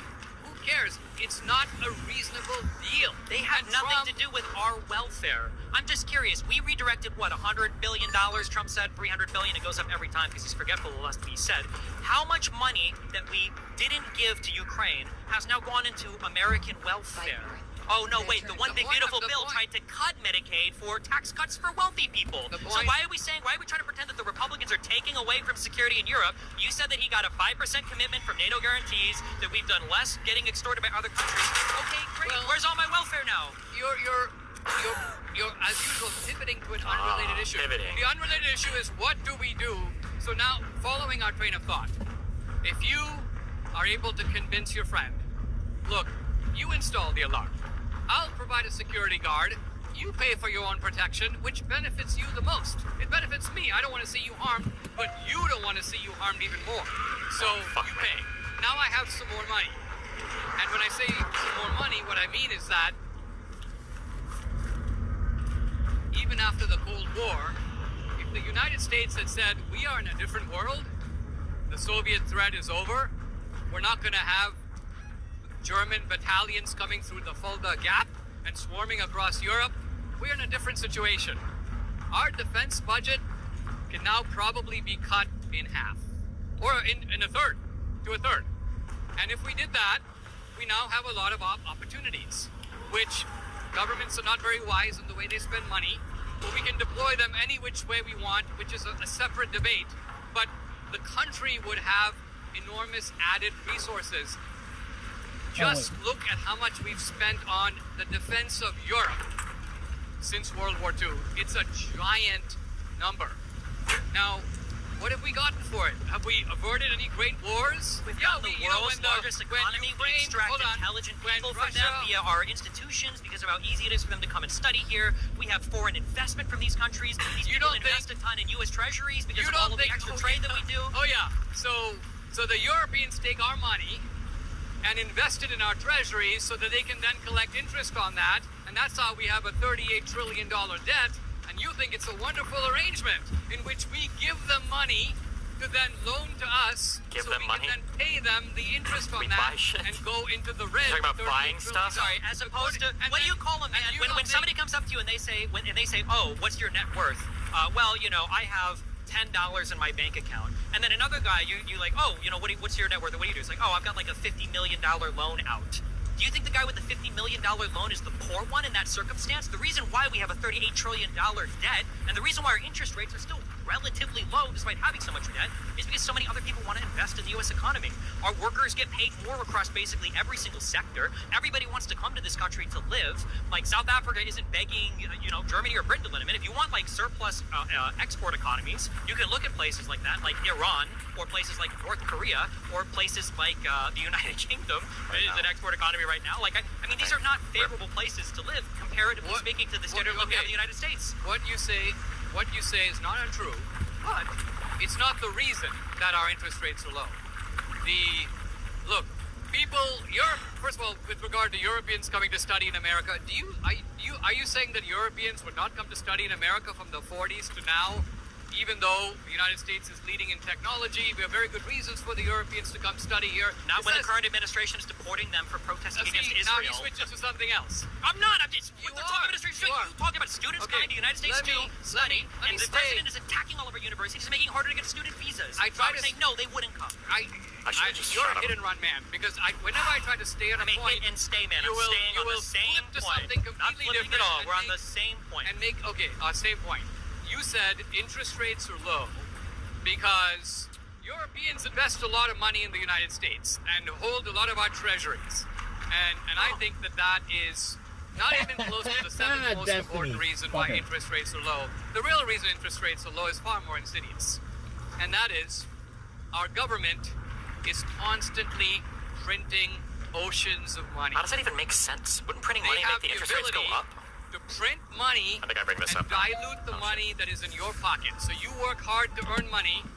Your own government, as we speak, is printing money. When I came to the United States, I had $500 in my pocket, 1980.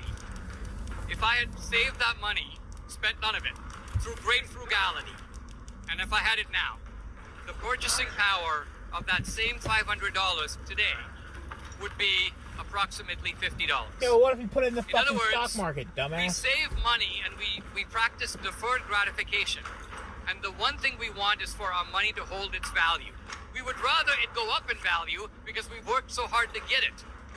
But our government, our own government, screws us by diluting our money, because when they print money, they get to spend it, and the money in all of our pockets goes down. So selling treasuries is not printing money. Quantitative easing or other things. There are different factors that you can talk about when it comes to monetary policy. But the reason why our interest rates are low is because a lot of people want to buy U.S. treasuries. So we can sell our debt at a very low interest. If not many people wanted to buy it, then we would raise the interest on our debt. Printing money and saying that that's magically making interest rates grow doesn't make sense. It's not connected. This is called, it doesn't make any sense? Okay. The interest rate is the price of money. Yeah, I think I'll be skinny in 60 days. How difficult it is to get money is what sets the interest rate. Now, let's just assume as a thought experiment that I, right now, double the amount of money in circulation. Will the interest rate go up or down? Down. Because the supply of money is vastly greater. Just go back to Economics 101. Economics 101. If you were a German citizen and you wanted to buy a U.S. Treasury bond and it was paying 5% was the coupon rate on it, if you knew that the U.S. was going to double their money supply, why would you buy that Treasury bond for a lower interest rate? You would demand a higher interest rate on it. The reason you would buy that Treasury bond is because the German Bundesbank is tripling the amount of its own money. In other words, they're printing money too. And the United States is an abuser of the money supply. But everyone abuses it more. Not as big an abuser as other countries. These countries that are taking advantage of us don't have to abuse it. Shouldn't they be abusing their money supply less because they're taking advantage of us so much? Like the reason that they're look. Why was there runaway inflation of 15% per month in Argentina, and why do these interest rates and inflation rates vary so much around the world? There's more than one reason, but the primary reason is money printing, and you can see why it's very attractive for governments to print money. Here's why: if they did print money, let's just say we outlawed it, the U.S. government, every time they spent money, would have to come to you, the taxpayer, and tell you, we're going to extract more $20 bills out of your wallet. And you would be like, no, if you try to do that, I'll vote against you. Even if you don't print money, you can still come up with a beautiful scheme. Let's not consult the citizens. Let's just steal from them by secretly removing $20 bills out of their pocket, and we do this by running this thing called a money printer. The money printer. It's bad for the economy. Pretend it's not true. But okay, true. Well, let's say it's so horrible. Why does every single country on the planet have central banking? Because central governments love money cartels. What could be better for the governments of the world than to have a cartel in which they control the money supply? All of these governments all over the planet are engaged in this anti-democratic behavior. No citizen actually wants this, and no individual country has figured out that if we don't do this, we'll be better than every other country. Wouldn't it be a lot simpler to think maybe they engage in central banking practices because that's just a better way to run an economy? No. This shows a colossal level of naivete. But let me put it this way: the ordinary person thinks that our whole system, including our banking system, works completely differently than it does. So I asked my wife the other day, if you put $1,000 in the bank, what happens to it? She goes, oh, it's in the bank. And I go, so if you want to get it anytime, you can just go to the bank and ask for it, and they'll give you $1,000, right? She goes, yeah, right. And I go, what if I told you that when you put the $1,000 in the bank takes the $1,000, they pluck out 1/10 of it, roughly, about $100, and they lend $900 to another guy, let's say Steve right here. But they don't actually give him the money either. They open up a checking account for $900 in his name.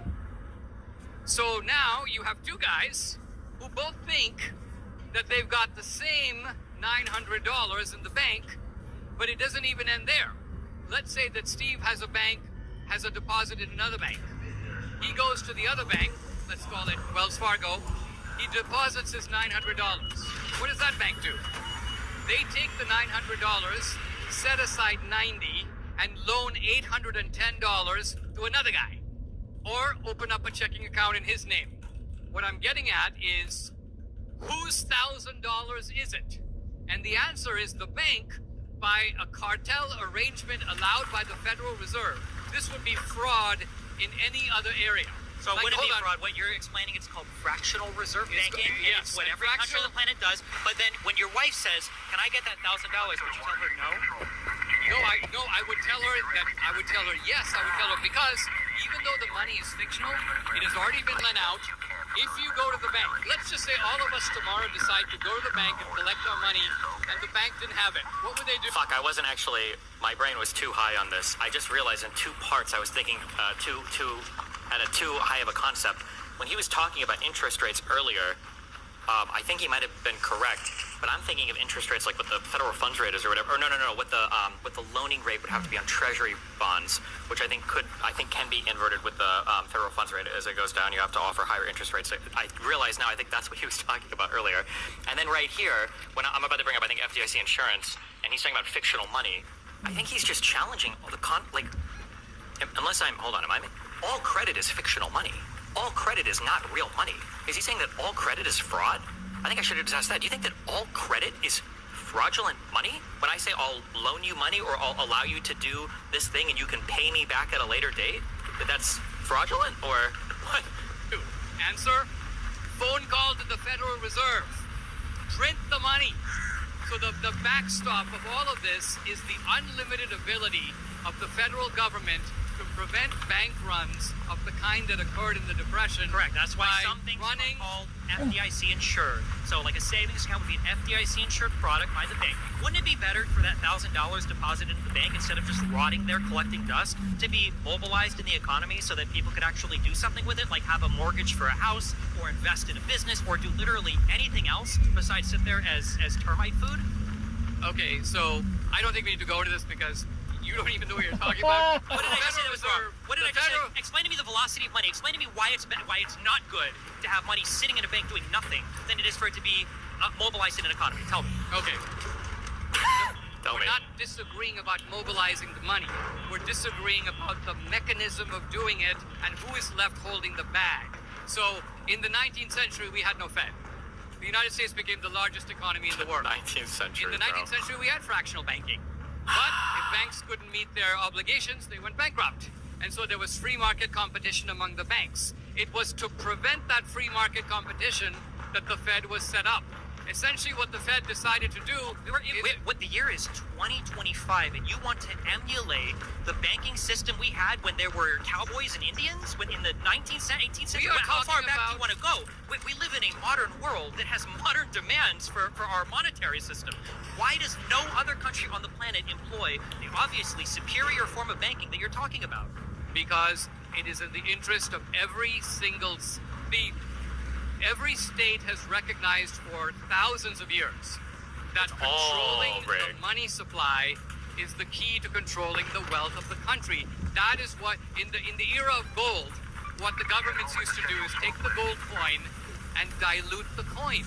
Put base metal into the coin, so the coin, which was supposed to be pure gold, is now only 50% gold or 30% gold. So this racket has been going on for a long time. So do you think Trump should get rid of FDIC insurance and fractional reserve banking?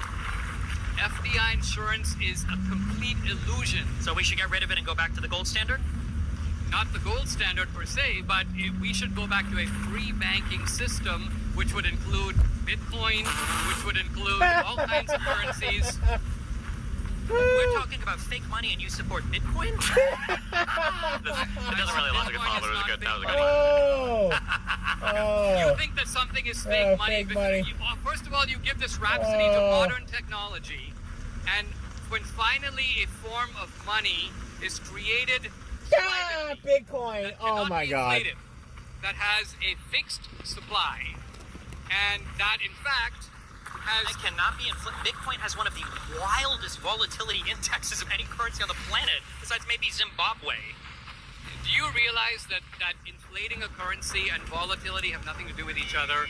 Volatility has to do with the market's appraisal of a new product. There is extreme volatility around all the internet companies for about 20 years. There's no volatility around Bitcoin? You don't think that there's a lot of volatility around Bitcoin because the market is full of people who look at this thing, don't understand it, and go, "What's this? I've never had private money. To me, a dollar bill needs to be set. It needs to stay on the bill, backed up with the full faith of the U.S. government. Otherwise, it's not money." So this is an ancient way to think, and something like Bitcoin confuses you because it's new. But so to be clear, it doesn't confuse me. It just doesn't. It makes it so a country loses complete total control of their monetary exactly, and that's why you oppose it, because you are a statist and you want your government. Statist. No, I oppose it because I took econ in high school and I realized that there's a value to a country being able to control their currency. What is that value? Well, in times of great economic depression, sometimes it's nice to be able to inflate your currency a little more because that's a preferential thing compares to half the country going unemployed, or like we did during the Great Depression. Or other times, it might be nice to pull back on your currency if you want to deflate a market that might be running a little bit too hot, like the run-up to the 2008 housing crisis. So I reject this whole... And you stand in opposition to central banking across the entire planet. No, this is a whole Keynesian understanding that is itself... Keynesian. Careful when that K word comes out. Not good. The false assumptions are that you've got this thing called, quote, the money supply. That the money supply is kind of like a... something that can be regulated with a faucet. The money you turn it up, or you turn it down. This was Keynes' justification in the 1930s for an unlimited welfare state. Keynes was very explicit about his motives. He's very explicit about what he was trying to do. Frankly, he was not even an economist. But nevertheless, he advanced this theory, which has been regurgitated to economics students for almost a century now. All I'm saying is that money is valid. No money has intrinsic value. The $20 bill has no intrinsic value either. So if you say Bitcoin doesn't have intrinsic value, neither does a $20 bill. By the way, neither does gold if you don't count earrings and ornaments. To be clear, the dollar has value because the U.S. government accepts it as payment for taxes. Nobody has to accept Bitcoin as payment.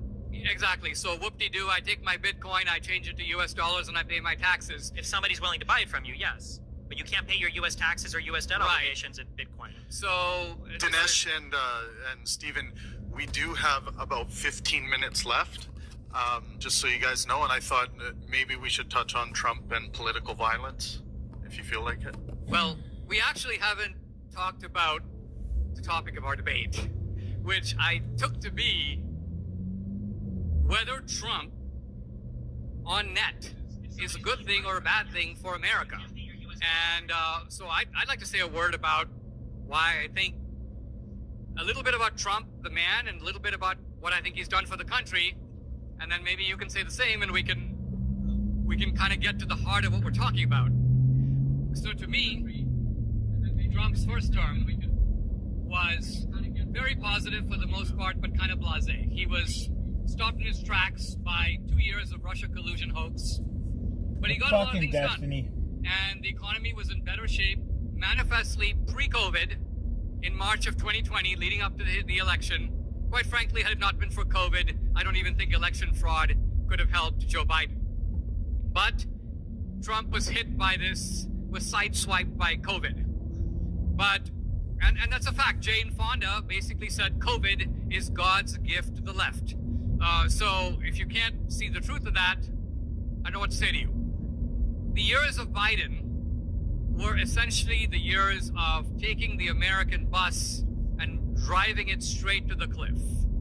In foreign policy, with the Afghan disgrace, in domestic policy, inflation goes to the highest level that it was going. You have to go back to the 70s, to the OPEC era, to find inflation rates of 9%. Biden achieved that. And an open, porous border, which is actually inviting, not only inviting, helping caravans of people coming from thousands of miles away, no vetting, doesn't matter if you're a criminal. There were foreign governments that emptied the jails and boasted about it. And all these thugs, criminals, bad guys, terrorists are now in this country. I think if we had kept going in this way, it's hard to see how the country would survive a whole lot more of this. So Trump's great achievement was to come in and stop this dead in its tracks. The border is secure. You probably not only heard, but some of you may have bought into all the embellishment, all the rhetorical ballet. We need comprehensive immigration reform. There's no other way to secure the border. You heard all of this. You might have said it yourself. It's untrue. And Trump had just proved it to be untrue by just showing you can't get in.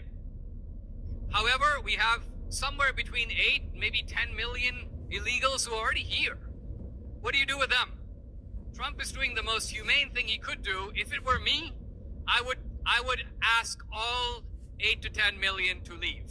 I recognize that certain things are a fait accompli. You might have Americans who came 20 years ago and they've had kids here, they're embedded in our society. I'm willing to be prudent about the issue in some ways, but I don't see any reason why people who essentially came across the border in the last 4 years under Biden as part of a cynical scheme to create future Democratic voters, why those people should not be asked to leave now.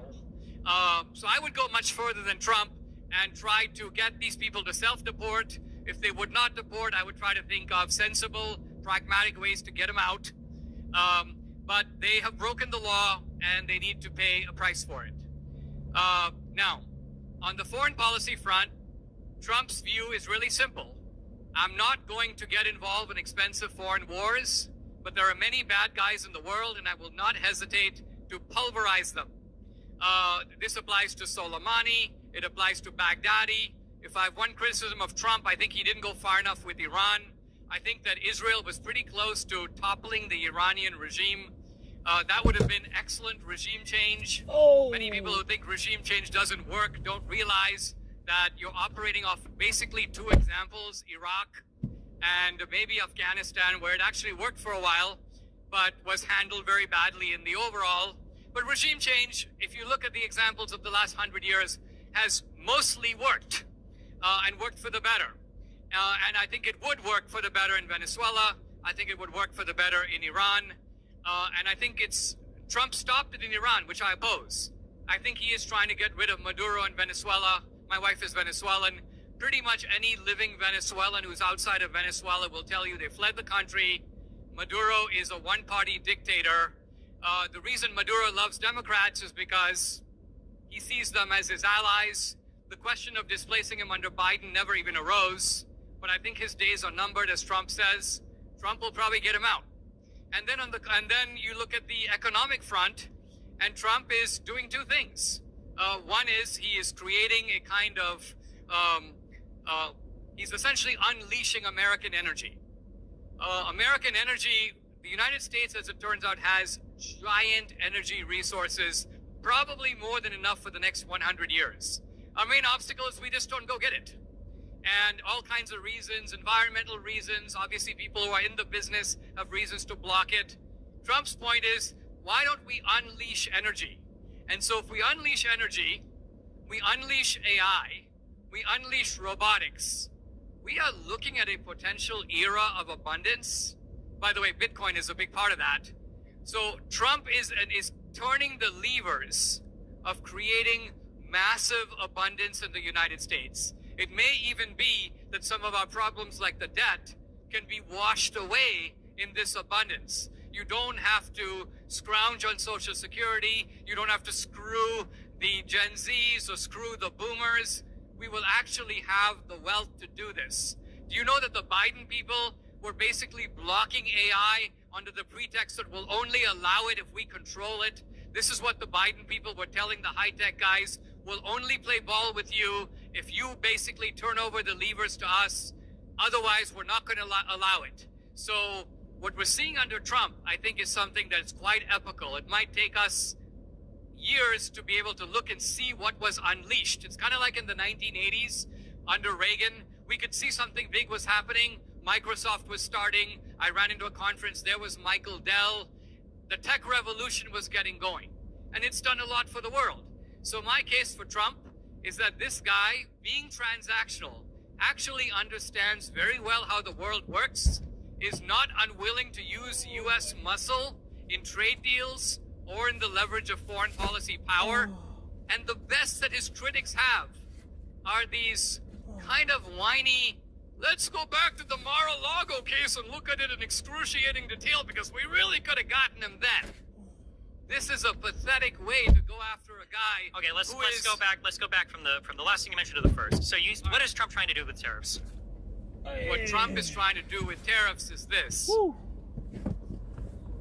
the United States sells stuff abroad, and other countries, India, Australia, many others, place giant tariffs on those products. Sometimes. What is Trump trying to do with the tariffs? Trump is trying to do two things. One is he's trying to use the tariffs as a form of strong arming or arm wrestling, basically saying, I will put tariffs on you, and I will only take them off if you take off yours. Then why does he keep changing them with countries like China? Why does he keep changing them? Be aware that this has actually not even been seriously attempted before. Because our governments were perfect. Because it's illegal. It's not illegal. The president can't. Do you think the president of the United States is allowed to do unilateral econ policy? That's illegal. The president of the United States has a lot of economic levers that he can use in times of national crises. Exactly. Our debt is not a national crisis. If it was, Trump would be even worse for it. But so we have no trade deals. We have no trade deals. I think that $38 trillion of debt. I think that a stagnating economy. I think that Then why did you say that the first Trump term was a good one? He added to the debt more than he needed to, right? he added to the debt, which would you'd have to put into the negative column. I mean, all presidents have added to the debt. Just look at the essentially one out of every, I think, $4 in the country today was generated starting in 2020. Sure, Trump is continuing to add to it even more. Yes, right? Trump won't have a single budget surplus by the end of his presidential term, right? Look, you should be happy with him for this. Trump is, in fact... No, he won't have a budget surplus Trump by the end of his 4-year term, is a big spender when it Yeah. comes to spending money. He's more like a Democrat in that regard. Well, no, because Republicans have been the big spenders, right? Isn't a Democrat the last one with a budget surplus? Clinton? Well... Can we not agree on basic facts here? Clinton was... Right? Come on. Wasn't Bush the Republican, the one that started all of the foreign wars? The Clinton surplus was 100% the result of a peace dividend created by the collapse of the Soviet Union. A surplus is a surplus.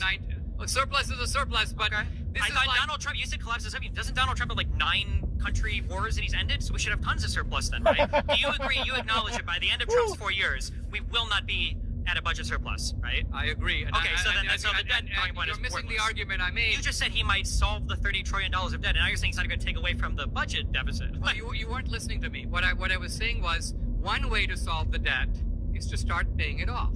That's a very painful way when you consider that not only the vast majority of our budget is currently in entitlements, but those entitlements are scheduled to increase dramatically. So this is a painful way to do it. You can see why our congressmen and senators in both parties don't want to do that. Well, but the person who hurt paying it off the most was Trump with the tax cuts, and they did it this year when they solidified the tax cuts, didn't they? The very best way to pay off the debt is to enlarge the economic pie. Which he's shrinking more than he should be. It should be growing faster, but the tariffs have hurt it. And what I was but, saying... like, why did they solidify the tax cuts? I was saying that the combined effect, in my opinion, of energy unleashing, AI, and robotics, the United States has been growing at a rate of somewhere around 1 to 2% for now decades. It was growing at 3 to 4% in the middle of the last century. If we can create growth rates of 5, 6, 9%, which are entirely in the realm of possibility... Not when you hurt your trade relationship with every other country on the planet like we've done with the tariffs. You acknowledge, for instance, when Trump held up the tariff sign, that all those numbers were a lie, right? None of those tariffs were accurate for any other country, right? Can you at least acknowledge that simple basic fact that all the numbers on that chart were a lie? They used a math formula. What is to not make a it lie? What is that a God, lie? Was can that you a lie? acknowledge that? What is not Wasn't a lie? that a lie? What is not Wasn't a lie? that a lie, though? When he held up the sign, did he lie to the American public, to you and me and everybody else in here and the entire world when he said, these are the tariffs that every other country has on us? That was a lie, right? Well, it was a lie. It was a negotiating tactic. It was a lie to negotiate? It's a negotiating tactic. Look. But it was a lie then. We can at least, it was a lie to negotiate. It was a lie, right? It was a lie, right? Trump Who was he negotiating with? The Fox News ratings?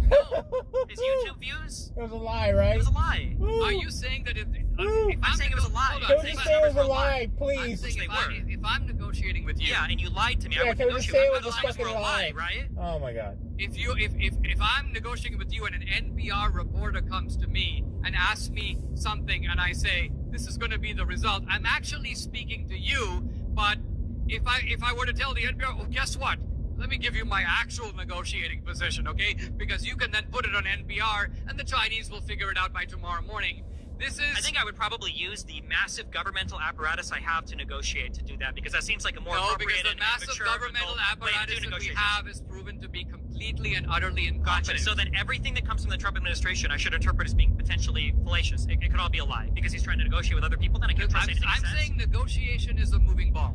I'm saying that Trump is very capable of putting on a tariff and saying, I'm going to put on this tariff on January 7th, and then he doesn't do it. Is he lying? No, he's not lying. No, that's not what we're talking about. When He's threatening to do it. Well, he did do it, number one. For But it. the big chart was a lie. Why can't we just admit that? This is what I'm talking about at the very beginning of this conversation, living into reality. Just It's a admit lie. it was a saying lie. that these bombastic claims were lies. In the course of negotiation, it doesn't even matter because the real issue is what are you getting in the deal? If I don't know if you saw me walk up on stage, but if I put on my Tinder profile that I'm 6'2", and I show up at my date with really good posture, does that count as just being bombastic, or would that be a lie? Right, let me give you an example for why. Well, let's have an example. How about when the president held up a board If you with a were bunch of to tariff ask numbers, and they were all lies? Wouldn't that be a lie? Can we just say that was a lie? I'm saying that presidents. Can we just say that was a lie? Foreign policy. Can we and just trade say that was a negotiations, lie? Every president lies to us all the time. Give me an example of a single other example where a president has lied like that to the American public. Okay, I would say that every deal that the United States has... One example. One example. One example. Just one. I just need one. Yeah, Just one. okay. Just So one. the United States, for example, lies about its dealings with terrorists. It lies about... Reagan lied about... I'm sorry, hold on. National security secrets with We're not talking about terrorists or secrets. covert We're not things talking about are not secrets. economic deals. We We're don't not- lie. The American president doesn't lie to the public about economic deals. We're not talking about national security secrets. I'm talking about national security policies. I'm not talking about secrets. economic trade deals. I'm saying economic... For Trump, when you're dealing with foreign adversaries, the distinction between a trade deal and a hostage swap and a deal with Maduro to get out, these are all on a continuum. Maybe that's the problem with Trump. Is That's every not a single problem. thing with him fiction. Well, because it is. That's the way I the agree world with is. you. It is. That's not It the way is. the world is, though. We No, haven't it felt is that the way way the world until is. Trump was president. realize He holds our allies hostage. He has our economy hostage. He's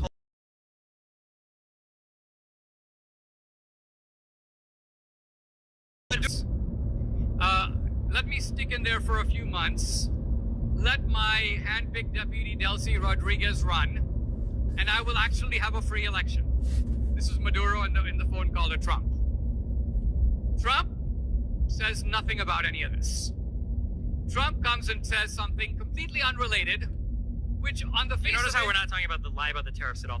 You're talking about like national security, military related stuff.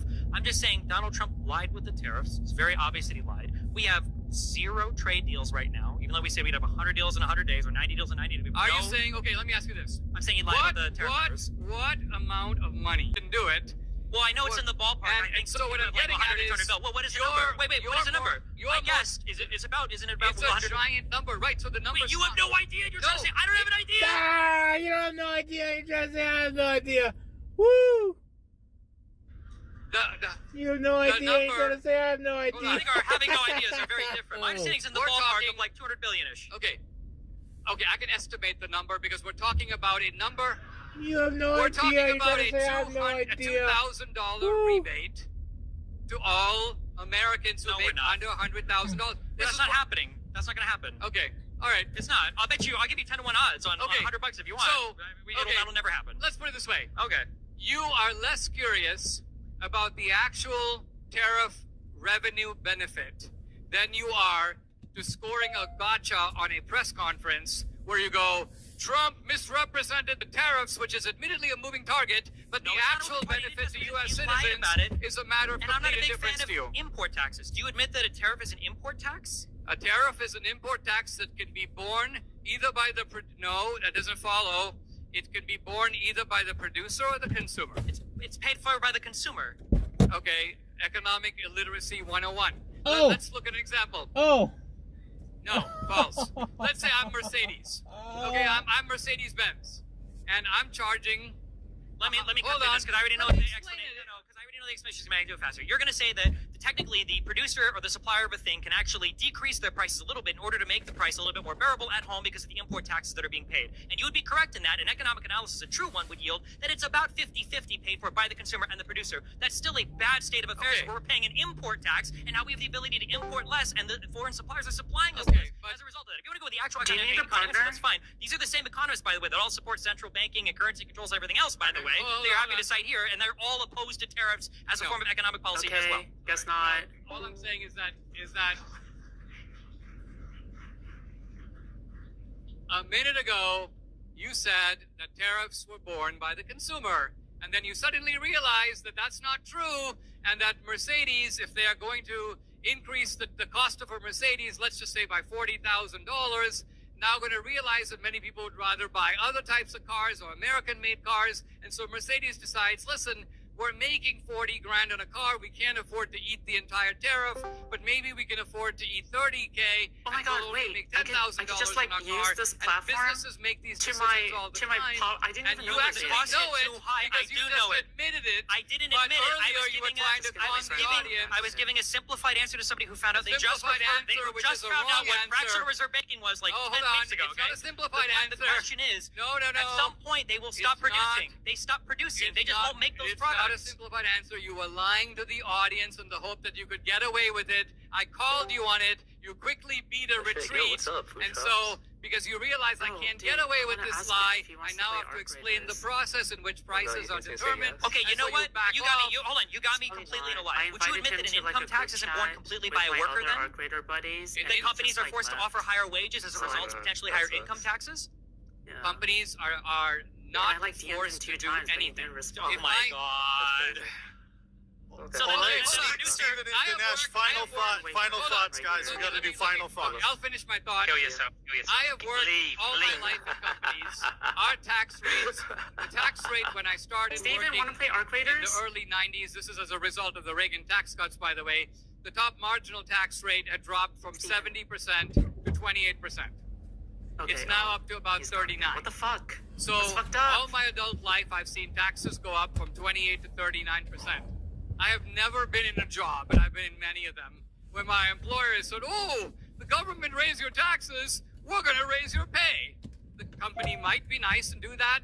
You might be able to negotiate it through a union, but the idea, again, another like whopper, that it's somehow an automatic process, that if the government raises your taxes, that correspondingly companies raise, he said, are forced to raise your salaries commensurate with those taxes, and I'm saying that's simply untrue.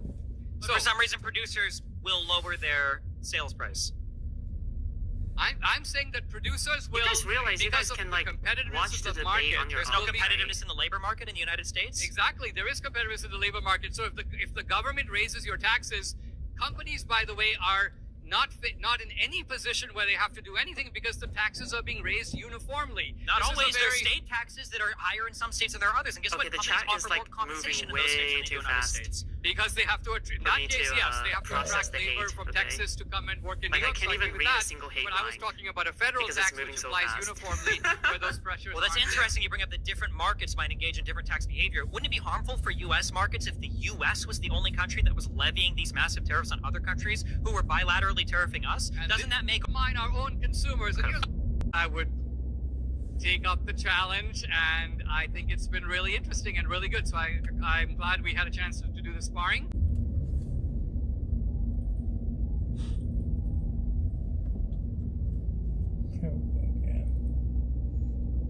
They've been mic spamming for the last 10 minutes. Wait, really?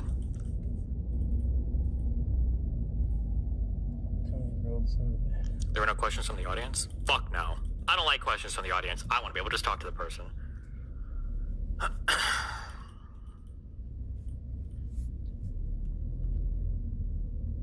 Policies. I'm talking about economic trade deals.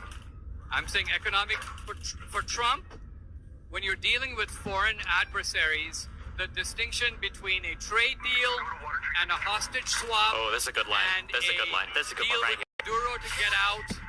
These are all on a continuum. Maybe that's the problem with Trump. That's not a problem. Every single thing with him feels like a hostage negotiation. Well, that's because it is. That's the way the world with you. It is. That's not the way the world is. No, it is the way the world. Trump was president. He holds our hostage, sometimes illegally detained or otherwise, and he lies to us in order to sell us deals to personally enrich himself. Maduro has a call with Trump. Maduro makes a call to Trump. Maduro says, I'm going now based on public reports. Maduro says, give me $100 million, thereabouts. Let me stick in there for a few months. Let my hand-picked deputy Delcy Rodriguez run, and I will actually have a free election. Maduro in the phone call to Trump. Trump says nothing about any of this.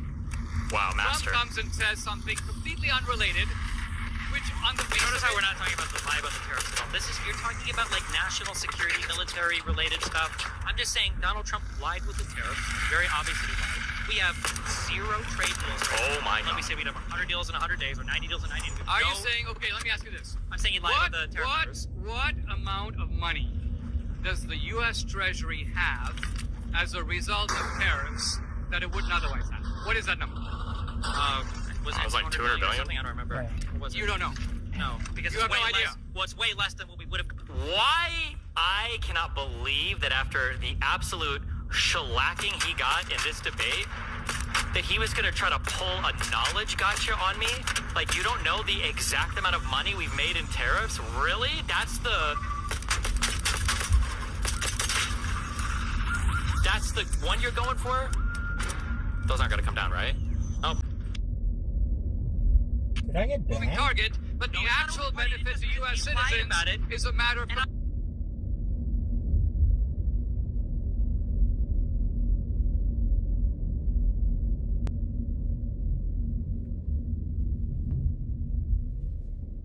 I'm not a big fan of import taxes. Do you admit that a tariff is an import tax? A tariff is an import tax that can be borne either by the no, that doesn't follow. It can be borne either by the producer or the consumer. It's paid for by the consumer. Okay, economic illiteracy 101. Let's look at an example. Oh my God, this No, guy. false. Let's say I'm Mercedes. Okay, I'm Mercedes-Benz, and I'm charging. Let me Hold cut on. through this because I already know Let what me the explain explanation. it. No, because I already know the explanation. I do it faster. You're going to say that technically the producer or the supplier of a thing can actually decrease their prices a little bit in order to make the price a little bit more bearable at home because of the import taxes that are being paid. And you would be correct in that. An economic analysis, a true one, would yield that it's about 50-50 paid for by the consumer and the producer. That's still a bad state of affairs. Okay. Where we're paying an import tax, and now we have the ability to import less, and the foreign suppliers are supplying us less as a result of that. If you want to go with the actual econ answer, that's fine. These are the same economists, by the way, that all support central banking and currency controls and everything else, by the way. They're happy to cite here, and they're all opposed to tariffs as a form of economic policy as well. All right. Well, what I'm saying is that well.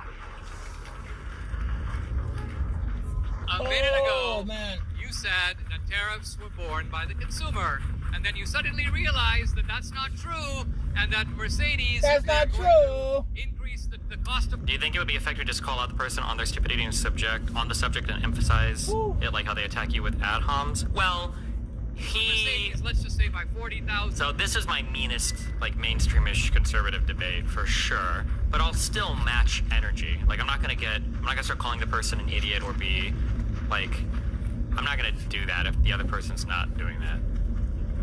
Oh, he's gonna shoot me. And he missed?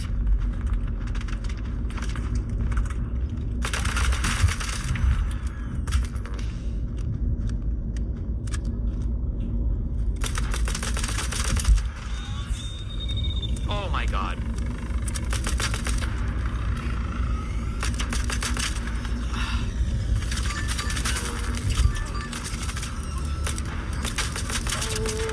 Just fuck my shit up now. How are you gonna try to kill me and miss, motherfucker? Got him. And we got to talk shit. Oh, I hear him. Somebody's about to kill me.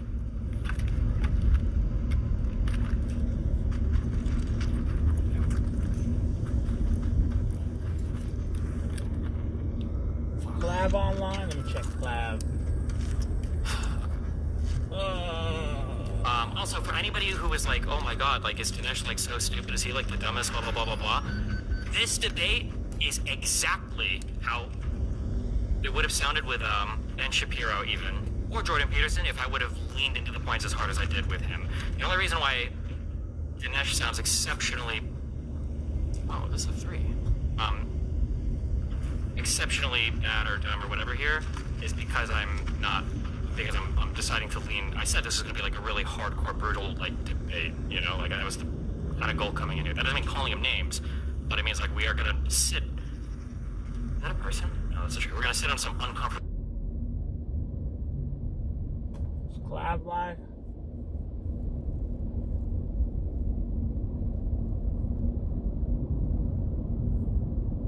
You live, Clav? What the fuck? Okay, what are my audio, bro?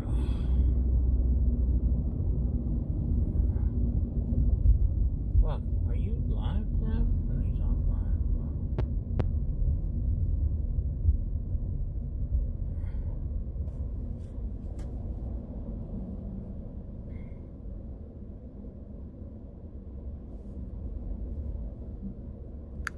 Well, he could buy the trailer, so it's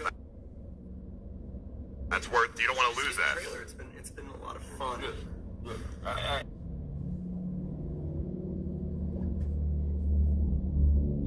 know, but I never get to have this one. So I think it's actually like pretty fucking great. You'd rather risk losing it all just to get to 10K. I'm not gonna try to get 10K. I'm gonna get to 7. You were just at 7. I know, but dude, I'm telling you. oh wait, gambling. I can't show gambling. I've been there. I've done it.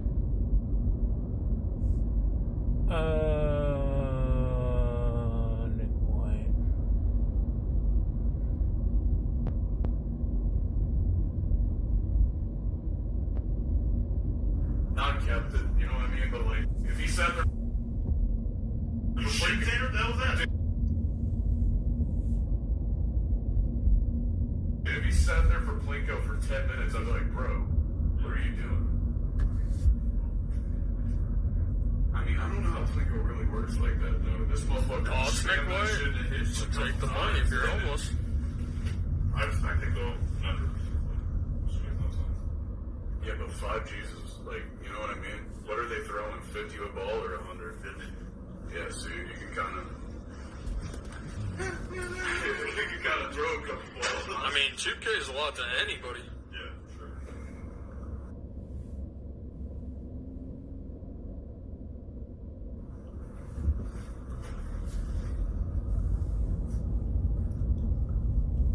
How's my feet, man? Oh, yeah, dude. Bro, he's still going on. I'm gonna cut through my fingers straight.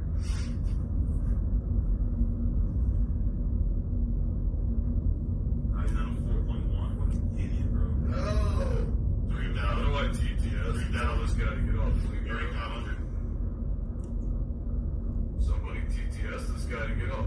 He's ending with 0. No, wait, no. He spent an 8x to make that 4. No. This kid's killing it, dude. Chris. He's from the middle, like, you know, you're gonna need money with it. You're from the middle, bro. Last minute, an hour to hit. 35. No chance he's going for you.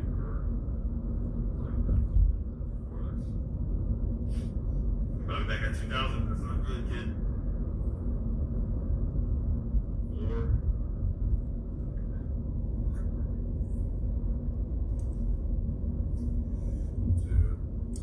Playing, I don't know, I might go to a bar.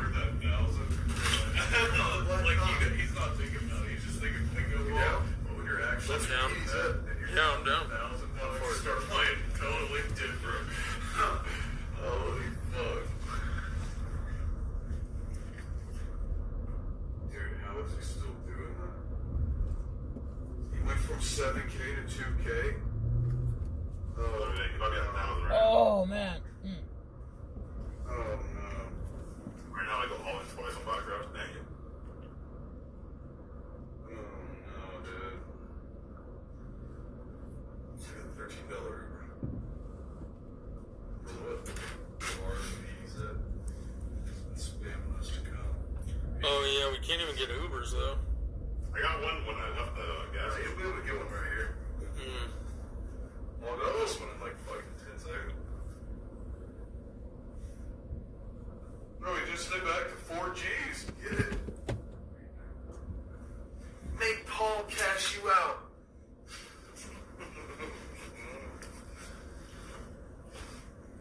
I just have to take any 75 stuff there. Yeah, let's do that's fine. Get ice in this frame. Shit. Kick those elbows so good. Nah, I can't. Hell no. I got moved by Eddie. Eddie doesn't know an old, bro. He's a billionaire, dude. Eddie knows me. Okay. He does, I met him. And he hosted me.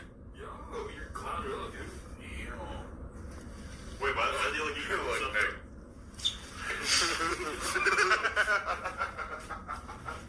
What?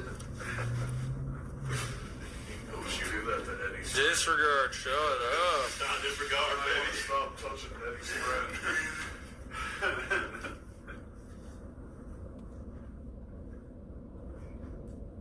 Make some tickles. Alright. I do whatever the chat says. Oh, God. Dude, if we ran around and just did whatever the chat says. I just got a whole video. They told me to do other things. What the hell? They told me to do it. They said I should do this. Yo, imagine he just doubles on what he's making lose it all. It does fun, bro. Bro, he's at 1,500. Oh, 2,000. Bang. Oh, that's bang. He was at 7. He was at 7. Alright, this is easy, right, kid. 2 all-ins background. Bro, he was at 7 G. 2 all-ins background. GG, dude. It's at 8. It's at 8, bro. Sounds like it's going to 0. Yeah. That could be negative, this dude. Is way too, like, negative Nancy. You should cash out at 8. I'm not. Wait, get some black cock, you pussies. I know Tanner wants it. Wait, he's gonna let Bandit? Oh, wait, Zeus? Nah. Wait, this is good. Maybe you should have seen this. Oh, man. Sorry. Oh, shit. We're coming, P. But I'm not looking for black cock or anything gay.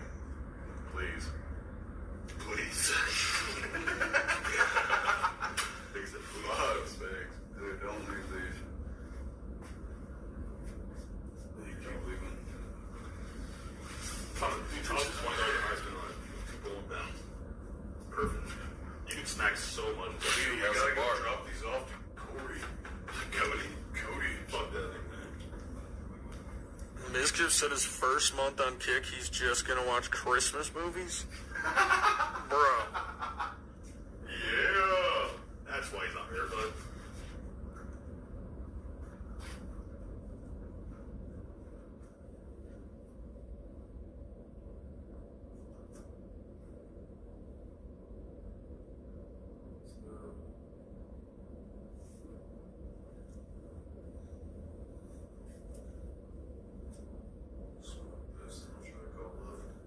Let's do it. Bro, I'm gonna take it as wood, though, dude. Hell no. Facts? The nigga said facts. Let's do it. 2 G's, now he goes to slots. I mean, he could spend, bro, if he hit, he's just $20 spin, bro.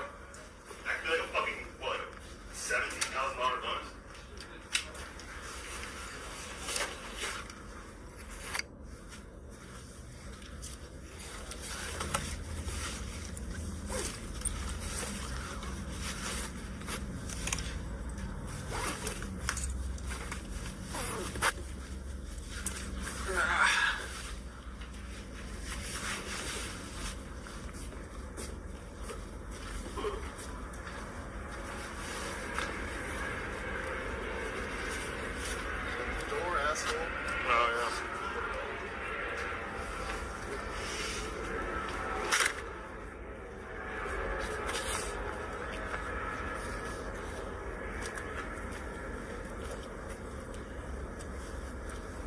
Yeah, it's like a Motel 6, guys.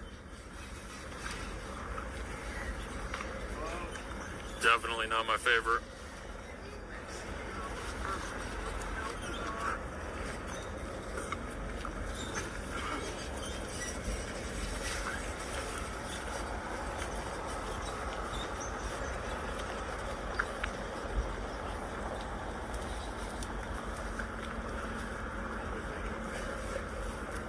Sorry, it's all good. Only a couple days, and then we'll be back home in the comfy, trash apartment filled with shit, doing streams. 15 hours a day, baby. He already was at that. He was at 8 G's. He's at 3,000. Dude. And now he's at $1,000 total. Yeah. ISIS probably the same something, but that shit's dumb. That's why he's a bum, dude. That's why he's a bum.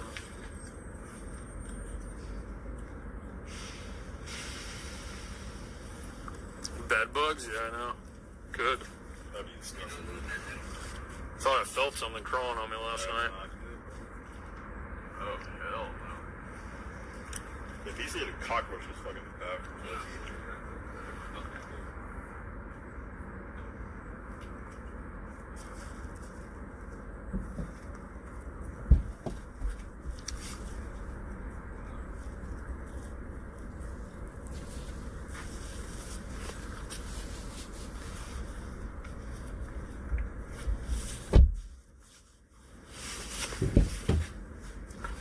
Work that shit, man. I'm fucking freezing out here.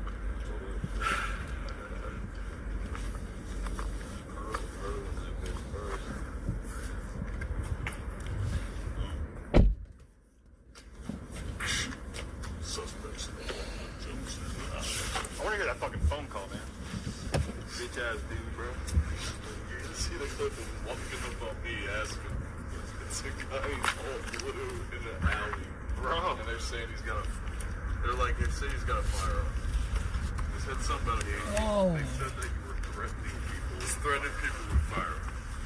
He said, have you seen a guy threatening people with a firearm?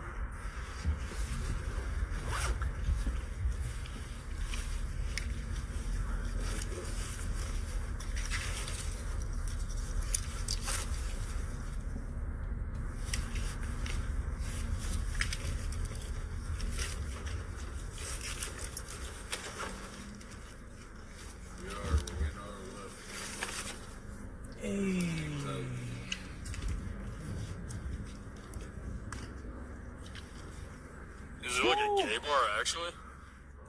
A gay bar? Is it a gay bar? Is that what he said? Are we talking about a gay I mean, it's bar called over Black here? Cock, so I'm like, I don't know, is it gay? Better not be a gay bar. Gay bar? Oh my god.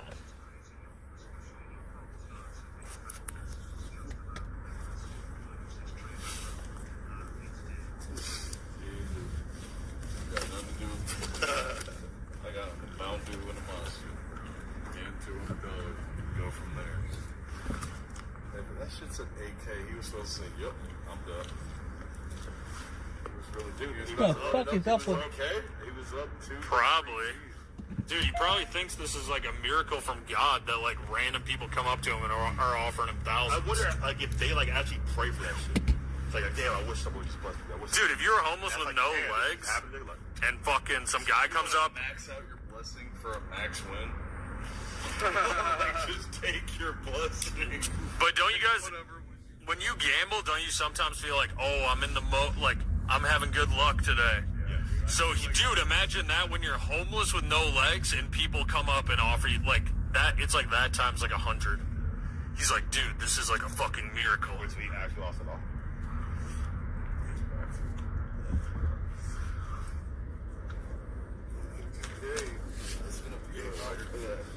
I mean, probably like $20. There you go. Oh shit. I know Paul probably was. Yeah, like a couple hundred. Maybe then he has like a lot of shit price. Enough money to buy it, those.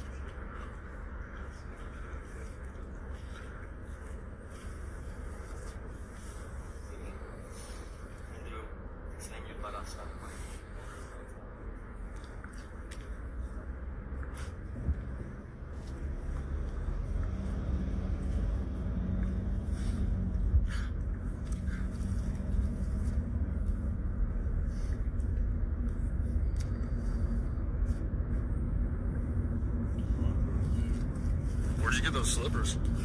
I think like Trader Joe's or something. Yeah, those are nice. Trader Joe's. Trader Joe's are Whole Foods. I haven't been to Trader Joe's since I lived in Carolina, like 17 years ago. They got like so much fucking like food. It's like the healthiest shit. Sort of, but they got like shit that's just like easy to make. Yeah. All like the little like side stuff. All the rich white girls used to go there. They love that shit.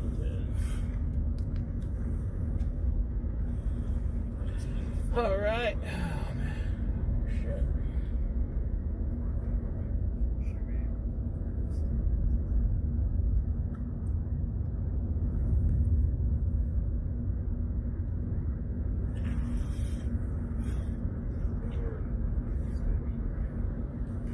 Wait, so did he lose it, guys?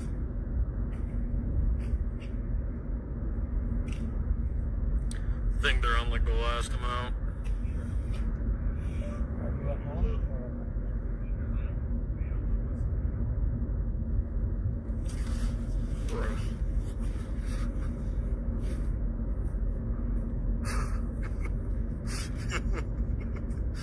Oh, that's crazy. Look at this one. Ah, no.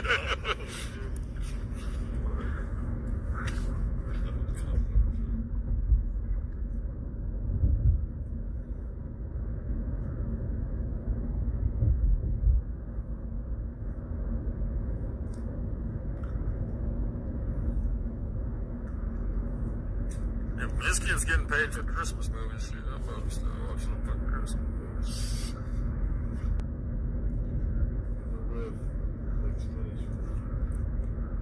You already got one? What the fuck's going on with this?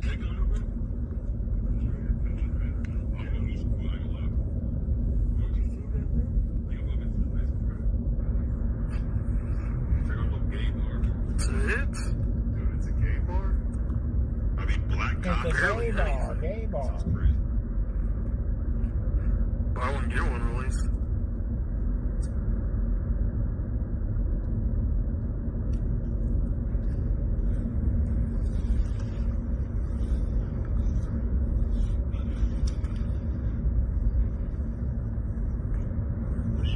Fala chicoteira.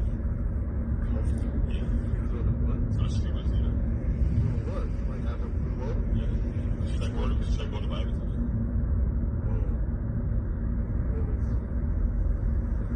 I think it's because Stico like tried to get together with girls.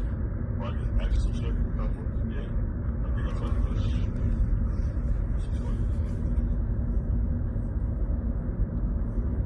Oh, Eddie just said, because they're saying Mizkiff got 15 mil, he just tweeted 16 minutes ago. Kick hasn't offered a deal here. Here we have the partnership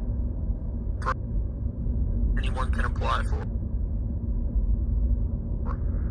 So Mizkiff does not have a $15 million deal.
Got into a back of a truck with random guys. So we're gonna have to do that again. Oh, you couldn't get one? I mean, I'll try really quick.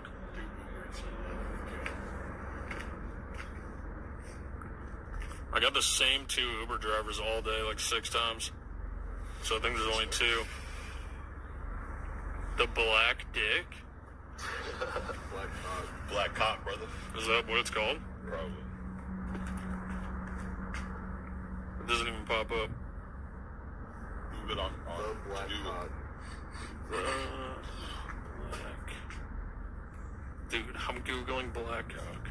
Nah, yo, what? Straight dicks, dude.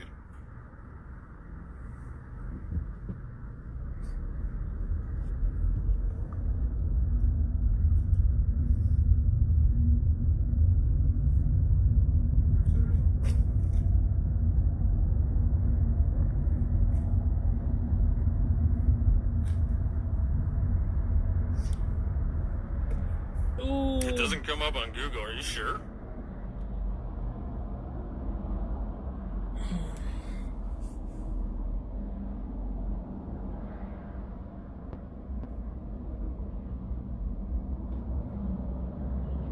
How far away are you?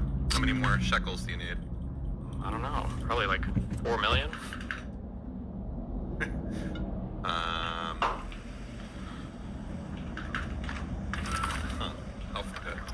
How long is that going to take? Are you going to do it? Don't you have a certain amount of time?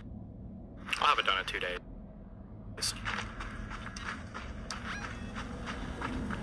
Because that's how I'm built. I'm built like that. Watch your backs, Raiders. But the main location spotted near your location. Keep your wits about What do we have to do on this bullshit? On Spaceport, search for anything significant in Bilgoon's hideout next to container storage. Which one of these is the hideout? How do you feel about renaming? Watch, Dan. Dan, headshot. Okay. Hold on. No.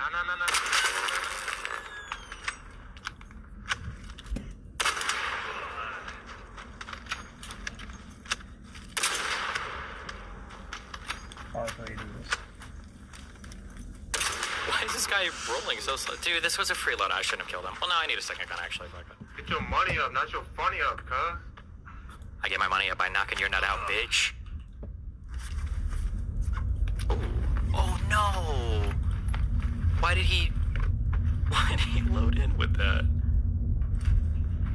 Well. Poor guy.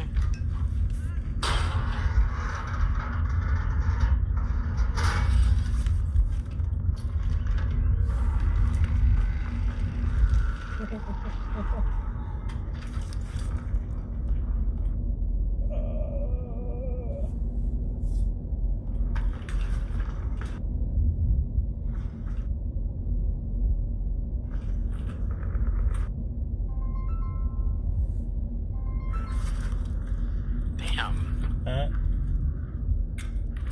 What up? We won every fucking gun in the game, I guess. Yeah, probably, yeah.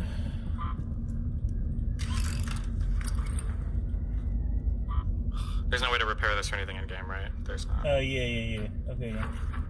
What is that whole right path the skill tree did? One of Yeah, my trading thing, stuff like that, yeah. Tarkov friends told me to go up the center, so I did Alright, initially.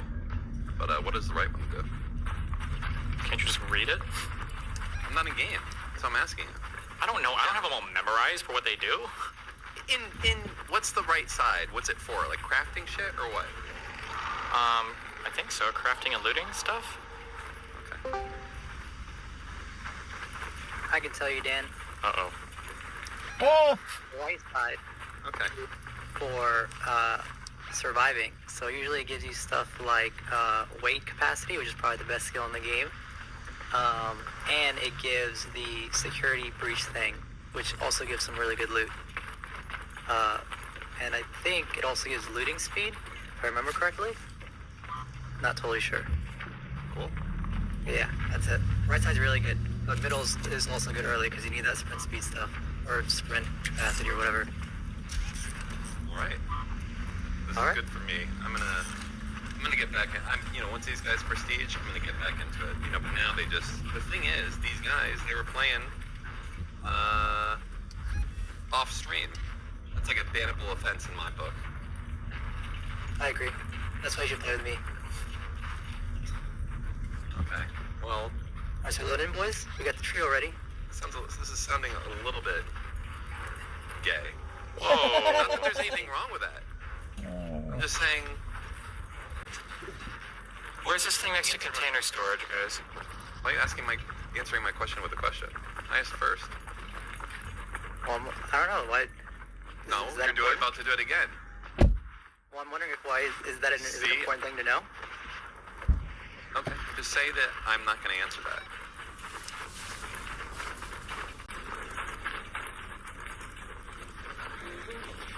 God damn it. Get this shit away from me. Do I need to go? I'm gonna die to some dumb shit. Blame for my mistake right now. Oh. That's him. Horrible. Oh. Couldn't imagine taking your rage out on other people when you're losing in a video game. Where, You do it ironically. Yeah, let's go there. Where the fuck is this place? To the right? Like, is it, like, outside the wall? Is it that thing right there? Go to that location.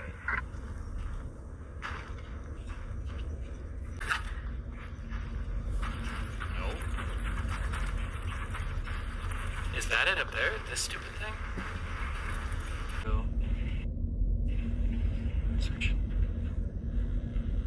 Come on, spaceport, search for anything significant in the hideout. Oh, we're gonna find something. What's this? I got some notes. Okay. And then it wants me to search 2 containers in the departure building's exam rooms. How do I... Is that hard? Oh, I bet those are the breach rooms.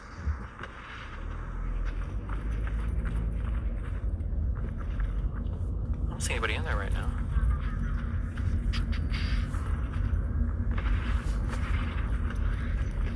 No, it's just a bitch to find. It's not the 3rd floor rooms or whatever? Never mind. Okay, I'm not gonna do that now. Fuck that. Hold it.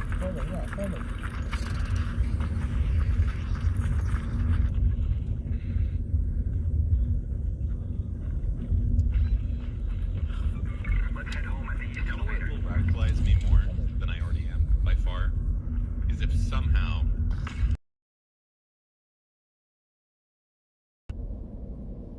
swear this will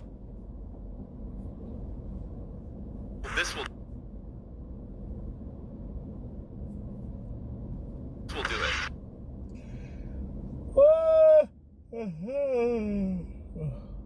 It's not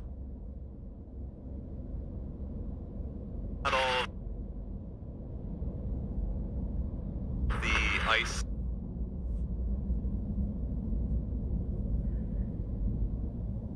The other crypto ones weren't as bad? The Binance guy or whatever else? Him.com gets away with it, I can't. That's been like 10 years I've been waiting for this fat fuck to go to jail. What did he do again? He's just fucking annoying and obnoxious. He did mega upload. Yeah, I remember that. What did he do that was illegal? This guy's like a crazy guy, right? Like, yes, he's the ultra, like, Elon Trump dick sucker 9000. Like, none can compete with the fucking grip that he has. Ultra Elon Trump Dick Sucker 9000. No one can compete. He's just fucking stupid. No one can There's just compete. years of hating this motherfucker, honestly. Oh. No one can was he the guy compete. who... Wait.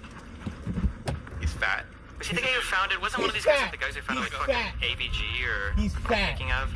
Isn't that like a guy who founded like Norton Antivirus who's like also crazy? Oh, McAfee, I think that's the guy I'm thinking. Yeah, but he's dead. I didn't hate him. He was just fucking bonkers. How common are people looting these mushrooms? Are these like always going to be permalooted or... The ultimate Elon that guy was living his best life, man. He was just fucking like down in Costa Rica having fucking girl shit on his chest all day. You know, he found his thing and he was like, fuck it, this is what I want to do. I sold McAfee antivirus and I'm just fucking people shit on me. I mean, it's not for me personally, but I respect the hustle, you know? Oh, he killed his neighbor. Well, that might not be good. This ping is not... There's no thing. You ping me... Like, this is the ping. Is it supposed to be at the bottom here?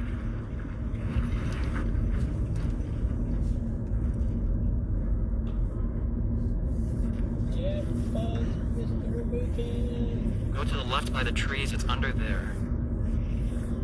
It's in the trench.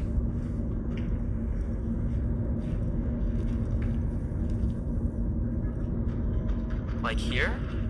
These mushrooms? No. Or down. No, not that trench.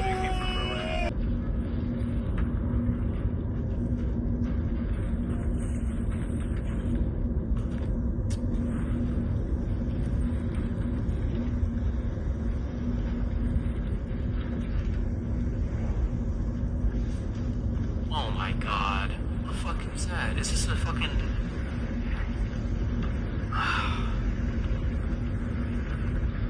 Just fuck me, bro. Oh god. Thing. Wait, hold on. Wait, I got it for you, homie. What do you think? Where is it? There. What?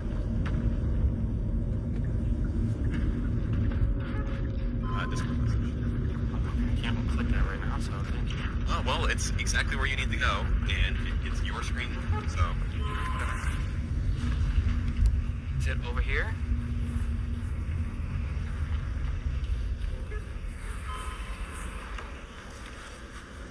Remember the fucking thing at the beginning?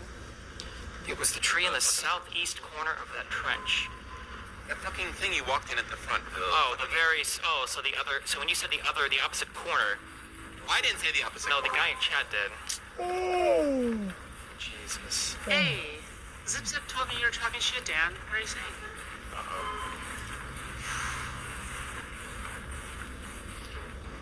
Nothing to say now? Yeah, that's what I kind of expect. That's right. Uh-oh.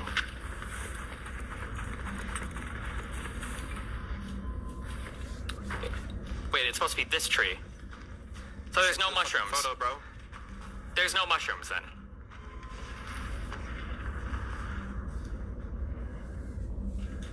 You sent me a photo.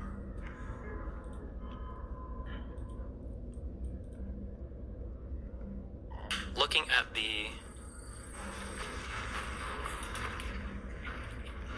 or one of these trees. Whatever tree it is, there are none here. Oh, it was here. These three. Oh my fucking god. Head home at the east elevator.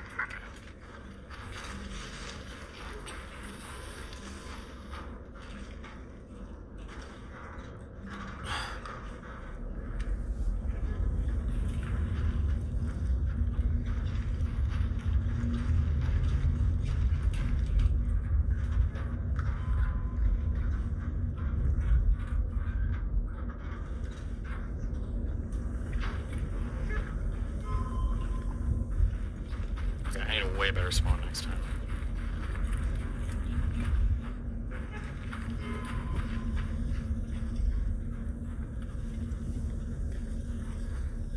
Was it Caleb Hammer? Was Caleb Hammer acting like a fucking conservative on... actually a Nazi now?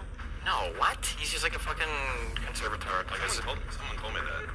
my owner's just fucking retarded. Anybody that's to the right of them is a fucking Nazi with him. I know that feeling. But there's just like a very predictable pathway where if you are an online person and you become famous and you have no understanding of politics, period, you're always just going to become conservative. The retard to conservative like pipeline needs to be studied because it is one of the most virulent pipelines to have ever existed in all of media. It just captures people who literally know fuck all about the world, and it like triggers them on one phrase or one word, like feminism, and they're like, "Whoa!"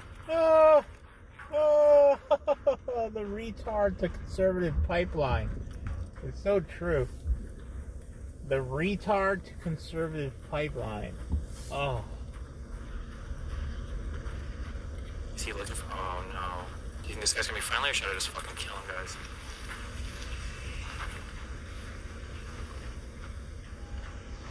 I bet. I hope I good luck with. What the fuck is that over there?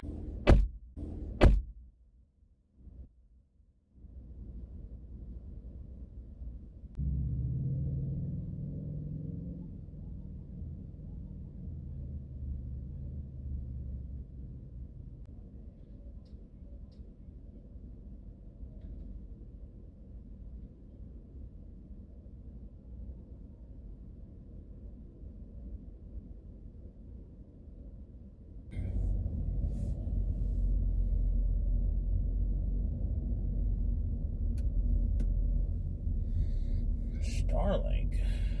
The fuck? Oh, is Clav online, baby? Come on, Clav.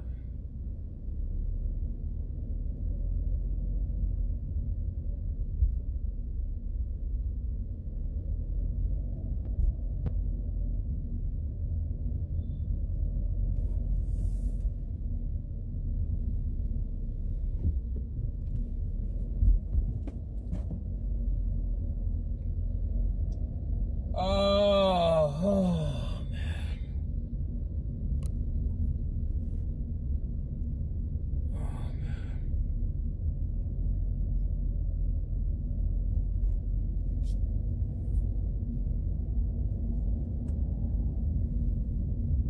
Turns into a debate with Destiny and started getting in the way, now smart where he will ask, what is 1 + 1, yes or no?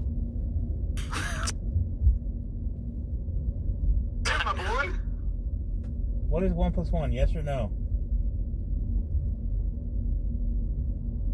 Wait, no. Well, now I'm curious. How's he doing? Like, how are the vibes?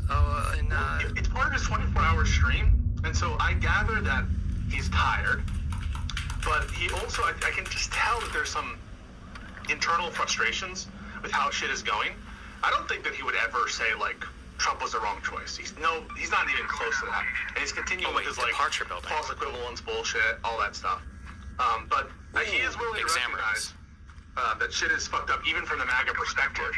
That the Trump administration is not taking on the deep state and draining the swamp. Taking all the assumptions on board and those assumptions the way that they ought to. And you just point no further than like the indictments against Comey, the failed grand jury proceedings against Letitia James, what's going on with the Epstein stuff, and yeah, you can tell he's a little bit like not thrilled, especially with congressional Republicans. Now I think it's a little bit of cope that he just puts it all on like Bondi and the congressional Republicans, but he does say sometimes that like Trump ultimately bears some responsibility. So obviously like differ vastly on the starting assumptions, but I can tell he's not totally happy with the administration. Well, here's my lukewarm take. I think MAGA in its current form is just dead. I think it's just dead. I think what happened in Indiana yesterday is just kind of the final nail in the coffin as far as my analysis goes, because he couldn't pressure a Republican supermajority to pass his preferred maps. They threatened Indiana with like a lack of federal funds. Now, a lot of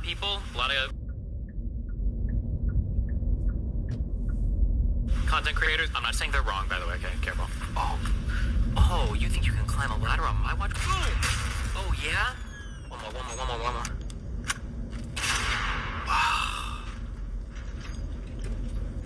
If this would have been a Pharaoh 4, I would have reloaded faster. His ass would have been grass. People are going to be analyzing like why things are failing and what's going on and who's to blame and all this bullshit. The reality is the MAGA movement is built around Donald Trump. Everybody knows, now even though the fans are retarded, the actual voters are stupid.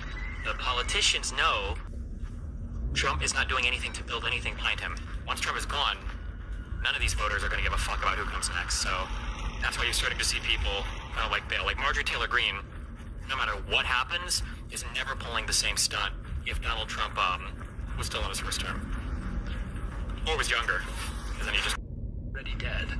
And so whatever MAGA becomes, I'm not saying the slogan MAGA is done, like maybe they keep that post-Trump, but the current version of whatever MAGA is just toast. Like they have restricted? No political capital. Like they are dead on the vine, is my lukewarm take. Gotcha. I was going to interpret that. Give me a second, because I think I might know why the audio is not good for you. Just 1 second. No, the audio's fine. It's good. It's just not the same mic. No, it's not good because it's not doing my Blue Yeti. It's doing my webcam. I don't. Oh, is it? It might have the first time. It doesn't. Oh, that should be better, huh? It did. Yeah, that's much better. Yeah. Okay, cool. My bad. Yeah. All right, cool. Just make sure I'm looking out for you because my people, they can hear me just fine. I want to make sure that your stream is hearing my voice. You sound terrific now. So I was in. Hold on. I'm gonna get triggered listening to this.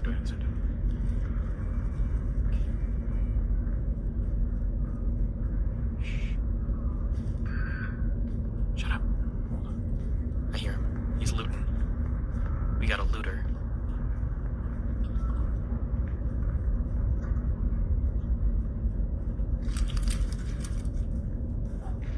Wish me luck.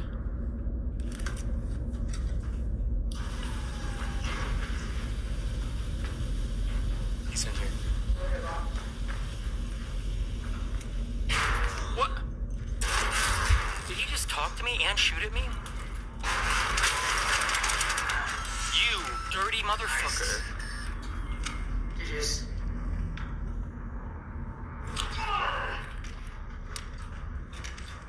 Unbelievable. The lack of honor. Interpreting the way what you were saying as a kind of different way. Like basically you're suggesting that Trump is his influence and his ability to coerce, that's being lessened. I almost interpreted what you said differently, like the movement will not persist beyond Trump, at least not as currently understood. And I heard similar sentiments. I watched that you were reviewing the Ezra Klein podcast with Gavin Newsom from Gavin that is, where he's like, there's no ideological core to Trump, that the opportunity was there potentially for him to create some kind of ideological base. And this is something that one of the reasons I think people like the Groypers are rising is because there is this like... You think that's tenuous? Or I should say, the nature of what it is, the identity of it. This room is crazy. Well defined. It can mean tomorrow restrictions on trade. It could mean Medicare for all, or it could also mean, pure maximum capitalist fend for yourself. And there is no through line there, other than these kind of like myth making on conspiracies, myth making on allegations of corruption, and whatever Trump happens to cook up in a given context, and that's why that could be another way in which the MAGA movement is quote unquote done. I think it's a little early, but I do see it's on the ropes. And what it means, I don't think is well sussed out. And what it means after Trump is gone, or after his influence, as you noted, is becoming lessened, I think that's even less certain. Like Well, the I think security breaches Newsom now. was on the money because what else? If you had to describe MAGA in its current form, how would you describe it in one sentence? Support for Trump and allegiance to Trump. Yeah. MAGA is and always has been a cult of personality. And what do you do when the figurehead of your movement is, number one, physically diminishing? I don't know if you've listened to a lot of Trump recently, but he's slurring Where's his the exam words. room? He's like, I'm not trying to do like a petty tit for tat with Biden, because I know Biden was very obviously diminishing as well, but like, we can all see it. I assume MAGA people can see it as well. He is just so clearly out of it a lot of the times. Who knows what's going on with his hand? Why is he getting MRIs? Why are they being so cagey about that? But like, Top floor. yeah, he's physically diminishing. And I worked with Rob, by the way, and he was not very willing to say that there's for sure cognitive decline. He thinks that it's a function of how available Trump is, that given how public-facing he is compared to Biden, which is true. I mean, he is more accessible than Biden was, but given the amount of time he spent, to his detriment. To his detriment, though. Yeah, Like I agree with that. Yeah. that's a function of his narcissism, not his confidence. It's hubris. So like he thinks that every time he goes in front of the camera, he's out there like expertly crafting narratives. And there have been times where he has done that. I think there have been times where he has successfully crafted narratives, but he's just so out of it at this point now, and his political capital has dwindled so much that it's just This is the not whole the thing top is floor? fucking pathetic. Like the whole thing is fucking pathetic. Like he's just this. He's this guy that's just like so clearly run out of gas. And the Indiana situation is remarkable. You're right about that. It's not just that though. It's not just that though. It's like he's 0 for 3 now with indictments on Letitia James. The Democrats are just like are putting up margins that are just quite literally unprecedented in terms of like an opposition party during the first year of a second term for a president. This has never happened. Like where the opposition party flips 25 legislative seats, Republicans have flipped to 0, and the average over performance of 13 points.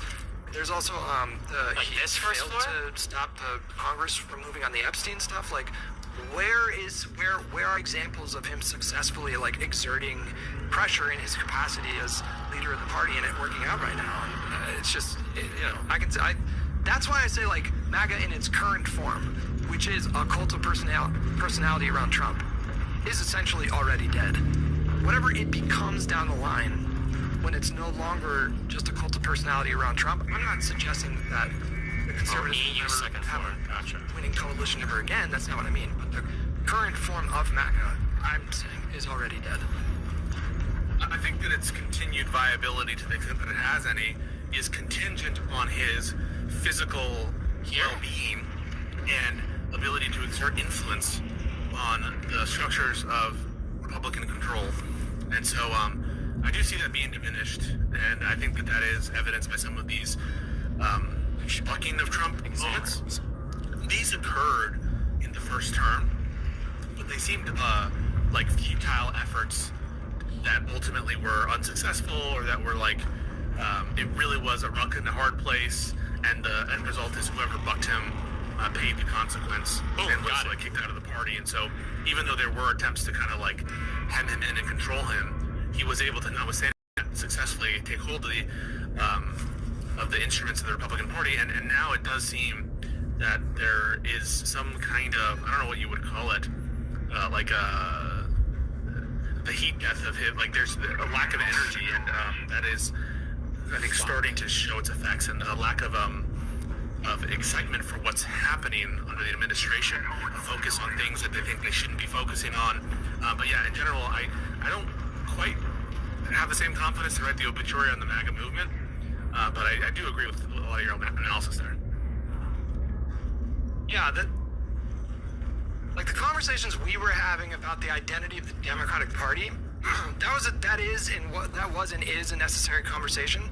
But it just, I think what the results of especially the last like 2 months have shown us is that the onus should be like 100 times more on Republicans to have that same conversation amongst themselves. Because like, whatever answers you think are lacking with the Democratic Party, and sometimes we agree, sometimes we disagree on the particulars of that, the conversation is having, and it does appear like the Democratic Party is slowly learning certain lessons and then implementing that knowledge and actually changing course in a number of ways. The Republican Party, though, like, it almost makes our conversations that we were having amongst ourselves seem way overly alarmist in retrospect. And I know, like, hindsight's always 20/20, but really, like, they should have been having that conversation. Trump is on the way out, and he would never be okay with that. And so they're all just like doing this thing where they have to stay quiet, even though they can all see what's happening right now. But I don't know. I've never in my lifetime. I don't know. Yeah, go ahead. I was just I totally agree with you that in comparison, the need for some kind of identity. I think there was an identity to the Republican Party. It just is contingent on Trump's continued viability, because the identity is Trump, in the sense of the brand of Trump and the sense of allegiance to him and his particular, political, almost chameleon-like sensibilities. So, but that was not a good long-term strategy, and I think remains not a good long-term strategy for the Republican Party's identity. And nothing about our conversations, which I think people can, get the wrong impression that I think that they're quaint in comparison, should take away from the fact that the Republican Party has an identity crisis too. I just think that in order to capitalize theirs is much on worse. vulnerabilities. That's my point, though. Theirs is much worse. Their identity crisis right now is much more existential, I think. Much more opaque. It's way less clear. I think that to the extent that it is, it's because Democrats have thought about it as so much further away, and there's too many things that we could choose to define us or our scope or whatever, and they kind of have a lack of viable options here. I don't know what. It's certainly not economic policy. Maybe it's some kind of vague sense that business is better off under Republican parties, but I'm not sure. I almost think that there's a scarcity of viable alternatives to, for example, Groypers and the last remaining establishment neocon, whatever, that still have the ear of Trump to the extent that they exist. They're certainly not in the form that they used to exist. And for Democrats, it's okay, we can take many different roads, fellow traveler. Let's pick one. So I do think that in that sense, there are some big issues for the Republican Party. Whether I would criticize them as worse or better, I guess I don't know. They're different. Sure, it's obviously Trump pushed the Republican Party in, and so if you wanted to define MAGA or the Republican Party beyond Trump, it's I would say pretty firmly just protectionist, anti-immigrant nationalists. Those are the first words that come to my mind. The problem is Trump has been courting those people this entire time, and now they're at a situation where they're having this I don't know if you've been paying attention to Candace Owens versus all the Tim Pool stuff, and now they're they courted the crazies. True. For years, and now it feels like a kind of chickens coming home to roost moment with the true. kind of 1-2 punch of Candace Owens. But notice the and Civil Nick War Fuentes. there. Very true. The fight is over empirical reality and whether or not there is a massive Israeli-led Egyptian cohesion conspiracy to assassinate Charlie Kirk, which his wife is involved, and meanwhile Macron married his dad, who's a trans woman, who was also a teacher. The kind of fights they're having are, should the Groypers be invited into our polite company? Should they have a seat at the table? Yeah. And for us, it's should we means for test? you, it's should Hassan Piker have a seat at the table? I don't know. No, I mean those conversations are lesson, but Oh my god, that might have been the most retarded thing I've ever... That was the worst sane washing I think I've ever heard an individual do in my entire life. What the fuck? Impressive. Okay. That was a left fielder. Jesus. Those conversations are not nearly... For the typical disagreement among, Democrats is, should we means test this program? It's not the same... It's not is Emmanuel Macron's wife a trans woman or something? Can you explain that? Well, they're pointing out how unhinged the conversations are on the right now, which they are. They're crazy, and it's the conversations are well, fuck, do we invite neo-Nazis in, or should we draw the line at civic national? It's just a crazy, fucking insane world where they're at. And then Bisco's yeah, and on our side, we're having way more moderate conversations. Should we let people like Hassan Piker and LOL? He's doing the whole oh, he just wants healthcare and welfare for people or whatever. It was just yeah, Jesus. Should we censor Al Green? Should we all adopt abundance as opposed to non-abundant strategy or what non-abundance really. Like they seem to be much more wonky in the weeds of wonky, or in terms of political rhetoric or allegiances like that. They're having fights over, fundamentally I think it's about power. It's about who controls, not on what principles power is it ought to be divided. It's like, who are the identities of the personalities, and it almost feels like the policy disagreements are either afterthoughts or the context in which those vying for power struggles are happening. They don't even J.D. Vance. Good. They don't even really have like a lot of policy disagreements. Like most of the policy disagreements is about like immigration. Like Kind of. The reason why they don't have policy disagreements though is because they don't have any policy. Like they really don't. Like what the fuck? Like when the policy can change on the fucking spin of a dime. There's a phrase like that. Policy can change on a whim. There's a turn of phrase over there. And of course you don't have strong policy positions, which are all of them right now. should we Drop of a hat, maybe? Yeah, exactly. Yeah. Good. They don't even really have like a lot of policy disagreements. Like most of the policy disagreements is about like immigration. Like should we Immigration, Israel. Yeah, exactly. Yeah, like should we end the H-1B visa program and like should we stop sending aid to Israel? But that's really the only like policy disagreements I see from that crowd. They're kind of like on the same page about everything else. But anyways, yes. Yeah, Ethan Klein, you had some Let's thoughts. go. We dabbled a little bit on the pod. Why don't we unpack it a little bit more? So basically, I have this view that I think that we need to be clear regarding what we're talking about in this controversy. Are we talking about the legal justification for a lawsuit? Are we talking about the ethical justification for bringing the lawsuit, by which we mean ought the lawsuit be brought? Or are we talking about like other misconduct? Does that affect the ethical outlook? And I kind of have different views on this lawsuit, and I can talk about my incentives for even commenting on it. But in general, I think that a lot of my views have been misconstrued or misinterpreted to be something that they're not. And I think that what I'm proposing is not actually a very controversial view at all. And that most of the disagreement with my view has to do with my... Oh, wait. Somebody in chat said, would you give IRI an exclusive debate or an exclusive interview after your Dinesh D'Souza debate or something? If that was your clever way of IRI saying he was asking that in chat, of course, I'll always talk to him. But he's got perms, he can just stop me. That's good. Did I just see a person up there? If he was asking that. Perceptions about my motivations or about relevance or emphasis. And so that's basically like kind of my starting set of assumptions is like, let's be clear about what we're talking about and let's see if we agree, and then let's talk about why it matters. I don't know if I have a strong interest in having a conversation about ought the lawsuits have been brought.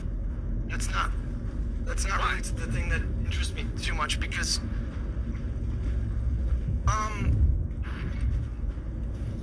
Let me give you a point of contact, that's right? a Because good like, question. That's like the least part of the interesting part about the conversation because that seems totally subjective. Like, and it's difficult to unpack that. You know, my God, I don't know what I would yes. do if I was in his if I was in his spot. And like you for example, I think you said that he has a strong case, right? So like, if these laws, if these copyright or regulations or statutes or whatever they are, if they exist and somebody abused them and he's using the legal mechanism to get a remedy for that, then Are there more mushrooms? Am I keep looking over here, or that means that it was justified, or like what kind of angle are you going for here? Like, do you want to have a conversation about should he have brought the lawsuits? well, I think that's a conversation that a lot of people do want to have. Whether you want to have it, I'm not sure. But just to give you a point of contact, I stopped by your stream a little bit recently and I said hello. But I heard you talking about like the propriety of like Denham's statement and analyzing whether she should have said this, whether she was throwing Casey Tron under the bus. And so in that context, what we're really talking about, whether it's subjective or not, listen, I take all this kind of normative analysis to be subjective in the sense that we're just talking about what do you think about ethics? What do you think ought to happen? I do think that people have a desire to talk about the underlying ethical justification for all sorts of things, including but not limited to legal action taken by individuals. And I think that there's a lot of people who care about that, and I think that you care about, regardless of its subjectiveness, the ethics of certain people's conduct surrounding this, including the ostensible triggering incidents that brought this about, the CPS. Just as a real quick thing for Hutch did a little thing, not malicious or anything. I don't think Hutch was intending to do this, but it sounded a little bit like he did this. Just because something is... It's irrelevant to talk about ethics. It's irrelevant to talk about moral justification because everyone's talking about it. And if someone asks me about it, I want to be clear about where I think he meant he didn't really have a strong position on that aspect. Sure, but I think this guy's right here. He would have a strong position. I think most people would have a strong position on whether or not a person ought to bring a lawsuit or whatever. Oh, I need to do 2 more of these. I stand. And the more... And separate apart from that, I think there's a broader norm that ought to be established to, like, not blatantly lie to your audiences. And all of us kind of like do this kind of debunking shit when there's like, if Kim Poole is accused of lying about the shooting or whatever, no one's stopping to say like, why are you calling out lies? What do you care? You're saying, I can give an explanation, but you're saying that Ethan is lying about any kind of motivation or to like protect his IP, or do you call it IP or copyrighted content? And but you're saying that that's a lie because the real motivation is this like personal grievance. But why can't it be both? I don't understand why so can't we can get into that conversation, and I definitely want to have this conversation. I mean, to me, it's very obvious that he's motivated by both because like he's already on the record as being someone who was trying to bring attention to what he considered to be like lazy React content. And what the 3 people that he sued did went even beyond that. Like, it was beyond just, like, lazy React content. It was, we might say, malicious in nature. You say that has no, like, bearing on the case. It's, like, malice or whatever. But the fact remains that they were being malicious about it. Like, they were openly advertising that their intention was to siphon views. And it happens to be the case that all 3 of those people were participating in an internet pylon that was like some of the most vicious behavior from online communities that I'd ever seen in all my years of being on the internet. Like how they behaved around the whole CPS thing was fucking vicious. It was fucking vicious. And so like I think he was motivated by both of those things. Like, was it right to bring the lawsuit? I don't know if I would have done it, but I understand why he did it. I don't know if that's a cop-out answer, but I understand why he did it. Yeah, so I just want to make sure we're not talking past each other. So I definitely want to have a conversation about ought he have done it. But before we get into that, I just want to make sure that you think it's worthwhile to even have that conversation, right? Like, so we're not even talking about the thing itself. Holy meta conversation right now, Jesus. Why should we care about these ethical odds and whether something is good or bad? And I thought I was hearing something approaching that I want to leave this building so bad. Observation from you. And so before we get into like the actual meat and potatoes, which I do fundamentally reject the view you just presented on different grounds, I want to make sure that you consider that conversation to be valuable. It can be depending on, sure. Let me give you a little insight here. Because, like intellectually valuable? What do you mean? So people will say things like this, Pisco, this is a boring conversation. Who the fuck cares about whether these lawsuits were the right thing to bring or not? Or like, I don't really, or someone might say something like, I don't care whether it was right or wrong to bring the lawsuit. And I just want to make sure you're not proposing those views of like indifference. Like maybe you are indifferent as to whether it was right or wrong to do. But presumably, you think that that's a worthwhile conversation when analyzing, especially. Now this is getting a little bit into the argument itself, but I still do want to have the meta conversation first to make sure that we both agree this is a valuable conversation that we want to have. For someone who presents a lot of his lawsuits or his legal stuff as vindicating his broader interest either in a particular group or in a broader community, I think we ought to care about whether we agree with the assessments being rendered by Ethan and co. It's not that I'm indifferent. It's more that I'm agnostic. Like you can. Maybe that sounds like a cop-out answer. Like I want it both ways. Like it's not that I'm avoiding taking a firm position. It's just I can understand why he did it, and I can't tell you if I would have made the same decision because I've never been in that position. I don't know what it's like to have children and then have government called to your home to like try to force you to justify that you should be allowed to my God! Sorry. I don't know how I would have felt in that moment, and I don't know what kind of actions I would take after the fact. But I'm also sympathetic to the idea of like, fuck, I mean, that must really suck to be bogged down in that kind of litigation. It's not like I sympathy like Daisy-tron or Rogan. Like, even though I find their conduct to be pretty disgusting, what they did with Ethan and Hila and how they were joking about the CPS calls, and you could argue that Denham's helped to enable it with the way that she was running her chat on the particular day that topic came up. But even with all that, I'm sympathetic to like, fuck, I mean, I wouldn't want to be in that kind of a situation, but I don't know if that answer is going to be satisfactory for you, but I don't know what I would do in that position. I really don't, but I understand why he did it. How, dude? I don't think there's anything inconsistent with you saying you're agnostic on the ethical question, but also maintaining that it's a worthwhile conversation. Shouldn't bother shooting anything. I should have just fucking ran for the loot. Distinct questions. Whether or not you have a firm view about whether it's good or bad is different than whether or not you think it's a conversation. That the conversation about whether it's good or bad is worth having. And what I want to avoid more than anything is someone after the fact saying, who the fuck cares about this shit? Or like you saying, I don't even give a fuck about the conversation. Like, clearly you care. We're having this conversation. It's maybe like the third or fourth time we've had a conversation about this. You have a vested interest. And you can tell by the way, I'm just going to be honest, you cover some of the other conduct at issue here, that you're weighing the respective normative weight of what the parties are doing. You're thinking about, is it good for Denims to throw Casey Tron under the bus? Is it okay for, Hassan Piker to not donate? And so I think it's a little much to accept that this is a conversation of the ethics of bringing the lawsuit. Who cares about that? But all the other aspects, the ethical assessments of the other conduct, that stuff is interesting to me, and I will comment on it. So just to be super clear, I do want to get into the actual question here, and let's also talk about the other issue, the legal issue, whether I think it's important or not, and the lies for sure. That you think that this is a valuable conversation, or one at least that you're interested in. Because if you say I'm not interested about whether, okay, no, but I want, if you want what I want, I just want you, like, this is what I want. I want us to agree that this conversation, it matters. It matters whether or not Ethan did the right thing. Doesn't it matter to you? I don't know how to evaluate that in an objective sense, though. That's what I'm saying. I really don't. This is such a messy thing for me. Like, I don't think I can give you an answer of like this is unequivocally bad or this is universally bad or good. I'm not saying that's getting into the meat about whether it's good or bad. That's a separate question. I'm being very precise here. You care whether or not, you care about the conversation. You care about the relative arguments. You care about thinking regarding whether this is good or bad. And I think that's clear. I mean, if you're really going to say, well, I spent all this time talking about the ethics.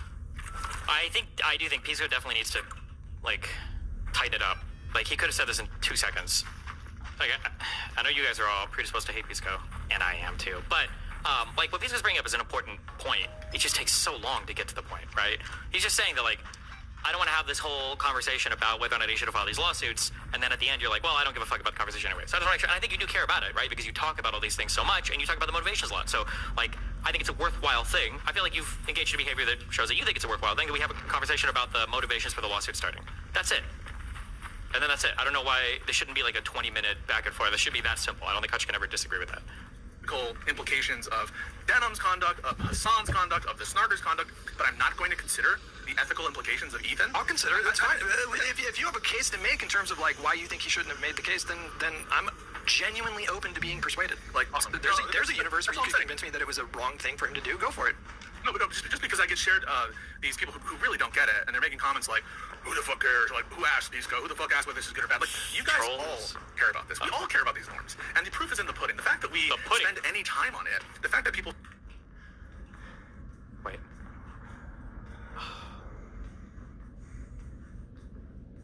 Hold on. I gotta fucking 1v1 with a fucking... Oh. Where was that? Where was the locker room? It was past the thing over there?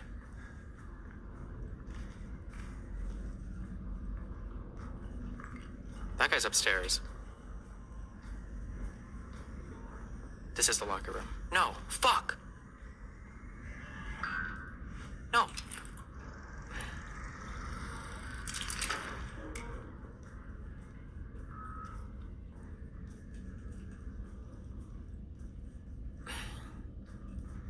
What part of this building was the red locker room in?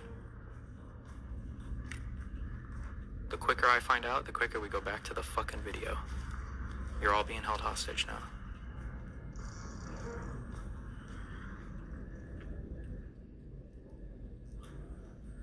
Ground floor.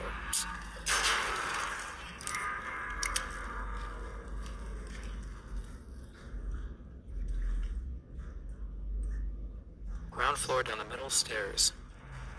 Like in the center. I don't need this shit. Alright, yeah.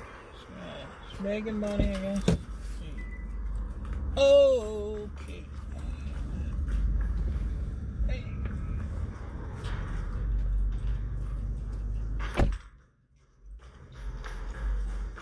Oh. Okay. Thank you. Feel vindicated and feel this is just desserts. Just desserts meaning these people deserve what's going on. that is a normative conversation. It's saying this ought to have happened. It's good that this happened to these people, and this is deserved. This is either a punishment or some kind of attribution or some kind of like justice for Ethan, and that is intrinsically invoking normative assessments. And so what I don't want to hear is this kind of like banal statement that you get from the Redditors. They're like, who the fuck cares? Who asked about the ethic? As long as it's legally viable, that's the only thing that matters. That shit is cooked. Agreed? Basically, we got one guy so much by that statement. You can tell. The notion that the only thing that matters is the legal argument. And this is coming from someone who obviously cares a lot about the legal argument. My whole reason of examining this in the first place was because it was a new copyright case, and I have an interest in copyright. I've been following H3 for a while, and even their first case, and I actually really praise them. And if you watch my coverage, I really praise them for their initial lawsuit defense against Fold Guy. But as someone who does care about the legal argument, someone saying like the only thing that matters is whether or not it's legal or not, and whether or not they have a good case. No. I mean, like it's interesting conversation, and like I can just lay out.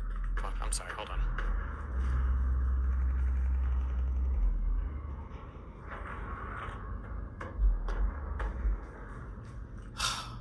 Somebody's gonna come in here. I'm not gonna hear him because of this. I'm gonna get very triggered. clearly to you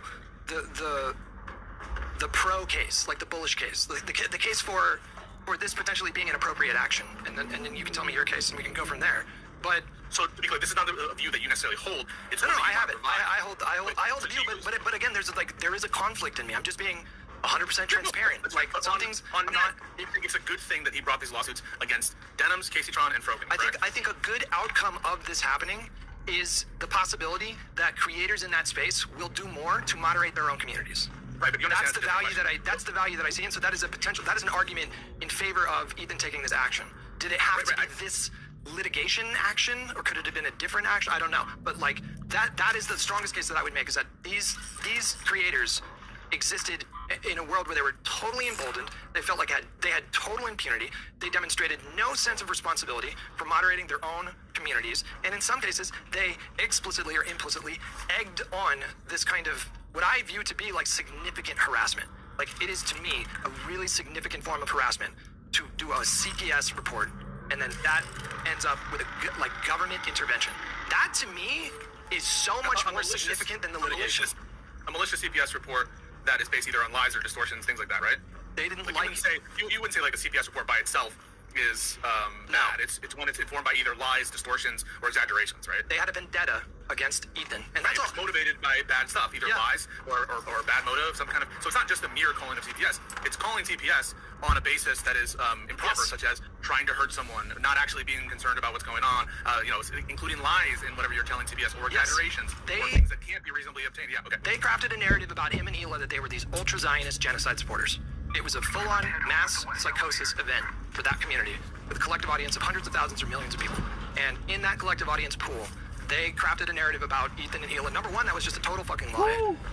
But number two, that narrative that they delusionally all convinced themselves was true. At least maybe some of them did.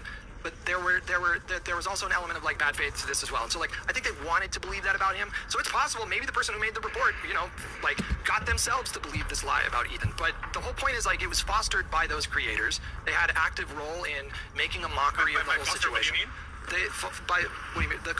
The creators like fostered this in their own communities. They helped intended them to call CPS. They helped promulgate these lies about Ethan and Hila. And in doing so. Well, did you say what lies? I said okay, lies. Okay, so how they're fomenting it or how they're fostering it isn't with a specific intention for a kind of action, but doing stuff with its. I'm not saying that, but in the case of, I would have to go back because it's been a minute since this drama kicked off. This was like a year ago or a year and a half ago when the CBS stuff happened. I don't even remember. But with Denims specifically, she was watching like a bad empanada video where he was doing these, and you would agree that Bad Empanada is a malicious actor, right? Like just one of the worst malicious actors in the entire space, right? I mean, that's my understanding of his reputation. I have seen him do things I would consider to be malicious, and so my answer is yes. Like, he will lie. Like, he will lie. That was super hedged. Pedophiles, he will lie. Like, his whole thing is, he thinks that it's justified. I don't assume his content. I understand that's his reputation. I've seen instances, for example. It's not just his reputation. He has a storied history of, like, maliciously lying about people that he identifies as enemies. I'm just telling you what I have access to. What I have access to is, I know he has a reputation for malicious lies. I know he has a reputation for Jesus. And for I don't know, maybe that's true. I just know what people say it about I know him. that they have their own justifications for it, publicly available stuff, but I kind of have a different view on that issue, and I think that there are self-standing harms and stuff that he engages in.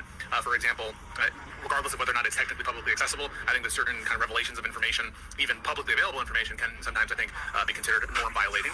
And so I've seen him make certain connections that I find to be malicious. I can't recall them though, as I sit here, and I'm not going to claim to know more than I do. Let's put it this way: Hassan had a no bad empanada video policy at one point because that's what I mean. He had even acknowledged that bad empanada was completely deranged and unhinged. And it wasn't until Bad Empanada started doing like anti-Ethan content and like I guess pro-Palestine content that Hassan just consciously decided to forego that or to get rid of that rule. And then he started platforming Bad Empanada repeatedly over and over again, knowing that Bad Empanada had this. Radvic77, check your statement in chat. You're getting perm banned. You just said he's a bit norm violating. Pisco did not say he's norm violating. He says that he's aware that he has a reputation for violating norms. Okay, please get your statement straight.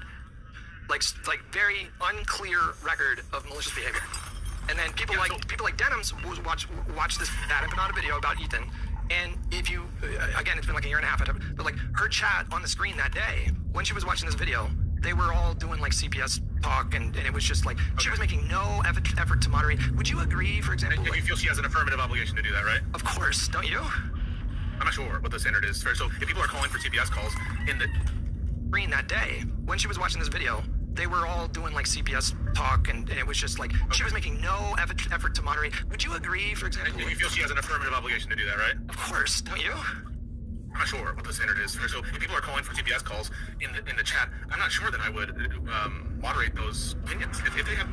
This is okay. We're already off to a horrible... Usually you build a little bit more good faith before you start with the absolutely ridiculous takes.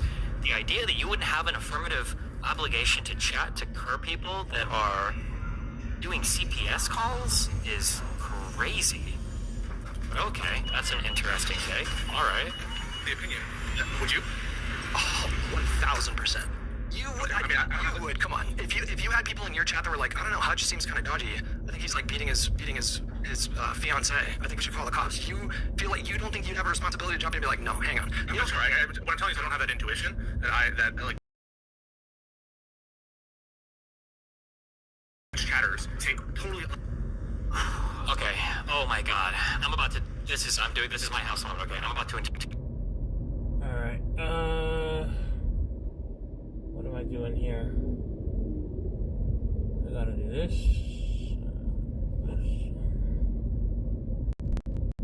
Then I do this.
Am I still live? I might be. Damn. So I'm still live, okay. And it actually works. It doesn't cut me off. Alright.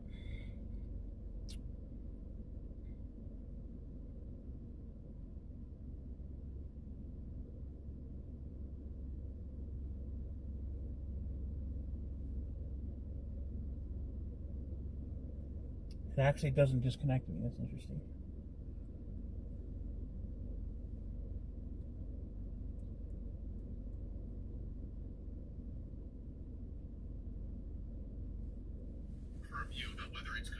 Oh.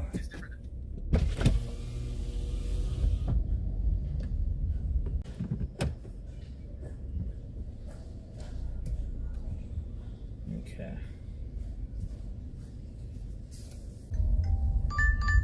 Holy fuck. Really? Oh. I mean, shit.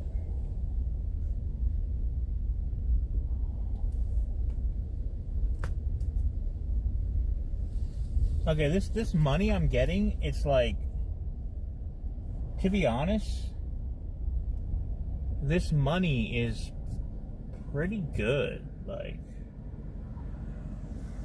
the money's actually pretty good, to be honest here. Yeah. Alrighty, blah, blah, blah. And money's okay. I guess it's like, it's like McDonald's, but I'm getting about the same money as working at McDonald's, but I don't have to go through the bullshit. It's much easier, I guess. And it's about the same money as working at McDonald's. I'm basically getting minimum wage, but at least I can sit down in a car, I guess. I'm basically getting poor money, being poor. Alright. Oh, man.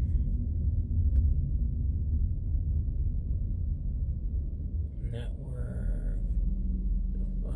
Overlay.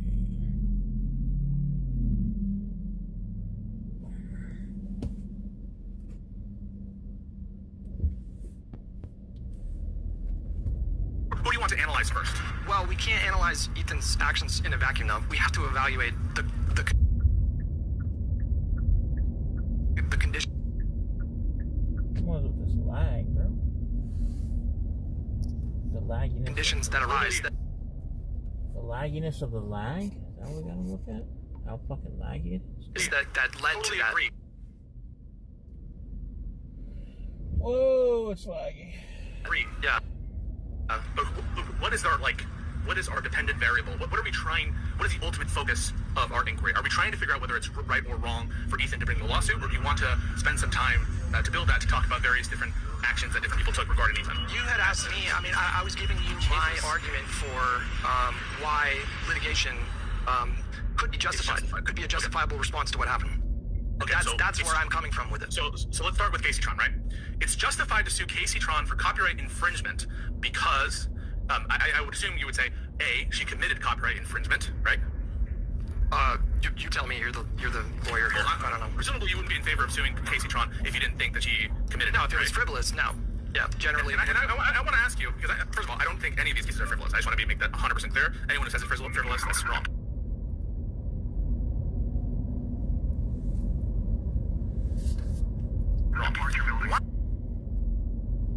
Oh, this is laggy up the butthole. Against someone bringing a frivolous lawsuit in this context. Raider cams come in all shapes and sizes. Maybe I'm a bit like a purist about the system, that the system shouldn't be used in that kind of way. I don't know. I'm just intuitively against it. I think that's right. You know, yeah. Right. I think that's right. I think that we have this intuitive notion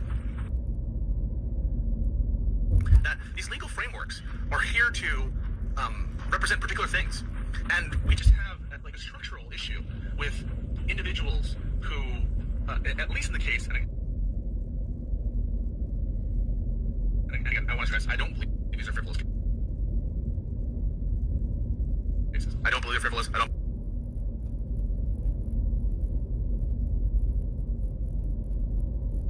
believe they're frivolous. In the case of a frivolous lawsuit, we think that the motivations under the law are much lower. So I think that you're... What the fuck is up with this lag, bro? Here, I'm out of charitability for shit like this. He said a lot of words there. Rephrasing what he said that we have an on the personal side of I completely and totally disagree. On the personal side of things for civil suits,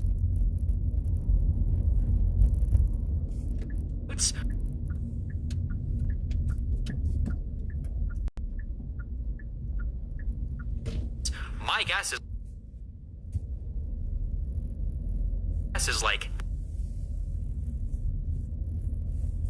90%. What's up this lag, bro? None of these are going to have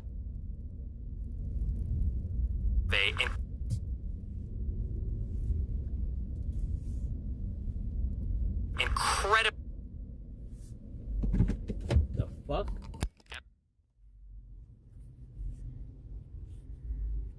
Damaged by somebody, and I'm trying to recover a loss, like rent.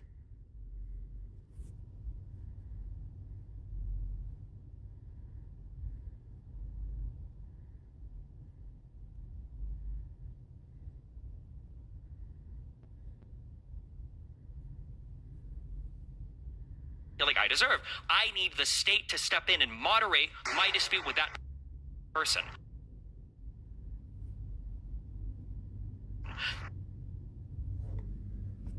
Between what the fuck? What's up with this? Two have be healthy. Okay, I don't know. This is me or Destiny. Hold on. What's going on with this line?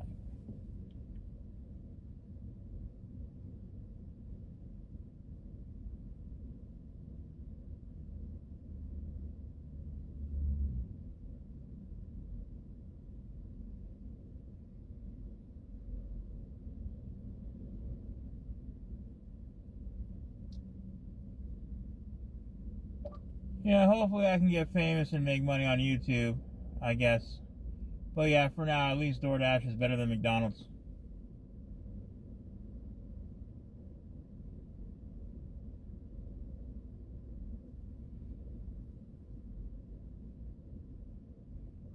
Yeah, hopefully I can get famous and make money on YouTube. Okay, I guess Destiny's just fucking lagging. What's up with Destiny's lagging? I think that's clear. I mean, if we're really... What the fuck is up with Destiny's lag? Hold on. Seems kind of dodgy. He's like beating his fiance. I think we should call the cops. What the fuck was it? I guess, was I lagging? What the fuck? Let me see. Was I lagging?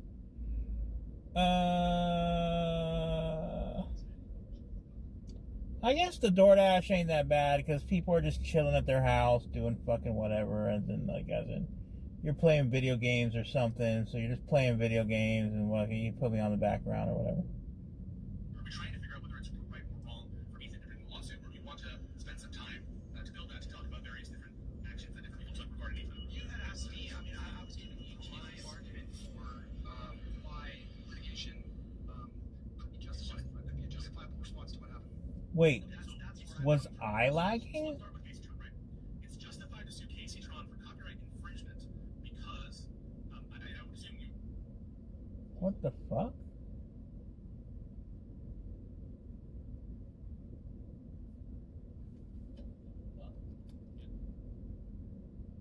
Alright, it was lagging. Okay, whatever. Damaged by somebody, and I'm trying to recover a loss, like.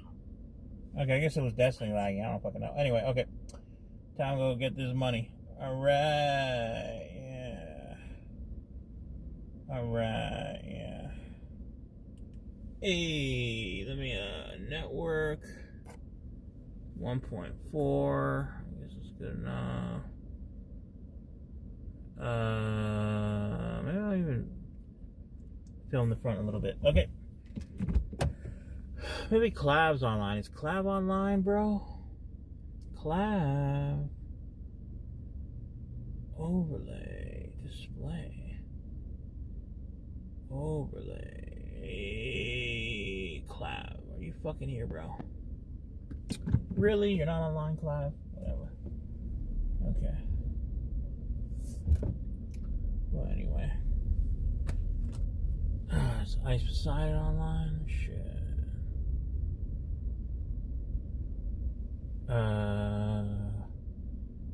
Ice, are you gambling? Okay. Well, I realize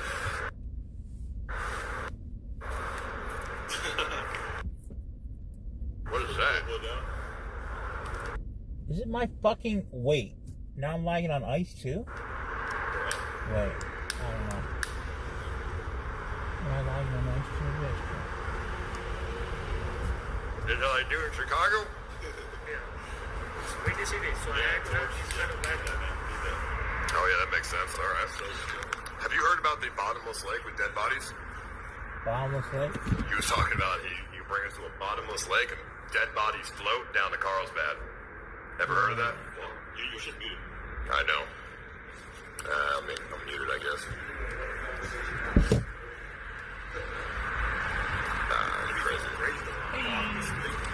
He said there's a lake in the desert. I don't know. It's a cave under the water. Is there a lake in the desert? Yeah. Damn, got you. Some people.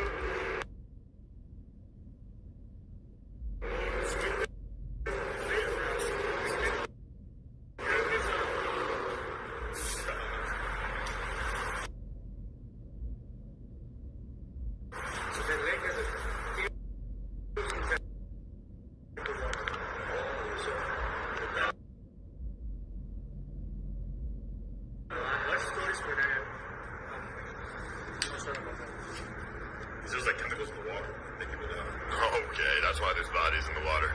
It's fucking crazy, bro. He's going to swimming. He's not. Oh yeah, I'm not going in no water in New Mexico. I ain't going to no New Mexican water. What the fuck are we talking about? I'm going in a nice chlorinated pool. Yeah. You guys got chlorine, right? In the pool? I'm going in that. Heated pool. That's not nice, dude. People were saying the deepest lake is in Santa Rosa. The bottomless lake, in quotes, Santa Rosa, New Mexico. Santa Rosa. He said it's 5 minutes away.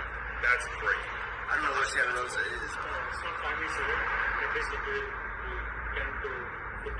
Oh, that's not bad though. Okay, well, close enough. I mean, yeah. During the day though, maybe, or what? I mean, it is pitch black right now. Give your flashlight though. I do have the big flashlight. I'm positive out of this because I was trying to if I show viewers like healing just walking up on me, how much it changed my life. You mean? So if I make a positive out of it, you mean? Yeah. I mean, yeah, you've been positive. That would be cool. Everybody needs the streaming thing too. The what? Streaming? Streaming thing. That's you, bro. Get him a phone. And then, He has a phone. Nah, you're weird. He literally has a 2025 phone, bro. It's called. You get him a phone. Shuvi, have you ever heard of karma?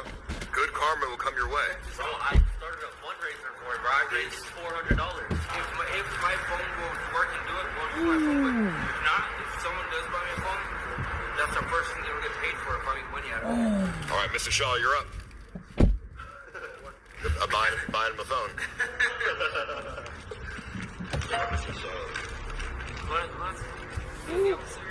I don't.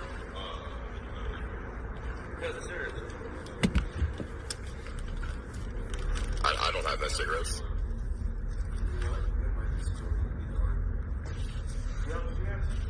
I don't have any cigarettes. I have some backwoods. What? Why do you have I backwoods? bought some because that was the best cigar in town. Don't do that, dude. Bro, you're gonna smoke straight backwoods? I've done it before. Bro, no, dude. What is wrong with you? You're gonna, bro, backwoods? I can grab it when I finish quota. It's all nicotine. That shit is Okay, strong yes, with yes, I mean, yes. nobody smokes backwoods by themselves. You do? I guess I do. That's like hella nicotine.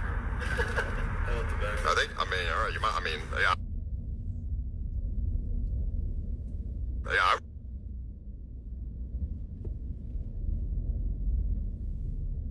Oh, is that me? Am I lagging? But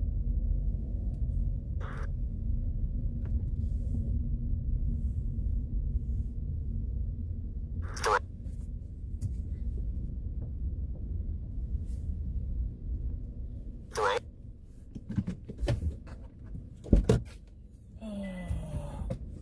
Throw up.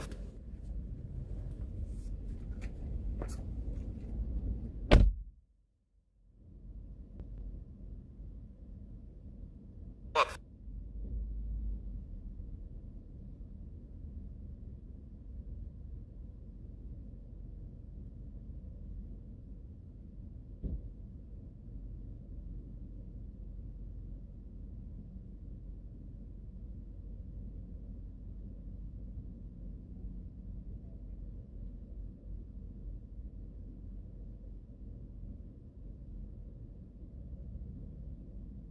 ID to buy some. Which one could you want?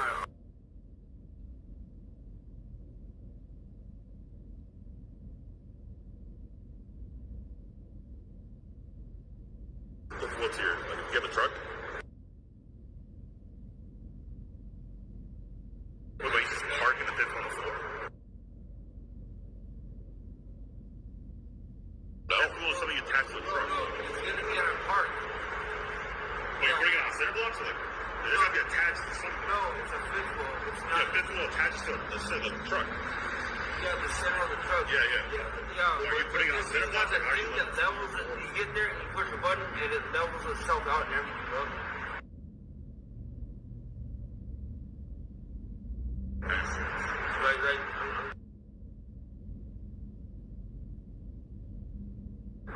Right, this guy is doing it just kind of his heart. He doesn't use it no more. It was just something he used because on the oil.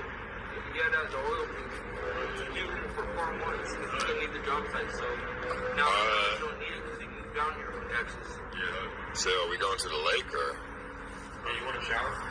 Well, you haven't showered yet? Well, yeah, because we were talking about it. You should go to his room and at least freshen up. Yeah, but go, shower, do your thing, and then we'll wait for you. Or just fuck the shower and let's go. Or, I mean, also, you don't have to go if you don't want to. Or going to like a lake or something. He said going to the spot is not a good idea at this time of night. No, Nick did his research and said it's not even there. There's a bookstore out there, bro, with there's signs and everything, bro. Just take seconds, read out that way. Nick, why don't you explain the research that you found? So I think what they're saying is that it was a company that's based in Dexter. I think they're saying it's a company that's based in Dexter that owned the land, and so that's why a lot of people associate sold the rights to it, right? Well, like they associate because they sold it in 2019, pretty recently. Like the company had it for that long. That's why the company's based out of Dexter. So if it has Dexter in its name, it's going to associate with it. It gets even crazier because there's opportunists, including like a guy who's registered a business called Crash Site in Dexter. Like they're playing tug of war with this thing, right? Because then when you look up Crash Site, they think you mean the business in Dexter. On these runs, there's a UFO thing in the dirt looking like it crashed. That's on the guy's ranch. That's the first thing you see. It's a big UFO crashed in the dirt. Fake UFO in the other. Yeah, he has it out there for looks. Alright. And then it's supposed to be way more back on his ranch where the actual crash site happened. Oh yeah, there's a UFO right there, dude. Yeah. Is that your UFO, Mr. Shaw? UFO ranch? Where'd you get that from? From what? Came with the hotel. We got UFOs and aliens. What the up fuck? in What is it? Is it just a bunch of steel? What is it? Hunting aliens. Well, it's free to find this UFO. It's like little house piece, dude. It's literally just a bunch of steel. What are we talking about? I'm not buying that.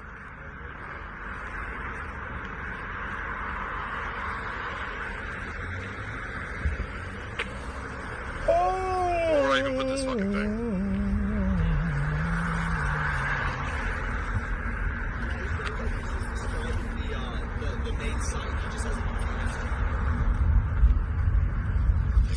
chain to a pole here. Oh, it's got fucking wheels on it, dude. What the fuck is this thing?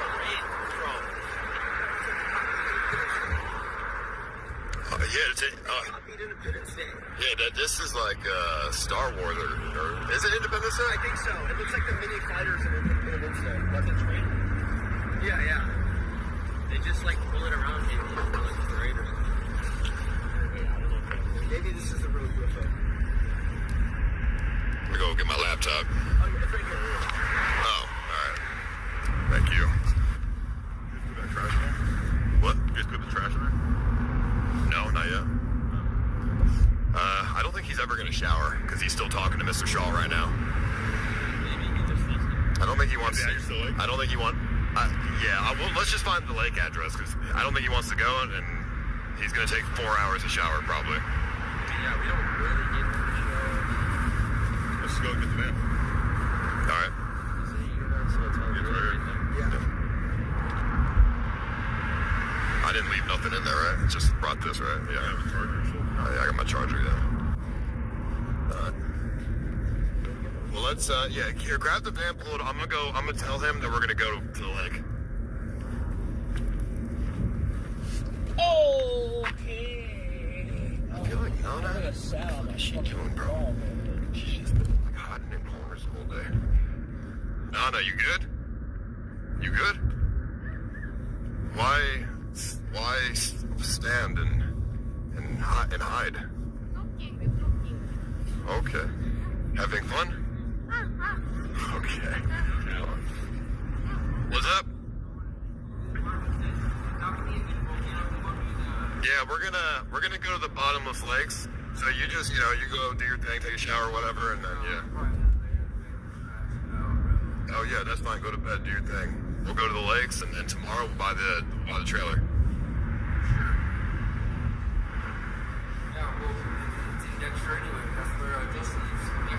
Perfect. Kill 2 birds, 1 stone.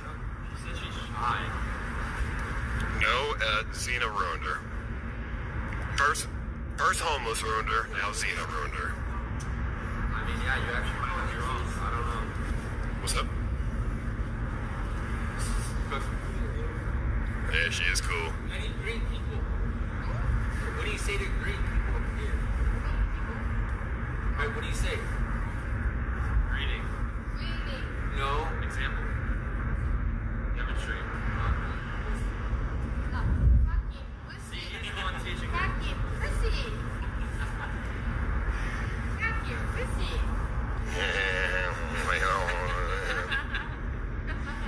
What do they think about that? Oh, they love it. They think it's hilarious. Just don't say it to everyone or you might die. Or something. Say it to Xena. Say it to Xena. Fuck you, pussy. Xena, fuck you, pussy. Yeah. Are you still scared of it? Yo, Xena. Nana told me off camera that you a bitch. She said I could take her, no problem. You a bitch. That's what she said. She said that shit in Japanese. She translated it. I got you. Don't worry. You good.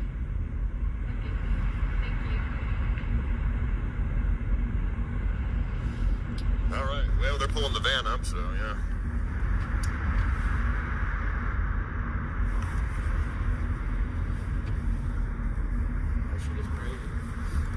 I think you're scared of her too. Because you're just not. You're like not talking about it either. I did talk about You're very quiet. about it when I was alone. I said she's fucking weird and she needs to stop. And that's exactly why I have a protective order on her. So I don't know what she's doing. Oh, protective order. Oh yeah, that's right. You stop doing it. That's right. Protective order. That's a violation, bro. Texting girls that I'm with, making them scared to be around me. That's a direct violation. So, what are you gonna do about it? You gonna call the police? I mean, I don't want to have to do that, but I told her to stop. Like I said, if she keeps doing it, then obviously if it's a ginormous problem, I would do that, but I don't want to do that. You heard it here, Xena. You better watch yourself. Shuby's got the cops on speed dial. No, it's not even like that. Like I said, I don't want to do that. I don't want to be that guy, but that's a little bit crazy to like scare an innocent woman just for being near me, bro, because you're jealous. You're scared to say you're scared. That's how scared you are. No, I'm not scared. Okay. If you say so.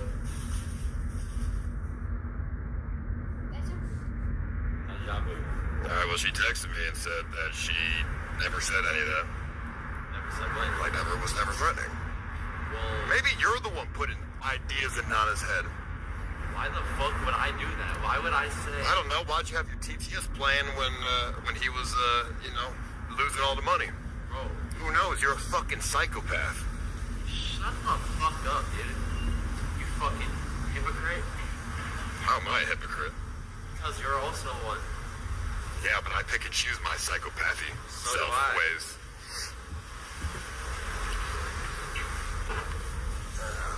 All right, you guys gonna get in? Sure. He's gonna go sleep, he said. Nigley? She went to like his. Huh? She went to like his room. Oh, he's not coming? I think he is. Yeah, he's. Wherever. Where the heater at? She. Wait, is anyone?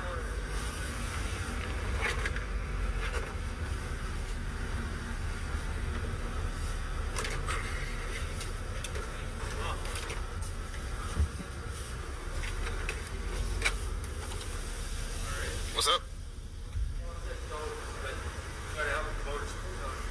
Promote the hotel? Yeah, I mean, shout out to this hotel. If Mr. Shaw gives me a free room. No, that's what he said. Hold on a minute. In other words, he was saying, y'all scratch his back, y'all scratch the ours, like, promote his hotel, and if anything happens from there, then, you know what I'm saying? Yeah, all right, let me go talk to Mr. Shaw. Go talk to Mr. Shaw. Then I have to pay. Mr. Shaw, I hear you want some promotion. Yeah, you can. I can. Can I, equal transaction here? What do you think promotion is worth? Let me just swing out of how weekdays. How many nights for free room is it worth? Okay. One night for promotion? Okay, 2 nights.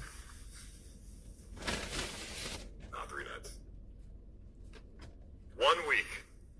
You know, he's lowballing himself. This is Mr. Ice beside me here. And God, I went too low, dude. I think that if you did 7 days, that would be very adequate for the promotion that he'll give you and the tourism that he'll bring to his destination. I mean, he says he's very still. Like, So you must have a bunch of rooms that are unoccupied for him to occupy, right? So one deal sounds great. Right? Yeah, it's on me. It's on. No, okay, you know what? Just give me 1 night free. I'll promote the hotel. What are you expecting from the promotion? Because you're not going to see the payout until way later because people have to plan their trips to come to Roswell. So, maybe over the course of the next year, you'll have an uptick of about 5% vacancy. Like you'll have more, you'll have a negative 5% vacancy over the next year from my promotion. Because it takes time for people to come to Roswell, plan out trips and stuff.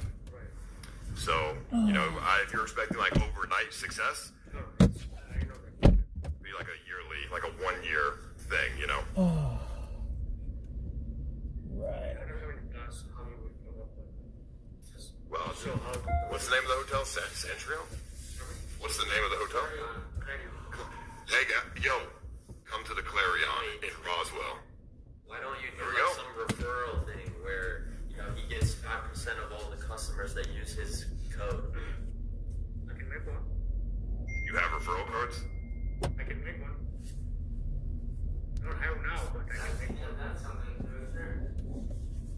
Instead of the referral code, what about this? If your customers will come here, they'll check 25% off.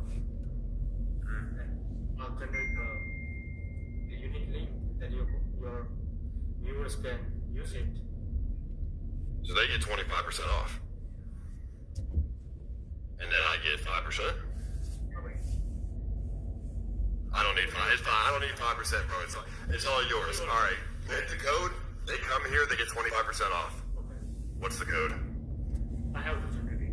I'll talk to my franchise and All right. Well, in the meantime, come to the Clarion Hotel in Roswell, New Mexico.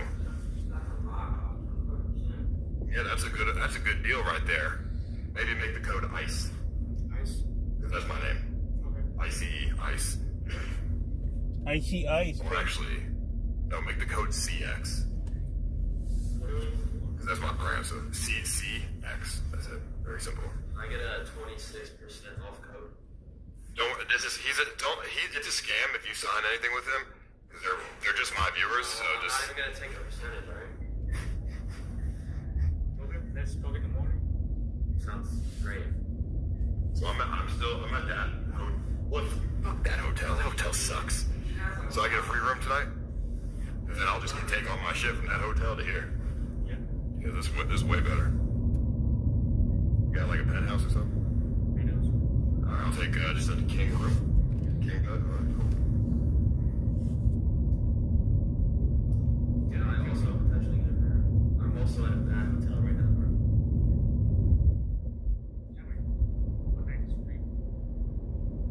Awesome. Pleasure doing business, Mr. Shaw. Alright, so should I just collect the room key now or? Yeah. Okay. Yeah, one room key, please. What's the name? Larry. Hello. Yes, 5 stars for Clarion, please. 4,000 viewers. Nice. Go to the Clarion Hotel in Roswell, New Mexico, okay? All 4,000 of you guys, right?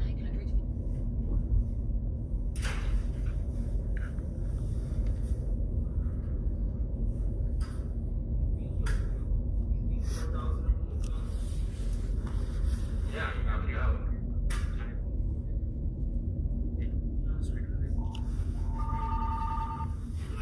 How long will it take your time?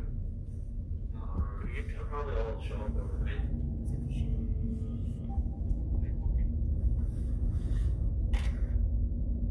If you get people calling, it's like just from the stream, so just don't worry about it. People calling. Oh my god. Ah! Oh. Do they have a fucking Discord for that shit?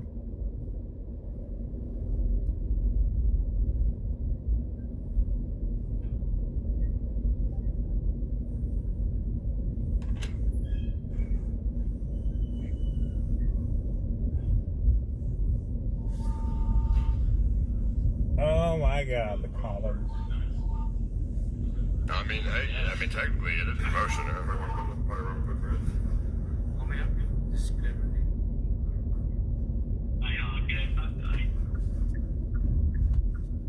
No, he can't. Don't. No. Can I talk to Ice? It's a nighttime.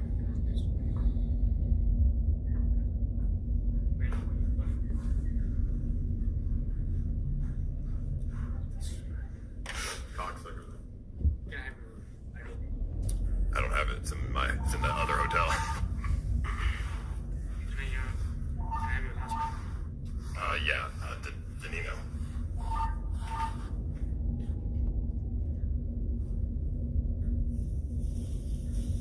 I wouldn't even answer the phone, honestly, until we walk away from here, because they're just gonna keep calling.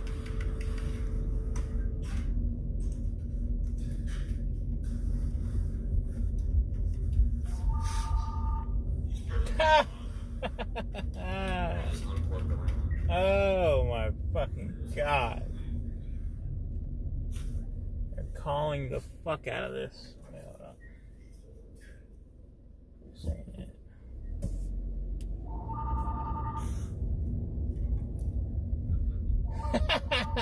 Yeah, just unplug. Honestly, dude, who's calling hotels? Just unplug that shit. Everyone uses apps nowadays. No one's calling hotels. Who's fucking calling that shit?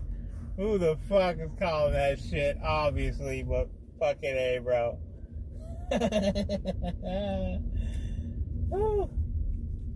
Yeah, unplug that shit. No point, man. What the fuck? Oh, boy. Okay. Your reviews have shot up tremendously. Alright. The reviews, a lot of, many 5-star reviews.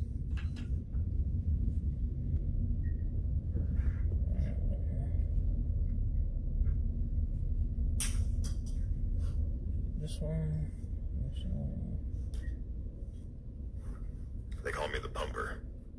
I pump up the reviews.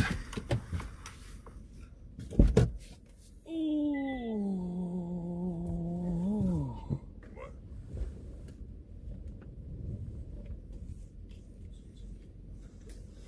All right. Okay. Thank you very much. Right around the corner. Perfect. Maybe we'll check it out. See what we got.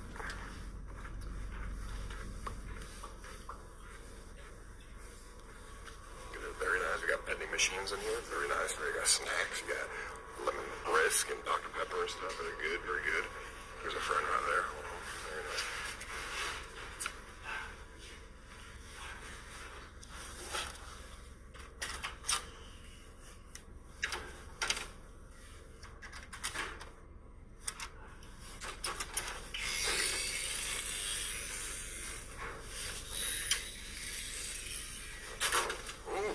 Very nice.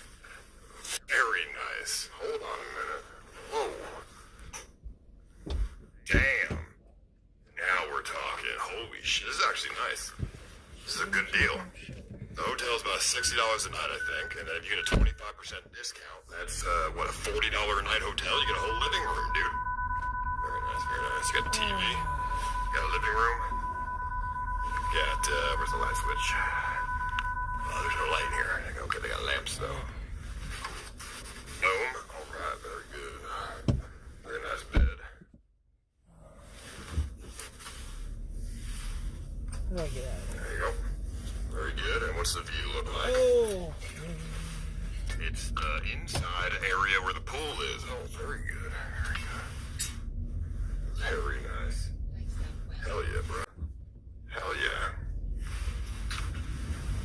No, I mean, for $40, I mean, that is fantastic.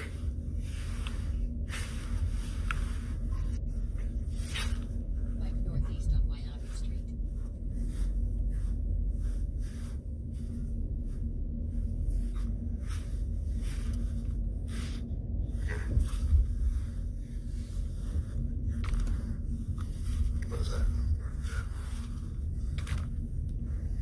What we got down there?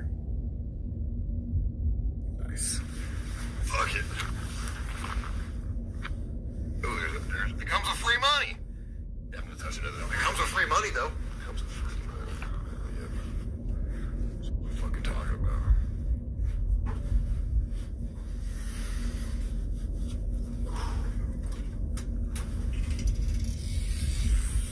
Nice. I love it. All right, cool. Better than the other hotel. Seriously. Very good. Are you going in the room?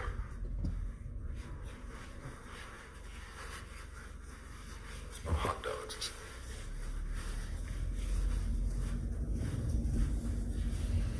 Oh. You got a free room? Yeah. Oh, very nice. Very nice, very nice. Is this what yours is with? Yep, same thing, yeah. Adjoining rooms, yes, very good. That's the lamps.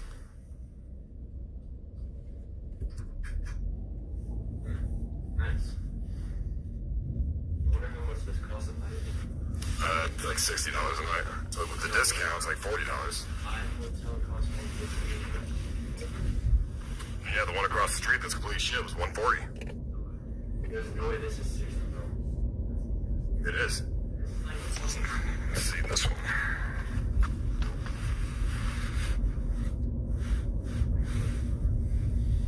I mean, hey, mine had a Gatorade bottle with free money. No way it had That housekeeping did. No, they cleaned it. It's a free Gatorade bottle and money as like a welcome package. What? Where's mine? They must have forgot. Where's mine?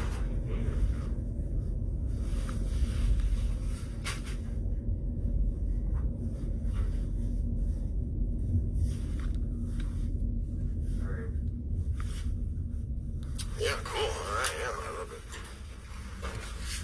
Oh. How's this room? Nice. It's amazing. Nice accommodations. I mean, better than what we have. Oh yeah, that's pretty nice. That's what I'm saying. That's nice. Oh, Mr. Sean. Yeah, but it's very nice. That's fantastic. Cool. No Gatorade. You got a Gatorade. Well, I got a free Gatorade in my room. Wait, just you though? Yeah. Because we didn't get free Gatorade, right? Oh, did you get a room as well? I did. Oh. I didn't get a Gatorade. Yeah. Well, did you check under the bed? What? The Gatorade was under the bed. Unopened? Empty. Just the bottle. Okay. No, this is nice. He's okay, good humor. This is the same as yours, right? No, I'm in the Chico motel with him. Oh, I thought you got a free room here. No, I just bought him two nights. Oh. Yeah. All right, let's go to that lake. All right, let's do it. Half the reviews say they found bed bugs, so have fun, ice baby. Half the reviews said they fucking saw bed bugs. He has like 1,000. Woo! No, that's good. Yeah, fuck it. It's like really like meaningful like reviews. It's like, look, great stuff, great done. Enjoy the bed bugs. Shout out ChatGPT. Thank you, very nice, very nice. Oh shit, I forgot to go to my cameras. It's beautiful. Jacuzzi. He said it's close. It's like a sweet. Shit. Hey, I'm hitting the jacuzzi. He said it's close. We can go. Yeah.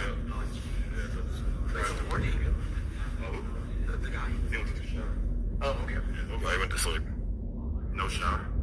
Yeah, he said he's just going to bed. I mean, whatever. I mean, fuck, dude, that's so crazy. CX Hotel. He said if you come back in the month, it'll be like a whole different experience. If there really was reviews of bed bugs, people are gonna see the 1,000 5-star reviews, stay here, and then me, and then fuck it. Fuck it, dude.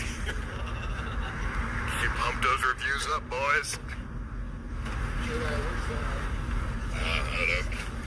If he doesn't come, I'm fucking.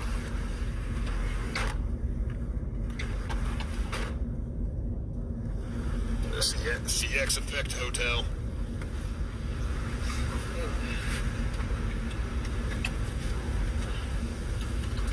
Come on, this fucking window doesn't fucking roll up half the time. I'm gonna really pull the motherfucker. Yeah. It is nice. It's not bad. It's not for like, what, $60 a night? That's pretty good. He said it's 85, I think. Oh, 85? That's still, I mean, you get a whole living room. I mean, shit. Fucking not bad. Not bad at all.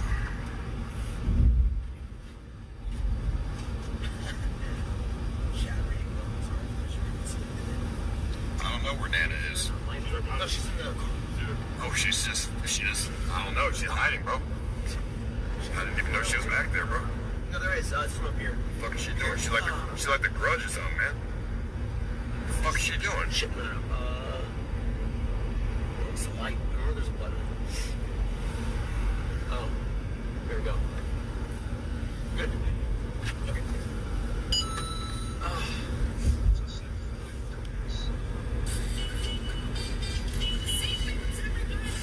Awesome. Do you know what lake it is?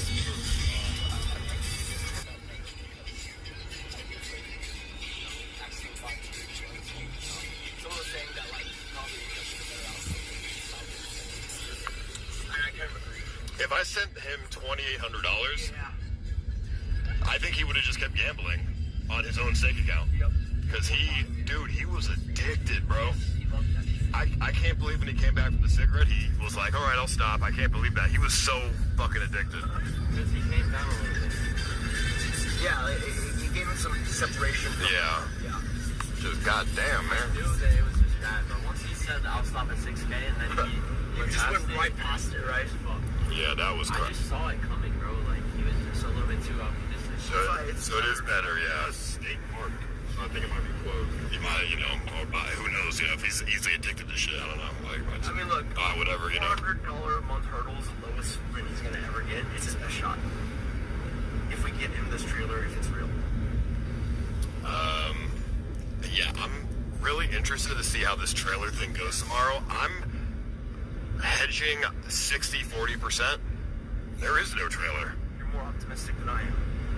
I'm probably 20-80. You know what a pitfall is, bro? Like, it's the one that attached to, like, Nice. Yeah. So you need to put center blocks on it. It's going to be, like, wobbly. I believe him, honestly. Maybe I'm dumb, but I believe that. Well, I hope it's true. I don't know why it would not be true. I mean, it's possible he's just getting scammed, or he thinks there's something, but there's not, or if there is something, it's not what he thinks it is, or something. Yeah. Or it's stolen and the title's fucking fake, or... The guy gave him clues. And then they don't talk about the trailer at all. He was like, oh, read here about the trailer. I read the thing. It's like, there's no mention of the trailer. And then he was sick. He asked for $30 for medication. The guy didn't offer to buy medication and told me he didn't have the 30. And so that's why I'm like... Did they say maybe he smoked on the phone, or...? He did. He said the whole trailer bit was like verbal. But I was like, well, then why am I reading these texts? Yeah. That's fine. If he's watching, that's cool. We're just trying to look out for him. We just... No, I'm not saying anything bad about him. I want it to be true, and we're going to help him out regardless. But this is our way of, like, making sure that, like, you know, it actually gets to where it's supposed to go. And I mean, of course, we're not going to spend some money if we don't see the trailer. Yeah. What's that now? Oh, it's closed. I think it's State Park. I mean, they don't usually have gates or anything. This has gates for, like, the block from 9 p.m. to 7 a.m. They actually... There's 24 hours for campers. There's like certain gates that block you from going to places. All right, then fuck it. Nick texted me and said pick us up. Okay, sure. I don't know. Where you at, Nick? I think we should still go to that fucking crash site. Yeah, no, we're going to go pick up the right here. They have the Black Hawk. Nick Lee said that's not the crash site. It's just the same name as like a corporation to the real. We should just go to the real crash site. Yeah. But like.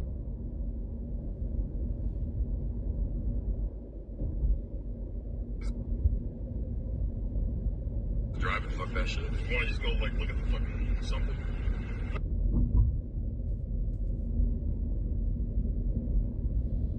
Hunting, we're looking for the crazy alien hunters.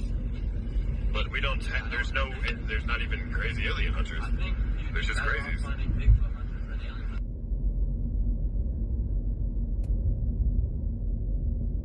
He's at Black Cock Bar. No! Black Cock Brewery. That's with, Is that a real thing? Yeah, it is. That's with, It's a gay bar.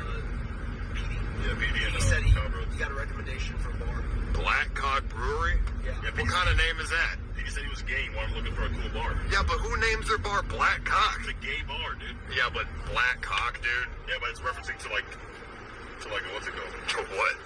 Like a chicken. Like a chicken. A black chicken? Yo, we always love the Black Cock. Yeah, we're at the Black Cock. Alright, I'll be right there. The Black Cock Brewery. Okay, but I think I'll just Double anything check, else. Because the address and the name might be different. Make sure you go to that one. Alright. Party hall for rent. Call Nick. Alright. I see that guy's name everywhere. No. Call Nick. Call Nick is everywhere around this town. We might have to give Nick a call. Motherfucker owns the town. Lots of fire lights. Oh yeah, little Christmas lights. Cool.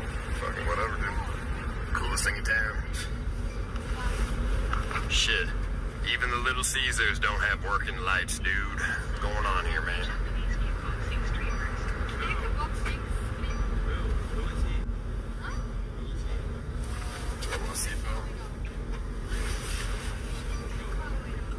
Wait, do you think Bill's just going to sleep? Or do you think he's going to go buy some of that Alright, that's the name we're giving him then, Wheels. Yeah, Wheels is a bar ass. No, he's going to sleep, bro. God. They got $3 in his pocket, kid. Some shit on there. He's going to sleep at 10 p.m., bro. What? Almost dude? Why? Because this is probably the first bed he has slept in months, weeks. I'm sure he's probably just thinking about, like, let me get by this for a I'm not going to sleep in like 20 hours. No, he's not, dude. If you haven't had a bed in 7 months, you're going on. Oh, dude. I bet he hasn't had $20 in his fucking in like 7 years, dude. Now he's gonna buy some meth for the first time in a minute. Because he's gonna live life now.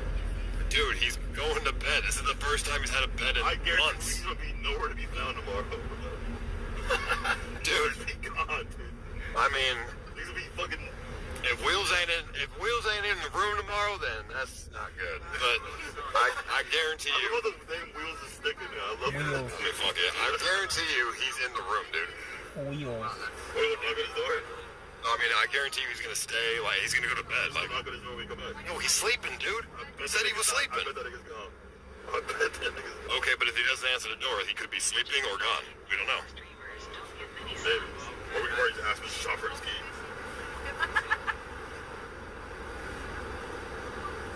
He's gonna buy fat sacks of ice, Coke. and We'll just find out. power. We'll find out tomorrow. I mean, Hey man, what's up, bro? Homeless guy in a hotel. He's both there and I mean, this is a cool town, though. I like the alien stuff everywhere. It's very nice. Yeah. I mean, he'll be fine. He's a little optimistic. It's the claim of 1,500 for a 10K trip. Right now. Merry Christmas, Wheels. We got you.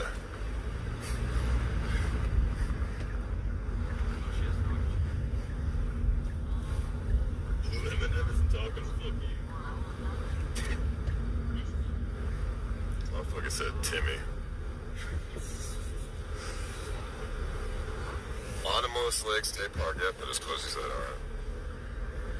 Well, how far is this Black Rock Bar? 2 minutes left.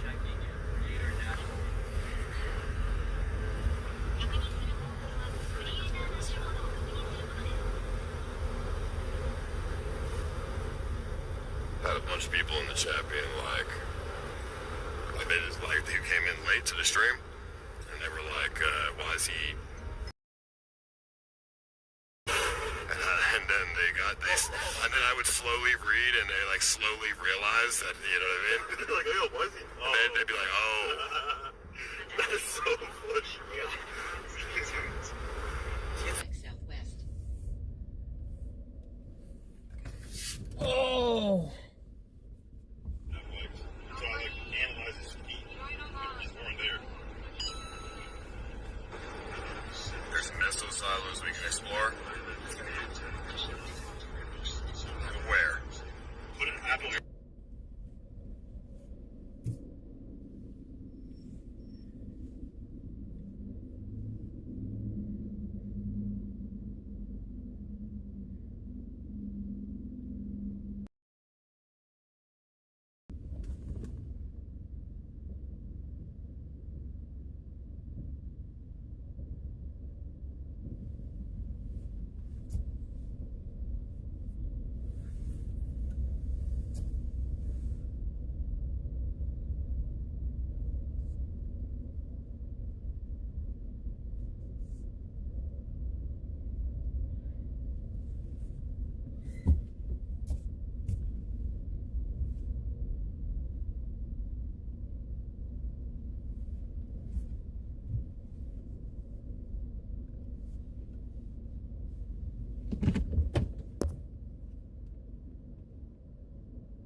Mm-hmm.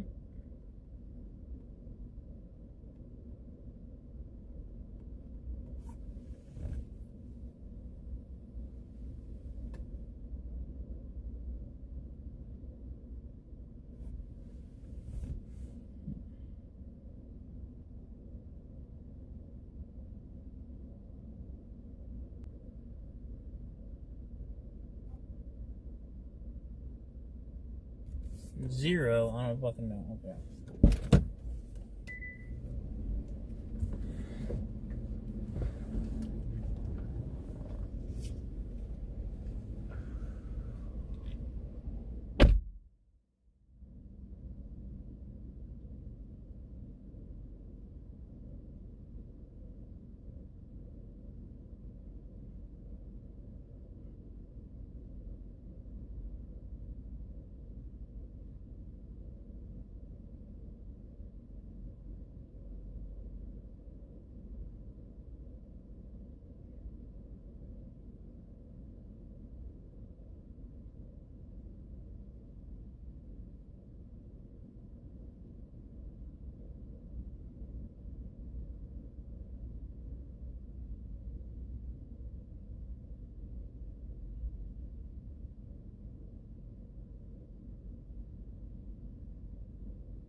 Okay.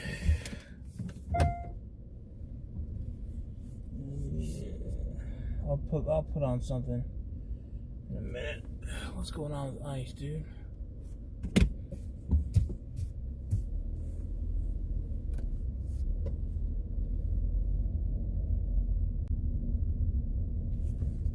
Huh?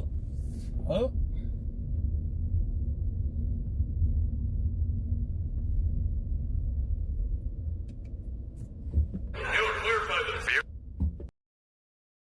Alright,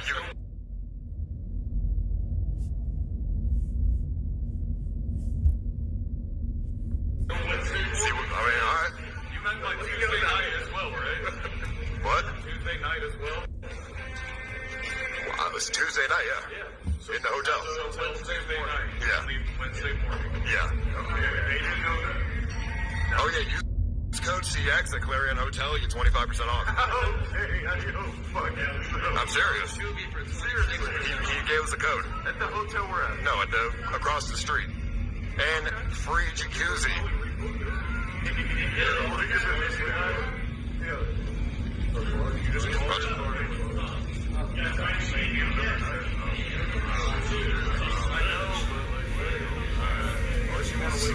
Yeah, so 11 a.m.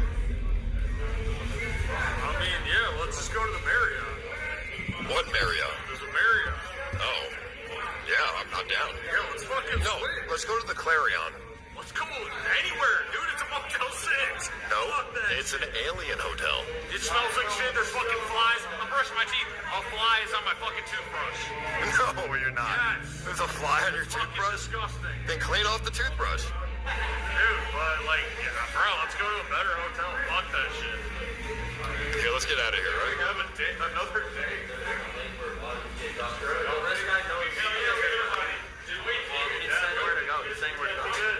No, we found it. It's gated off.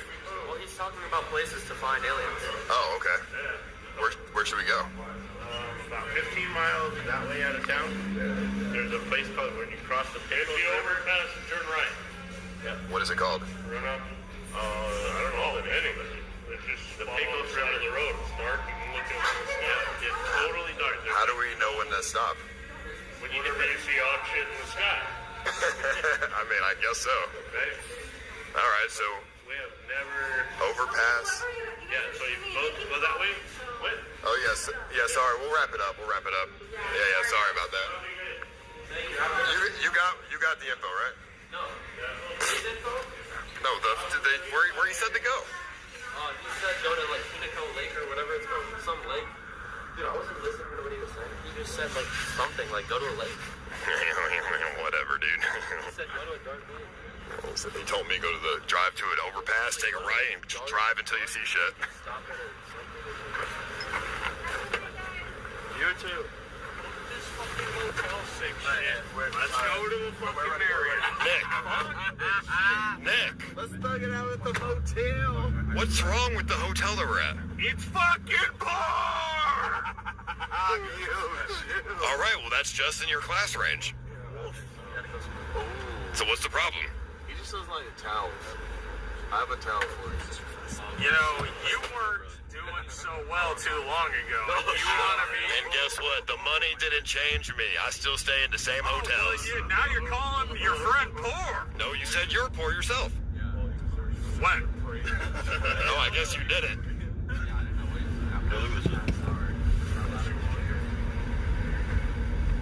That's a great skipped. That ain't no weather balloon, dude. It's a UFO, dude. I mean, that is not a weather balloon. What are you talking about? What weather balloon You don't know moves? physics, dude. What weather balloon moves You don't know sideways? physics, dude. Oh jeez. Weather balloon moves sideways? Okay. Let's go to the Clarion. We get 25% off. And literally dude, it's a Motel 6 with an alien. It's a motel. Okay, but it has aliens. The fucking towels are as thin as the fucking one-ply paper toilet shit. Dude, it's fucking disgusting. Mine has a bidet in it. Your toilet? Yeah, I got the... Take a Jello shot. I got the better room. So where are we going? Finger it around. Who wants a Jello shot? I mean, I guess. Who wants Jello shot? What do you mean? It's fucking closed. It's 11 o'clock. Jello shot. I guess jacuzzi. I mean, I don't know. I mean, fuck yeah. I mean, everything's closed. There's a biker bar that they told that I was going to the biker Can't bar. record it though, but Okay, it might have been because there's you're like 10 gay. of us. They're not going to jump us. But they told me not to go in there because they're going to jump me if I go in there. Now there's like 10 people, so I'm not afraid. They're gonna jump a gay dude. Go into a biker bar. bar. Oh yeah, they said that they were going to jump me. What's it called? Victory Liquor Lounge or something like that. Victory Liquor Lounge. Well, there was like 3 people that told me that they were going to do it. My Uber driver told me that, and then I asked the people at the bar, and they said, yeah. They're Why? Because you're gay? I mean, they said they don't like people that are not local, and then a gay dude going in with the selfie stick. They're not going to be happy. Finger around it first. I don't want to touch anything with my fingers. Dude. All right, well, flick around it with your tongue. Squish it really quick. So if they say anything. You gotta slurp it, dude. What are you doing, man? Slurp that shit, bro. Yeah. You got straight lit. You go to the biker bar or what? Yeah, sure. What is that? Biker bar or no? Yeah, sure. Yo, would you say it was called, Petey? Petey, would you say it was called? Like Victory or something like that. What is that? That was a piece of it's strong, right?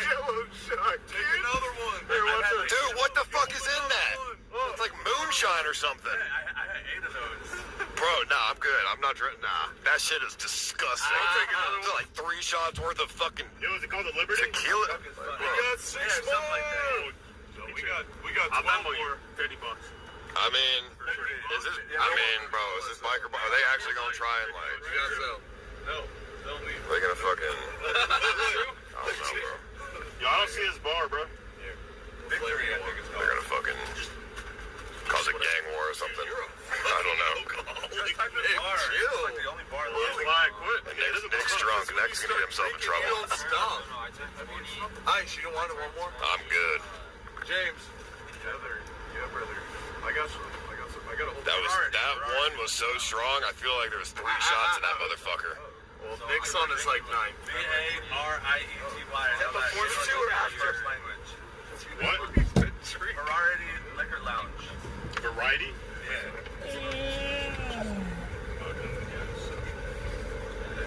I mean, I don't know what that is. My camera's on myself.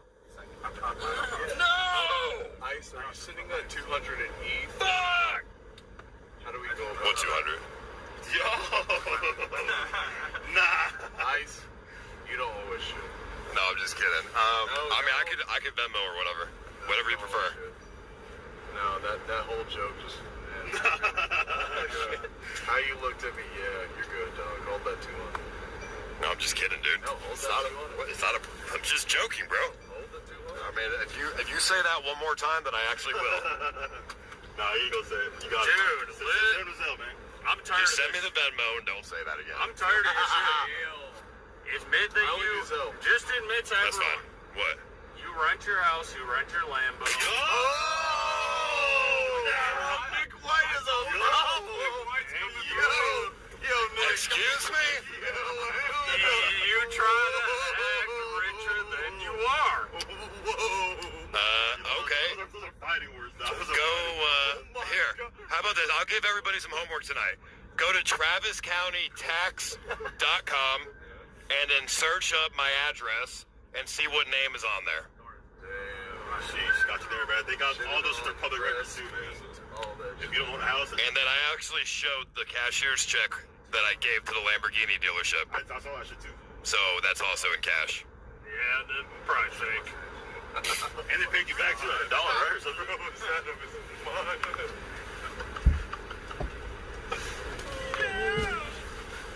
It's all right, Nick. One day you'll get there. Lights are going hard tonight. All right, man. That was the funniest shit Nick's ever said about life. Oh, my God. Oh. Be honest, dude. Say Cap. Call Cap. DDG is richer. Nah. Nigga brought the ops into this shit. Nigga brought the ops, bro. Nah.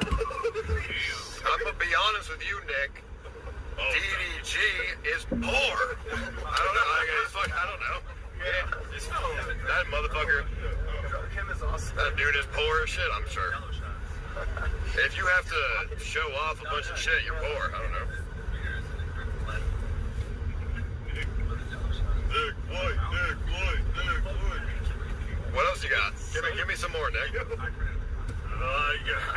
need like a couple minutes. Here, take another one of these. Yeah, Jello shot got him acting crazy. That's Nick Blood right there, baby. Does DDG do the gambling streams? Yeah, he does. He does, and what does he spend? He runs it up on stake. I'm not. What does he run up? How much does he run up? He turns 300 into 22,000, 5,000. Wait, he starts with $300? No, but he plays with everything. He's got like a couple G's. Couple G's? I don't know his starting balance. I have to look. But it's probably like 5 to 10. I'm like giving you. That's it? That's it? Holy shit! I guarantee you got a percentage deal too on that. What? I know you got a percentage deal too. A percentage deal? No way he's banking 10K a day, bro. Yeah, no, definitely not. I bet it's 50% on God. I bet it's 20%. Yo! And I bet he has to do a 3x wager. Yo, hey, poor bastard. After that too, scumbag. He's got a fuck yeah. I got a 3x. He's got a 3x. DDG's a rapper, right? Yes. I don't know. He's an original YouTuber turned rapper, turned streamer, turned rapper. So why? How come I never heard a single song? His music is dog shit. Don't listen to him. You never heard Ready for the Biker Bar? Good luck, fellas. I'm gonna let y'all walk in first. Hunter, you're not coming. I'm probably chilling outside, dude. Don't be a pussy. I don't want to see something. Hunter, don't be a pussy. You're the fucking biggest one here. And you're afraid? You're just gonna stand outside of a bar? I'm going I'm first. afraid, dude. You're afraid. You're a pussy. I mean, I'm kind of scared, not gonna lie. You look like Farouk Assault. Of a bar? What the fuck are they gonna do? I don't know. He just said that if you walk in with a selfie stick, they're gonna jump you. No, he's fucking around. Just buy some drinks and move it. Didn't they say not to go here? I am shit right. Is it not to go here? Yeah, they told us not to go here. Sounds like that's where we're heading. People at the other bar and my Uber driver. Alright, After Well, I'll bitch slap the fuck out of them. Nah. Nick's gonna get himself in trouble here. Nick's gonna go to That's jail, fine. dude. I'll protect Nick. Nick's my prison bitch. Whoa! I'll protect Nick. Fucking holding ass pussy. Yo, nah. Yo, wait, why did everyone say you like turned your stream off once to a bar with P like a couple days ago? Cause we were fucking just, You were fucking? No. Nah, the way you said it was weird. Oh, God. I was saying we were vibing. Yeah. That's sick. Like we got vibes, right? I'm trying to hold you, bro. What the hell is that? Whoa! Yo, nah. Nick, no. Oh no, my bad. LGBT Oh bro. no! Alright. You consented. That second time was no, that's fine. He put his head right back, bro. No, that's fine. Alright, so let's go. After you. I don't know. I'll go in front. I don't give a fuck. Don't be a pussy. You guys are straight. The fact is I'm gonna go straight. in. I'm having just wife, dude. That's what I'm doing, dude. I mean, if you tell me that they don't like selfie sticks, it's just a bad idea. Just fucking around, dude. If you give them, they have no business. It's a fucking 20 people city. Should we I just think film it because he's gay? Should we just hold the phone in our hands? That's what I'm gonna do. Maybe like 3 people should. Oh, shit.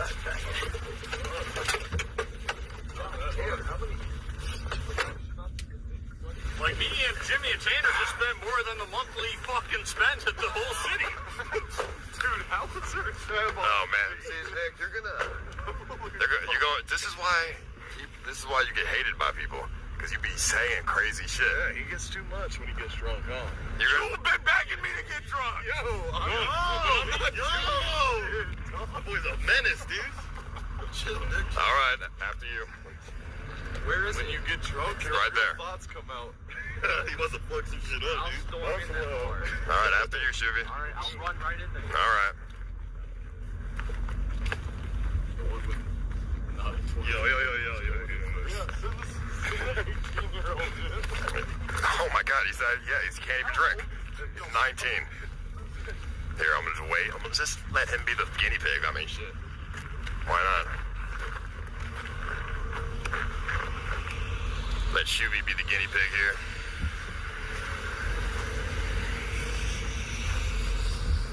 Nick's going into. Nick's actually gonna get punched in the face. He's turned up. And I'll take partially blame. Oh, sorry. We're in the road here. Hello. You guys going to the bar here? Oh, just for fun. Right here. TikTok.com/burger play. Kick. Kick.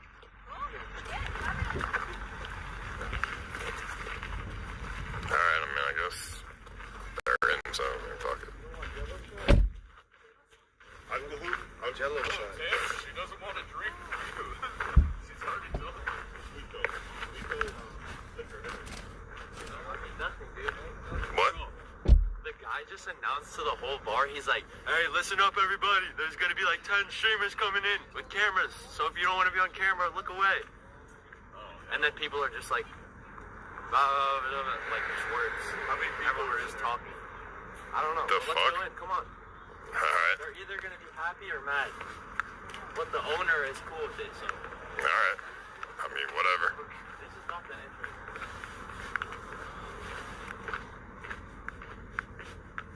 Sounds like a weird announcement to make, but It's not what you like to do. not really.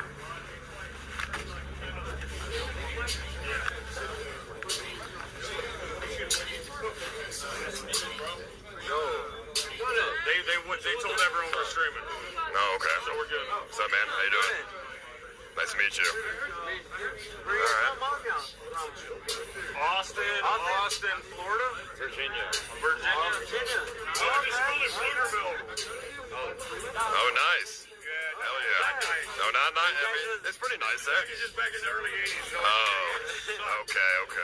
You guys over here just, We're looking for aliens. oh, okay. Yeah. We haven't found any, though. Where do we find the aliens? Well, Yeah, you guys got cash? I know. like, Austin. Donde? Austin, yeah. Okay, you can find a cool ass place. It's a cool ass place. No one knows about it. What is it? It's like 20 minutes away from here, like going that way. What's it called? It's a missile silo. A missile silo. Missiles. Yeah, people were telling me about that. A missile silo. It's 20 minutes going that way. Is it? Open right now? You can just walk in? You can, but it's not open to the public. So you have to sneak in. Yeah, you can go in the night. If the police come, will we go to jail? Nah, because it doesn't say it's trespassing or anything. It does not say anything like that. Alright, what's it called? Missile silo. Just going like 20 minutes away from over here. You just go down there. It's Like it's like a giant tunnel? yeah, a big old ass, like a hole.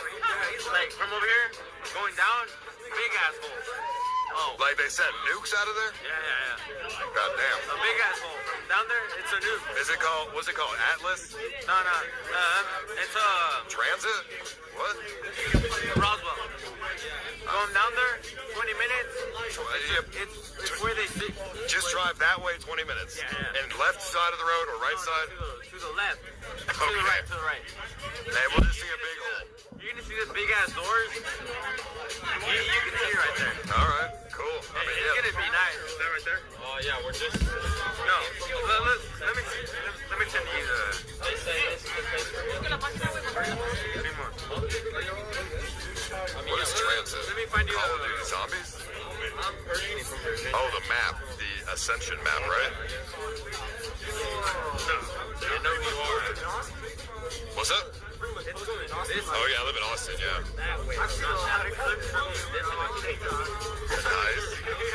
Nice. That's good. Some good clips, hopefully. I don't know. I don't even remember the last time I seen you on, but it was like so impressive. I don't even know what it's on. I was here like. Is that possible? I mean, it could be a lot of different things. Many different things.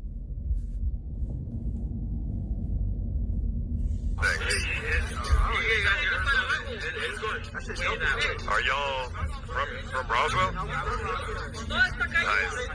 We're not even really from Roswell. Like, we just like transported here. like 5 years ago. By what, a UFO? Yeah, no, they kind of just dropped us off, and they were just like, Who? I don't even know, bro. They were just like spiritual beings. It was low-key just like dressed in white type shit. They were like, yeah. You got abducted Oh, I was brought here, actually. by a UFO. Yeah, no, we're not even from here for real, bro. Really? We were like 5 years ago. So, like, pretty much just been posted here, bro. So you got dropped off by a UFO and then you just stayed here since then? Yeah, pretty much it was like niggas in white, and they just said, yeah, bro. Pretty much, if you go here, you're gonna come back and pretty much be purified. So, you pretty much been posted up there, like. Were they aliens? Or who? I don't know, they were just like white people. All right. They were dressed like white though. It was like some gown shit. I don't know, can't really explain it. Some white gowns? Have you seen, I only know one group with the white gowns. white gowns? Oh, not that. Not that. I mean, I don't know. 20 minutes away from over here. Where'd they take you from? You can see them, they're wide open. Well, I came from Jupiter. You can see right there. Jupiter. Jupiter what? Florida? That's I used to live near there. The planet Jupiter. Okay. That's where he brought me from.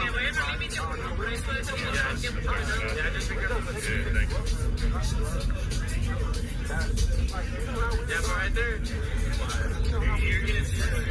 That's where they said so. Where are you from?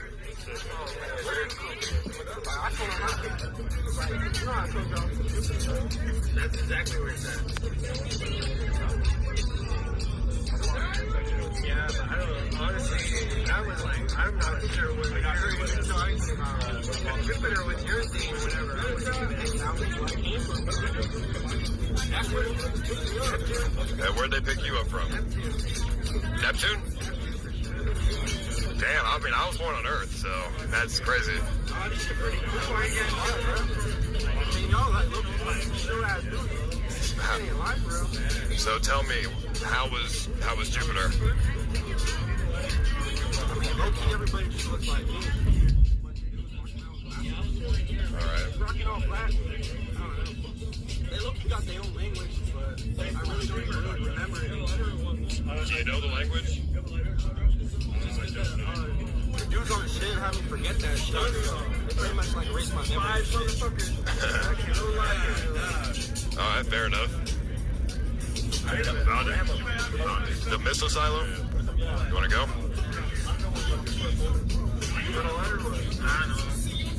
You wanna go to... We're gonna go to the missile silo. Right now? I mean, I guess, yeah. Yeah, I'm down.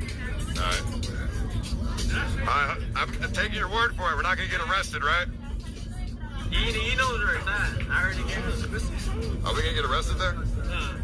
We will? He's saying we're not going to. You can't even like be like in front of the gate or some shit. You can see right there on the gate. It doesn't say no trespassing. I mean, if it says no trespassing, if it doesn't say that, then fuck it. I mean, because they have to trespass you before they can arrest you, you know? That's why I was playing. I mean, I'm not from New Mexico. I don't know how the cops do it out here, but that's how it is in Texas. I would say here. Yeah, I mean, we'll be back. Yeah, we'll come back here. How long have y'all been at Roswell? Oh, you said you were from Neptune.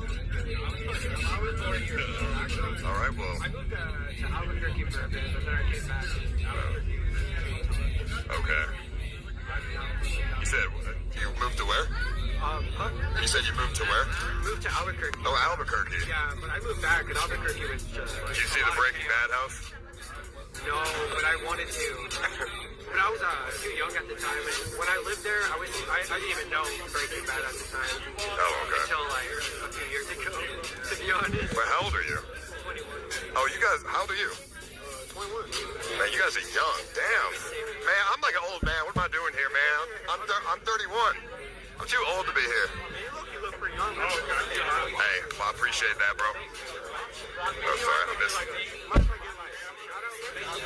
Sure.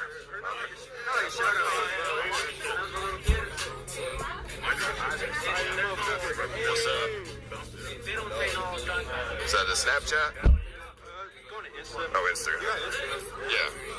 Alright, Silo? Missile Silo? You wanna go to the missile silo? Right now? Yeah? Alright. What's it called? Missile Silo.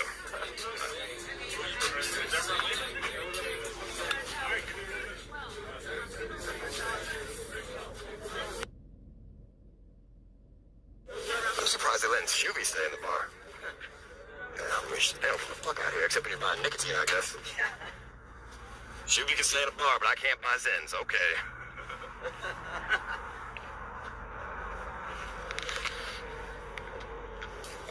That was also not a biker bar. Why did Petey say we were going to a biker bar? I don't like getting messed with like that. Surprised you went in there. Well, I mean, Shuby went in and he came out just fine, so. My life insurance policy was too high for me to go first. If it was a biker bar, Shuby would have came out with his phone missing, because they would have smashed it. So, you feel me? Like, I just let him do it. Let him go in first. He's the canary in the coal mine. Yeah, you know, hey, I've built myself up to such a point where I can let them take the chance first. Because if I die, then IRL's dead. But if Shuby dies, we find another Shuby. No, you know what I mean? Like, there's a risk versus reward thing here. You know, like I got a lot of things on my shoulders. You know, so I have to keep it going. Now we're at a biker bar. You see a biker too, buddy? You figure it out. I mean, yeah, there's no bikes here either, but. Oh, not bad. You guys are going to a missile? The missile silo. Okay. I don't even know. I've never seen a missile silo. I don't even know. Right now? Yeah. I get a water real fast. Yeah, I guess.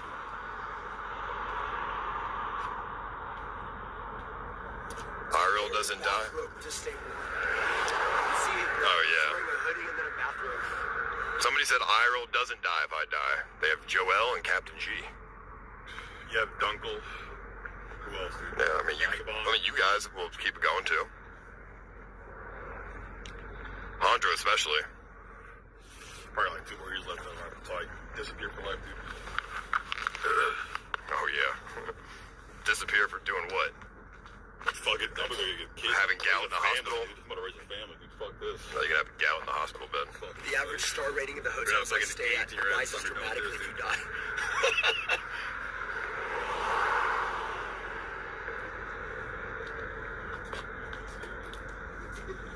Alright, let's go. Fucking Dunkel. I need to wash my hands at some point. I'm just touching too much shit. Dangerous white men there. You gotta come with us. Dude, the guy I was talking to said he's from Jupiter. And he was, I don't know if he was fucking with me or not. He said it very He said it very convincingly. Like, I don't know if he was messing with me or if he's like kind of like insane. Like a site? I don't know, like a missile silo. I don't fucking know. I don't even know what that is. It's like they shoot nukes out of it. Going through the silo? They shoot fucking missiles out of it. I guess the giant hole in the ground. I guess we can just go in. I guess.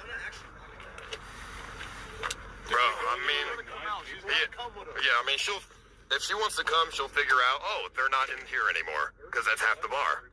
So she'll come out. You might have to go. Oh wait, she don't speak. Yeah. She thinks we're just chilling in there. There's no way you don't notice 9 people leaving.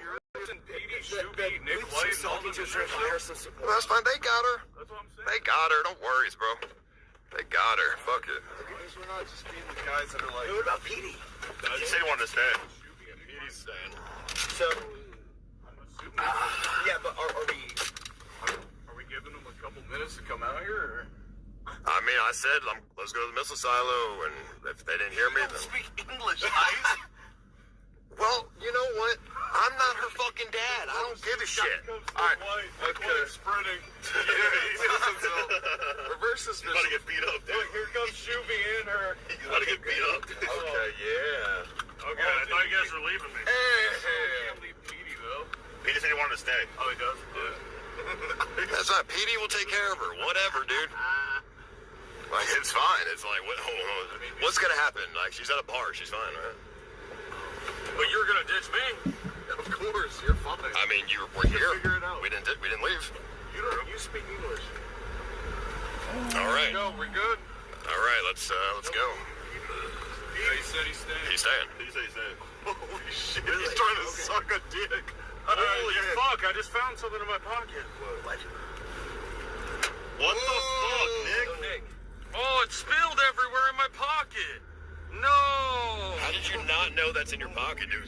Bro, how are you gonna wake up at 11 a.m.? You keep drinking. Oh, fuck, it's everywhere. Dude, it's all in my pocket. You put beer in your lap. Oh, sticky ass phone, bro. Oh, man. Yeah, whatever. Just start driving. Fuck it. There you go. What are the doors are open?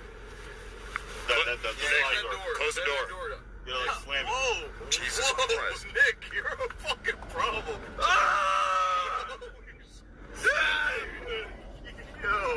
Oh, you know what? Last time we went to a haunted place when Nick got drunk, he was hanging off balconies and shit. We gotta make sure he does not go near the 500-foot silo drop. It's a giant hole, so. Nick, you guys are pussy. Do not go near the 500-foot drop into. I have arm strength. I can hang off anything. Bro. No, you don't. Yes, I do. All right. I say Nick's not allowed to go into the silo. He's gonna die. I will literally headbutt you with that. Yo! He's getting aggressive, dude. And then I kill you. Yo, private security heist. You're gonna kill me? Shoot his ass. Yeah. He's gonna shoot. I'm gonna fucking haunt you in the fucking thing and they kill you back. Bitch. Ice is literally there was a random dude in there trying to join. He just came out. Yeah, is that a good clip from right there? Yo, that tweet's gonna go crazy. I shot you quite There's a 2 random dude times. from the bar that was trying to join. He came outside to ask if he could join. I said he'd have to ask. Yeah, who is it? A random dude. I mean, sure, depends who it is. If it's like a weird, I mean. He came outside. Where's my stream? Oh, no. It's right there, dude. Oh, he face down. Oh, fuck. It's in the backpack. Yeah, Nick, you're very overconfident when you're drunk, so you're gonna like try and hang off the side of it or something. Whatever, bro. Dude, you do that. You try to do that on the cruise ship. Whatever, bro. Say Nick White we saw. And then he's gonna like. Actually, Nick White. Fucking Right? Yeah, that's it. I think. I didn't do shit. Press those guys up top that got us kicked off. If you wouldn't have ever This guy? fucked them. Who's this guy? Yeah, that's it. That's him. This is backstory. I don't know if he just said you guys looking for aliens. Well, he was asking us what we were. Press them up, Paul. I said. Left side. Yeah, other side. Yeah, right. What's up? I think y'all are going to the missile silos. Yeah. Yeah. Do you want to go? Can I go with y'all? Why do you want to go? I just wanna. I haven't been out there in a while. I've never been inside. And you just want to go with a bunch of strangers that you never met? Well, put it like that. Sounds kind of it sounds kind of sketchy. No, I mean, you can come in if you want. Y'all be able to bring me back over here? Yeah. After? Yeah. That's fine. Yeah. All right. Yeah, get in. All right. Just open it. Just open it. Welcome. What's your name? We'll take it. Can you open it real quick? It's not. Make sure you slam it. Alright. What's your name, though? My name's Albert. Albert type shit. You can call me Bert. Bert. Big Bert. Yeah. What it is, twin. So how do we know you're not trying to kill us, bro? Because I am not a murderer. Hey, dude. So y'all are looking for aliens, is that what? Yeah. Is that what I'm saying? Yeah.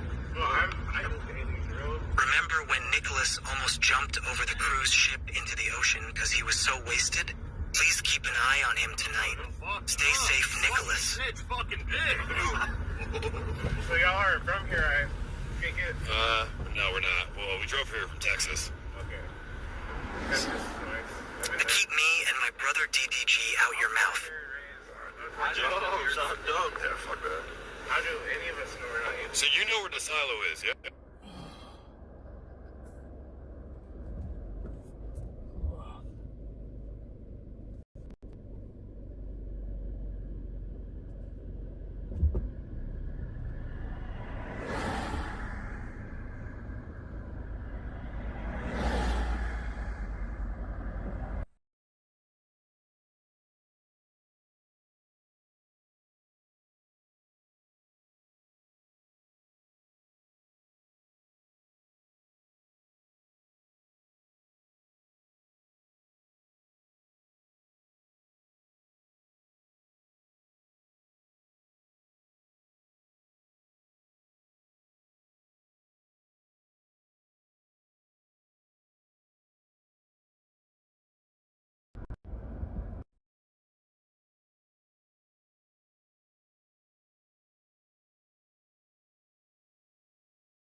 fuck.